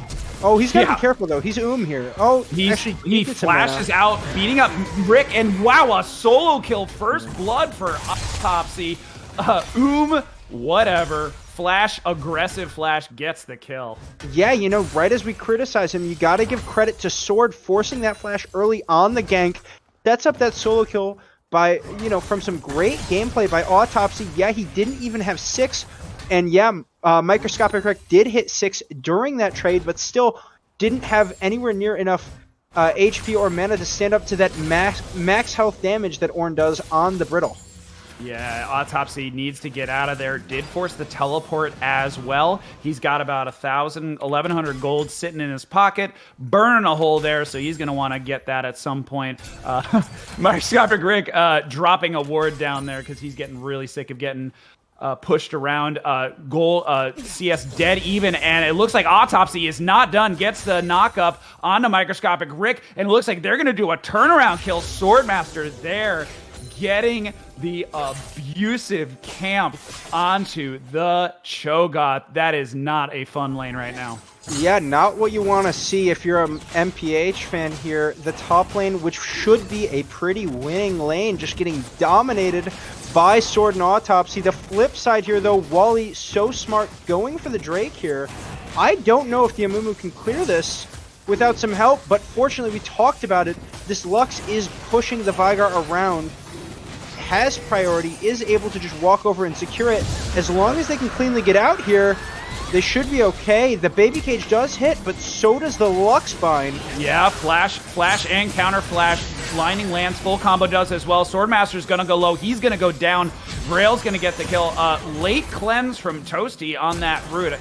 Look, and a flash forward, not going to be enough. Will they get him? Yes, they will. They will clean up Bush League, but a lot of late summoners blown, some indecisiveness from BCC. Yeah, maybe getting a little tired, not as quick with the cleanse as he's been all series. Toasty was just a little too slow for that play, and yeah, the flash E from the Seraphine, a little aggressive for my taste. Ultimately 1-for-1 with the Dragon going over to Monty Pantheon. But meanwhile, you can see where the advantage is building for Burnt Circuit cleanup. There could be a lethal here for Autopsy. 2-level lead and a 20 CS lead on Microscopic Rick. It is not fun to be this Cho'Gath.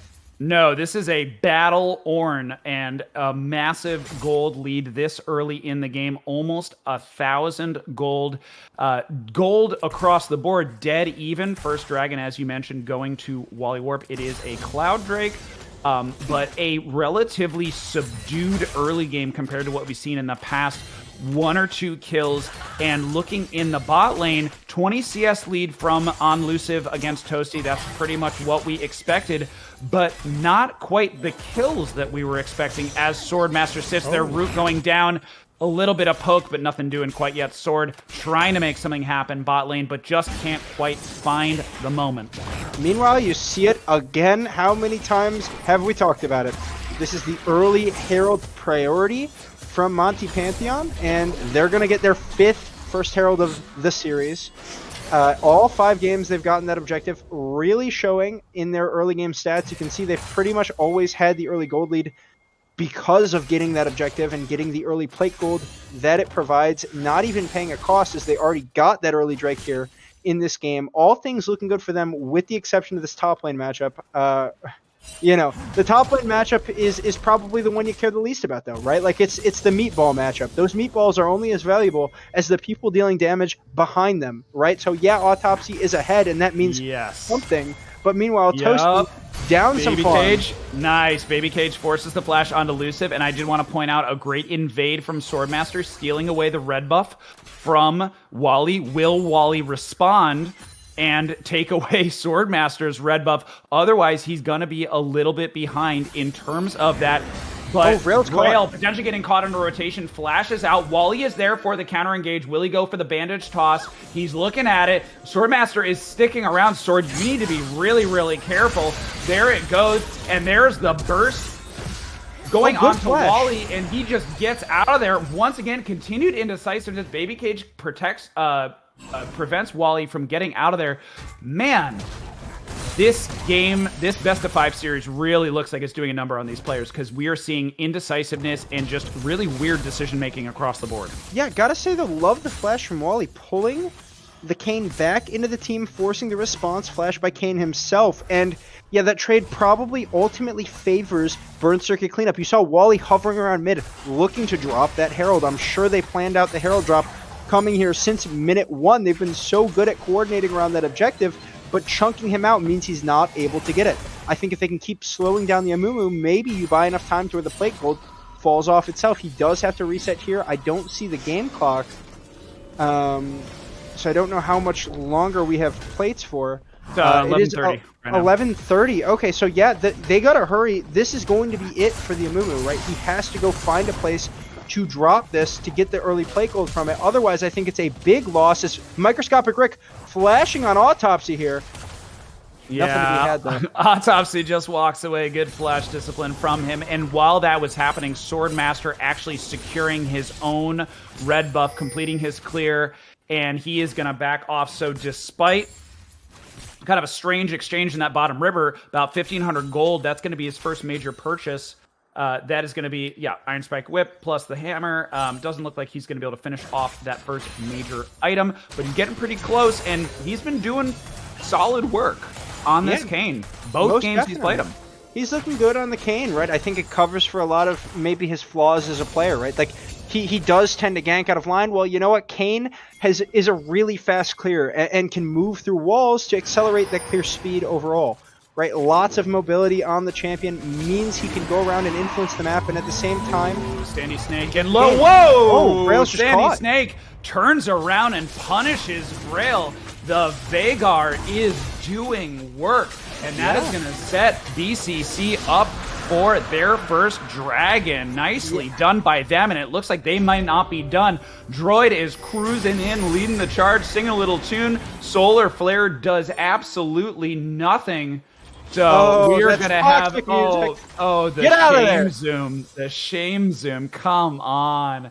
I mean, Bush League definitely has whiffed some solar plays. He's had some good ones, but he's definitely whiffed some this series. Yeah, definitely not the solar flare you want to throw. More of a disengage zoning solar flare, if I had to say so myself. Yeah, that's what we'll call it, yeah. Yeah, so you know what I will say? Big by Wally able to get the Herald off and get the plate gold. You love to see that. Sucks that he wasn't actually able to coordinate it with one of his carries. So all that plate gold went to the Amumu. Not exactly where you'd like to see it, but still good that he got it off nonetheless. On the flip side, what should be the scaling losing lane comp is up gold, right? It's still very even, but up gold 1-for-1 in Drake, right? Like, you gotta love your odds if you're a Burn Circuit cleanup fan, because your comp should look better the longer the game progresses, right? Yeah. A big part of this was relying on that, as, hold on, Rail might be caught. Goodness. Yeah, Swordmaster coming in for the finish kill. He is just trying not to use anything because he wants to give Sandy Snake the kill. Sandy Snake is able to get the kill on a killing spree. Doing great on this Veigar. He has been clutch on that champion, and he is scaling very nicely with 3 kills to his name. Got the Dark Seal cruising, and I could not agree more. When your comp scales and you're 1,000 gold up, you're feeling real good right now. Yeah, Sandy really showing himself as kind of the unsung hero of this series. 3-0 on the Vigar, not really making any one flashy play, but has been really consistent for this team the entire season, really, but especially stepping up in this series. 3-0 in what we all thought should be a really tough matchup. It looks like the mid lane captain for Burn Circuit Cleanup is going to pop off just a little bit more so far than the mid lane captain for Monty Pantheon, although the game is still far from over. Oh, it certainly is. 15 minutes in, 5 kills to 1 in favor of BCC. Excuse me. But that first Herald still paying a little bit of dividends, and as you mentioned, 5 for 5 on Herald.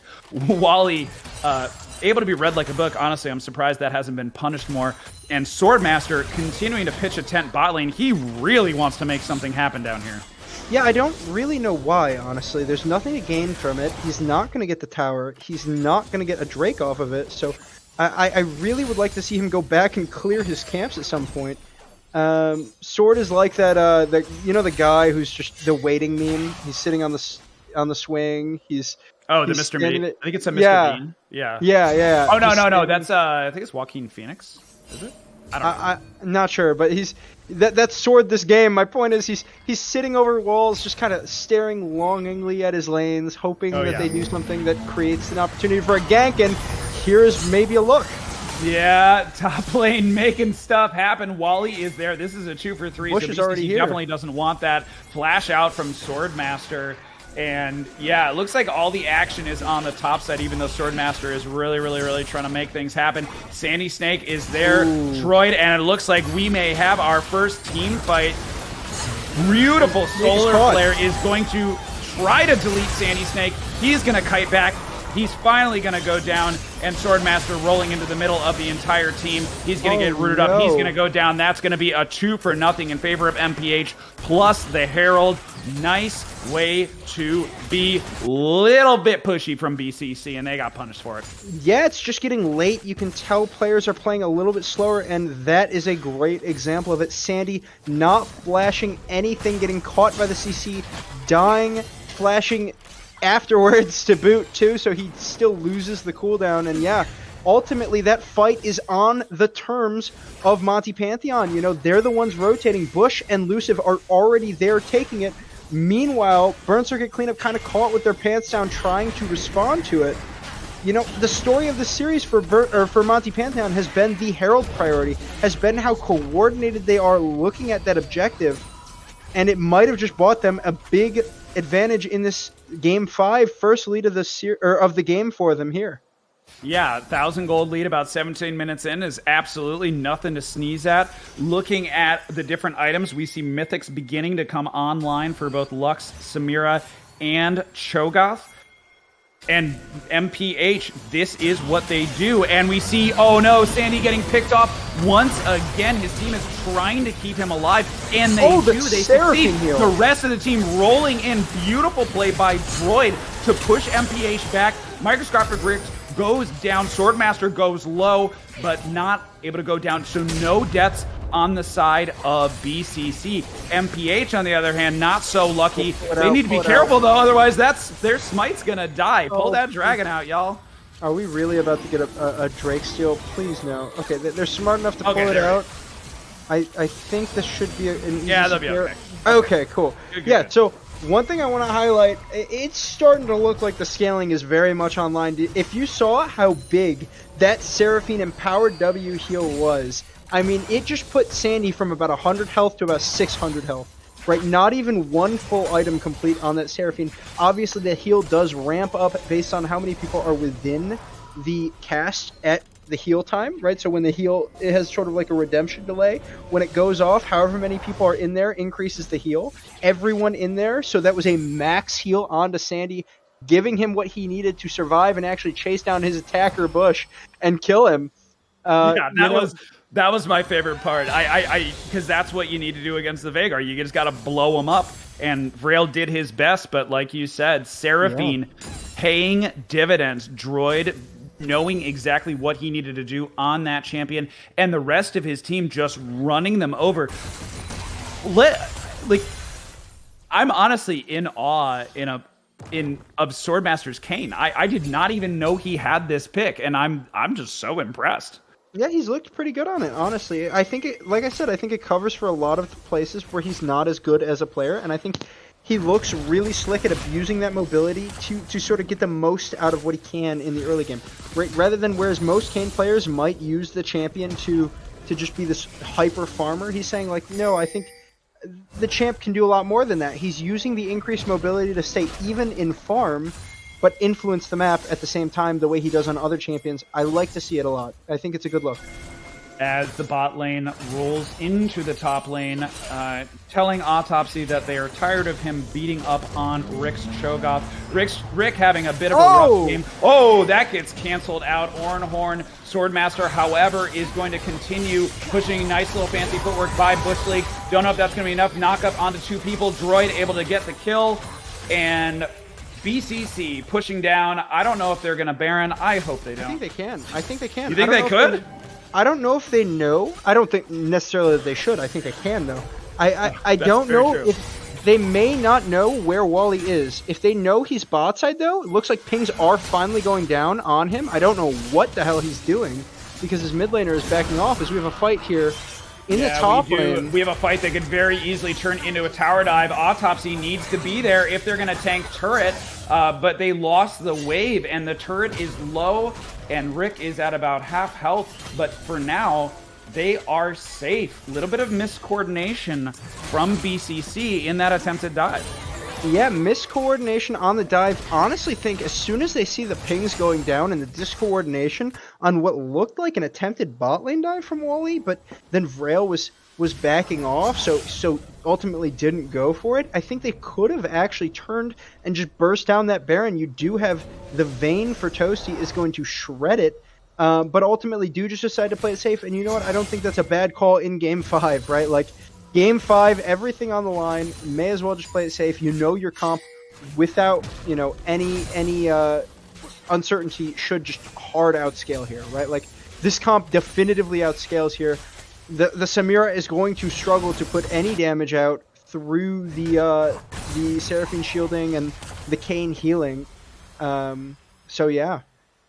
Yeah, that is absolutely true. The scaling rolling in. Let's get a quick AP check on that Veigar. He is at 191 bonus AP for Phenomenal Evil Power, 445 total AP, the double needlessly large rod on top of the Everfrost. Yeah. We discussed the different baby cage interactions with the Everfrost, so there's a lot of cool opportunities there. Toasty and Droid continuing to press Microscopic Rick, and yeah, they're just rolling through. And the Vayne pick, something we didn't even mention, how good this Vayne pick is against a Cho'Gath who loves to stack health. Yeah, I think they found it as a pretty great answer to Microscopic Rick. Honestly, if they do move on, going to be interesting to see how it influences the rest of their meta, because I think a lot of other top laners are vulnerable to it, right? Like, Frush kind of hinted at it in the preamble to this game. Like, there is a lot of tank play going down in the top lane. Vayne obviously has a great time versus those champions. If you can find looks for it and your AD carry is comfortable on it, you may as well look for it. Droid! Oh, Droid is very dead. Oh yeah, Droid getting deleted by Vrail. That is the power of the Lux, and they need to be careful because Vrail does have that capability. Swordmaster also getting caught out. He's going to try and get away. He's going to flash out. Ornhorn gets canceled again. Flash in from Wally under the turret. Wally, what are you doing, man? Autopsy getting credit for the kill. Swordmaster now on the hunt. The rest of the team is there. Good double snare by Vrail. Whoops. Wait, Wally just entered, but you know, they do still have Cho'Gath secure. It is still a 4v4 without the Seraphine, and First Circuit cleanup is pretty poked out. Elusive caught by the baby cage, though, is going to eat a lot of damage. Shield will pop. Yeah, shields will pop, and This the is not a dragon 50-50 will reset. though. This is a weird dragon dance. Yeah. I almost wonder if they're trying to. I almost wonder if they're trying to buy some time. Yeah, they got to. They're going fishing. Oh my God! Sword. Microscopic Rick has some demon for dinner. Sandy looking for the pop, gets the return kill onto Bush League, and Seraphine is here. It is go time, baby. Dragon secured. Rick is low. Good night. don't eat my jungler, have a nice day. They're going to push down mid. Yeah, honestly, great play by Rick to flash in, but maybe a little bit preemptive. Oh, no. Droid, meanwhile, caught again. Poor droid. Wow, yeah. I mean, just getting picked on, the Seraphine is squishy, get caught by that Luxvine and you're dead, but Break does go over to the Burn Circuit cleanup, and they are bouncing back in this game. Wally back from the dead, here to int it again. Oh, no. God. Oh, no. Double stun! No. Oh, my. This Veigar is just out of control, and he is hungry. That is a 3-for-1 extended exchange. 5-1-3 on Sandy Snake's Veigar, 3-0-4 on Toasty's Vayne, and just to add insult to injury, Topsy is 3-0-6. BCC on a mission to prove everybody wrong and pull off this upset. Yeah, I think they're really well on their way to it, right? Like, the caveat is, can Vrail keep picking these members with well-timed and well-placed Lux Qs out of vision? But that gets harder and harder as Burn Circuit Cleanup wins these fights. As they get more turrets, the positioning won't always be there. It's going to be Monty Pantheon that's going to have to walk through the fog of war, and in that environment, I think it's dominant wins for Burn Circuit Cleanup. Their comp is just straight up stronger, provided it's a true 5v5. Yeah, the straight 5v5s are proving to be incredibly powerful, but they still have that pick potential, and they have really found their voice. Sandy Snake, especially on this Veigar, I would expect, actually, I'm trying to think, you know, assuming that things go well, what do you kind of put against that Veigar? Because once he gets moving, he's just blowing people up, and it is brutal to try and fight into. Definitely brutal to fight into. Sandy doing a great job on the pick. Game 2, and now looking at it again in this Game 5. Ooh, just a little slow. He might have had kill there if he just immediately presses the R, but gave Sword a second, and with the tenacity on his boots is able to get out of the bind in time just to dodge it. Meanwhile, Microscopic Rick looking for the split push here. Don't know if he ran Demolish. He did not. Oh, yes, he did. Okay, so actually is going to do a lot of damage to this turret as the Cho'Gath. Really chunking it out. Deceptively good at split pushing, honestly. Yeah. But with the Great wave clear. Hex Gates, Sword can go down here, but you can see pings down on him immediately. They know it's coming. They can potentially look at a Baron. Sword's gotta be careful. Well, they could. Unfortunately, Toasty trying to match him. Great matchup, as we mentioned. Vayne melting high health bars, but the Vayne also pretty important for melting the Baron's health bar. Something we didn't even mention, it's Soul Point. Yeah, Soul Point. By the way, while all of this was happening.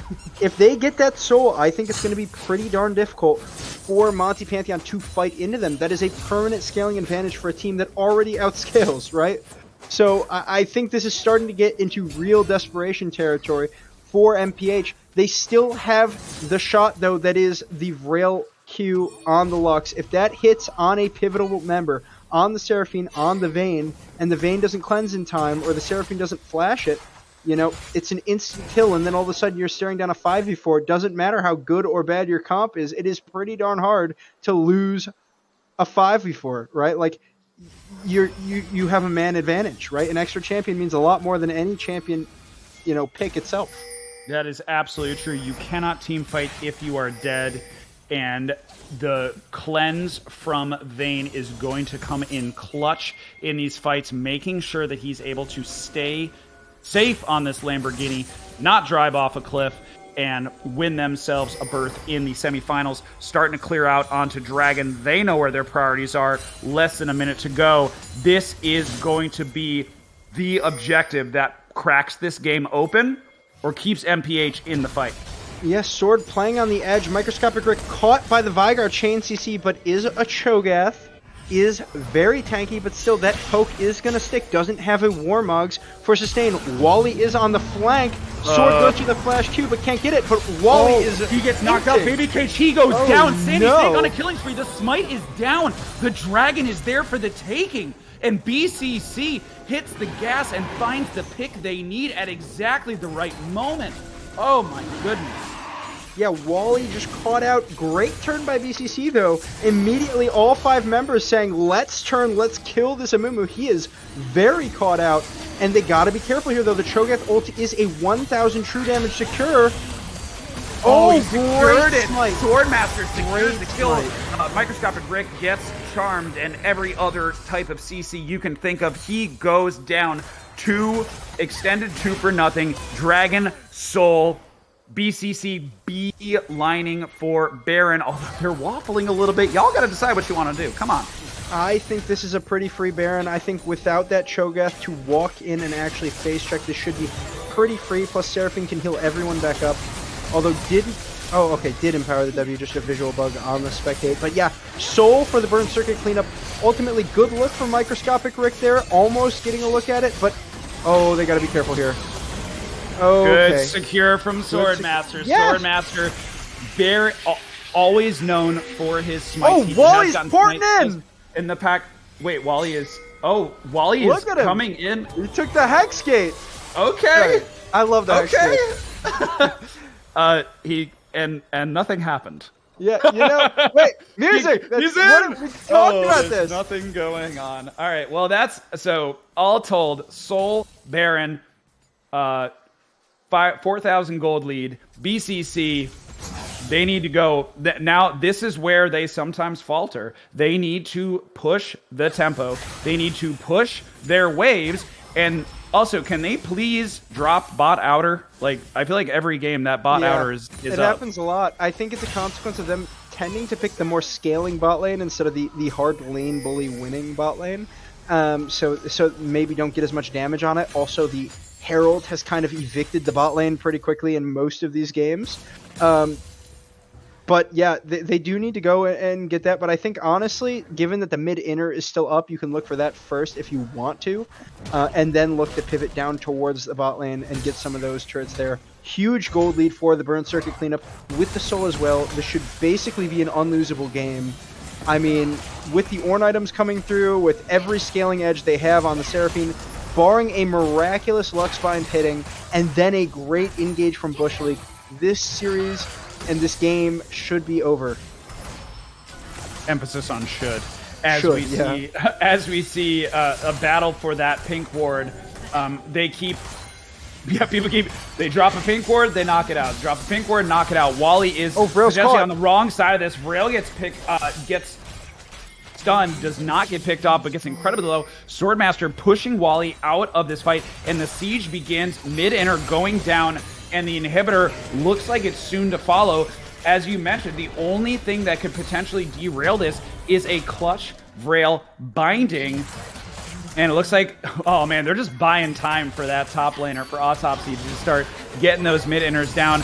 Are able to get a pretty solid knock onto Bush League. Is Bush League gonna go down? Yes, he will. Oh, Sandy Sandy Snake caught. trying to do it, but Seraphine once again just negates it. It goes down. The bot lane is dead. Triple kill now for Toasty. That is going to be all of the people are is it dead. a penta? That's going to be a quadra kill. Is it going to be a pentakill? Is it going to finish up? Dude, go to the fountain. Go get that pentakill. Just do it. Oh, no. Come on. Give him the penta. No, disrespectful. All right, great play by Toasty. Looks like it's going to be the game, the series, and the quarterfinal for Burn Circuit Cleanup, going from winless as Microscopic Rick. Did he get it? Hey, it is the penta! Hey, there's the pentakill. What a bro, Rick. Going from winless to semi-finalist. Congratulations, Burnt Circuit Cleanup. What a series, bully. Yeah, infinite respect for the way they played this series, rebounding from a rough start to their season, now on a 2-series win streak. Fantastic gameplay from them, especially as it gets late, especially given the way that Game 4 went, to rebound with a game like this, where it was one-sided, right? Like, they played their comp really freaking well, and this was the most one-sided victory we saw for them, coming at 9:50 EST, right? I don't know where they all are, but it is late. They've been playing for hours, 5 hours or so, right? Like almost 5 hours, yeah, because we started about, well, I'm Pacific, so about 2:30 my time, and now we're at 651. Yeah, so So- long series from them. And their best game I think came at the end. So that says a lot for them. And also you can't discount how effective this much practice is, right? Like this is real practice. This is going to help them going in. Don't, discount this team at your own peril. I think a lot of people would have done so going into this game. They're playing Mariachi Mullets next. Let's see how that one looks. Oh, yeah, that's going to be a fun one. And Mariachi Mullet's very excited that this went 5, not just for the mental fatigue, although they do have a week to shake it off, but also really showing their hand and being forced to show a lot of those different picks. So I'll be curious to see how Mariachi Mullets is going to make those adjustments based on what they've seen and having that advantage. Now, Bully, most importantly, for this incredible series, who is your MVP? It's got to be Toasty, right? Like, I think Toasty has had a really great series. No disrespect to Mr. Snake, had a dominant game 2 and 5. But I think Toasty, even in the losses, looked really freaking clean on the Aphelios game 1, as well as the Jin game 4. I think really did play well. And yeah, on the carries, 2 dominant Vayne games, as well as a pretty clean, trying to remember who he played in the other game. Help me out, maybe. It was, he played, it was Vayne. He's played Vayne, he's played Jin, he played Aphelios game 1, and then he played Vayne again. He played. So it was. Did he win 3 Vayne games? No, the Twitch. No, he played. Oh Twitch. yeah, the Twitch. Oh right, we totally forgot Right. about the Twitch. Yeah, the Twitch Came was out of clean. It nowhere, feels yeah. like it feels like an eternity ago. But yeah, Yeah, he's looked good on everything. My point is, Toasty played really well. I'd give it to Toasty. I could not agree more. Toasty had an incredible series, and even when he was losing, he still did pretty darn well. The Twitch, which made all of us go, "Uh-oh!" He played it. He played it so well, and he is here with us now, Mr. Toasty TG. Incredible series. Y'all came back after being ahead 2-1. You were up 2-1, lost game 4, came back and just took it to Monty Pantheon and the Holy Grail. How are you feeling, my friend? I'm just so sick and tired of people telling me I'm a bad AD. I'm honestly here just to show up at this point. Just everything that I see in like TCL Public and like Fate's Corner and whatnot, like it adds more fuel to my fire to have performances like tonight. So Definitely showed up and definitely proved some doubters wrong. Let's talk about your series tonight. Obviously had a rough game 1. How easy was it for you guys to rebound game 2 with the surprise Twitch pick and a completely different look? I picked it from my mom. I'm not even kidding. Really? Yeah. I'm just gonna be honest here. I thought this was a best of 3. And you can ask literally anyone. I was like, oh well, I mean, I guess I can play Twitch here, and I guess it was fine. Like it ended up working out. So, Twitch historically does pretty good into things like Vayne. So I really did enjoy getting that pick. So shout out to my mom for that one. Nice. Good job, Mama Knowles. Congratulations on inspiring your son to a victory. Speaking of the Twitch, we really saw, it felt like y'all kind of found yourselves throughout that series, embracing the pick comps and Twitch being a huge part of that. Talk us through your adjustments game to game, especially in a long series like this. Well, I definitely think that I can play it really, like in this game in particular, like I think, like, shout out to Lucid, he played an amazing series, especially on the Kaiser game 4. But I just think, like, going in, I'm thinking to myself, how does Luciv want to kill me in this lane every single time? So as long as I'm able to like adapt to what I really want to play, like for example, like that last game, right, where like I played the Twitch into the Vayne, like chances are I'm not really ever killing the Vayne. So I just kind of sit and scale, and I mean we didn't really get any gank spot side, so I was able to just kind of chill. But in terms of the adaptation into all those ADs, like it's basically just about like the laning phase for me. Definitely about the laning phase. You had some pretty darn impressive laning phases, including in game 4 where things maybe got a little ugly. As the series progressed and you guys took a pretty hard loss in that game 4, and it got really late. You talked about thinking it was a best of 3. How were you guys able to rebound after that game 4 and give us such a dominant game 5 win? So it was really I took the entire blame for that because I should have picked Aphelios game 4 because like Aphelios does so well into Kai'Sa and literally like nullifies the Kai'Sa laning phase. So I really trolled by picking Jhin. I honestly wanted the Jhin Corki combo. So the mental was a little like it wasn't bad. It was just kind of like I don't know, just kicking myself and shooting myself in the foot really on that Jhin pick. So I really was just like, okay, well, it's either if they run the same thing back, we just pick the Aphelios, and if they run like the giant beefy comp, then I'm confident picking Vayne into TCL every time. So Yeah, that makes a ton of sense. And the Aphelios, we were actually I was kind of surprised. We were talking about a little bit that we didn't see the Aphelios for the rest of the series after game 1. Speaking of series, next week you are facing off against the number 1 seed Mariachi Mullets. Any thoughts on that upcoming matchup? they definitely humbled me. I think I'm really excited to play against them. I'm still salty about the TCL draft, so like there's a little bit I of a wanted to bring storyline it there. up. Yeah, there's a little bit of a storyline. Maybe there's a little bit of a redemption arc to Mr. Abarn there, calling him out. Okay. But I'm really excited. I thought this week was your redemption arc.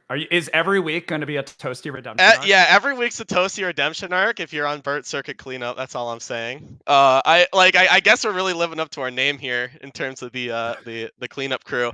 Also, I just wanted to shout out to Monkey because Monkey really helped me prepare for these last 2 series that I played with. He really helped me like kind of narrow down my champion pool and what I really should be playing and like kind of helping me like understand lane concepts and like macro rotations and stuff like that, which I mean our team is not good at macro very well. Like we really just kind of like stall out calls a lot. So being able to have Monkey to help me kind of like buckle down, especially in like what I need to do and like help me make those confident plays like the Vayne that last like pentakill call to be able to have that confidence. Like shout out to him for sure for helping me out and teaching me more and more about the game. Still being boosted by Monkey even when he's out of the league. Toasty, what do you got? Final words here. What do you got to say? Shout out to my mom and my girlfriend Emily. I love you both. Thank you for supporting me throughout everything. Shout out to the enemy team. I mean, Wally, like I have a really big history with Wally. Played his heart out, man. I always love playing him in like finals and semifinals and stuff because it's a really good time. And shout out to everyone for coming out and watching. And thank you two as well for having such an amazing cast as well. I can't wait to go back and watch the VODs. Well, thank you so much for an incredible series. Congratulations, series MVP, quarterfinal win, and an upset, right? Number 5 seed knocking out the number 4 seed. You got a date with the Mariachi Mullets. Rest up, go celebrate, have some fun, and we'll see you next week. Alrighty, thank you. Alrighty. Well, that honestly, Billy, we can talk about it a little bit, but I feel like the series speaks for itself. That was an incredible series, back and forth the entire time. We saw picks we never expected, and it was awesome to see and awesome to call it with you. Yeah, it was a great time. I had a great time. Whole series was pretty freaking fun. And yeah, ultimately we got our upset, right? 5-game banger, close series, but an upset nonetheless. Going to be interesting to see what happens going forward. Shows you too, you can't ever count on anything in these darn playoffs, right? Like every team made playoffs. Doesn't matter. You know, that determines seeding. Your regular season was for the seeding and that's it. Playoffs is still though, you win or you're done, right? And today, you know, a lot of people might have bet on Monty Pantheon, but they are done. So True. let's see what happens next. True. And tomorrow, looking forward, we have Pickles on Pizza, the number 3 seed facing off. Sorry. Sorry. Monday. Thank you. Okay. Thank you, Mr. Producer. It is Monday, 5:00 Eastern. Pickles on Pizza, the number 3 seed in the other quarterfinal.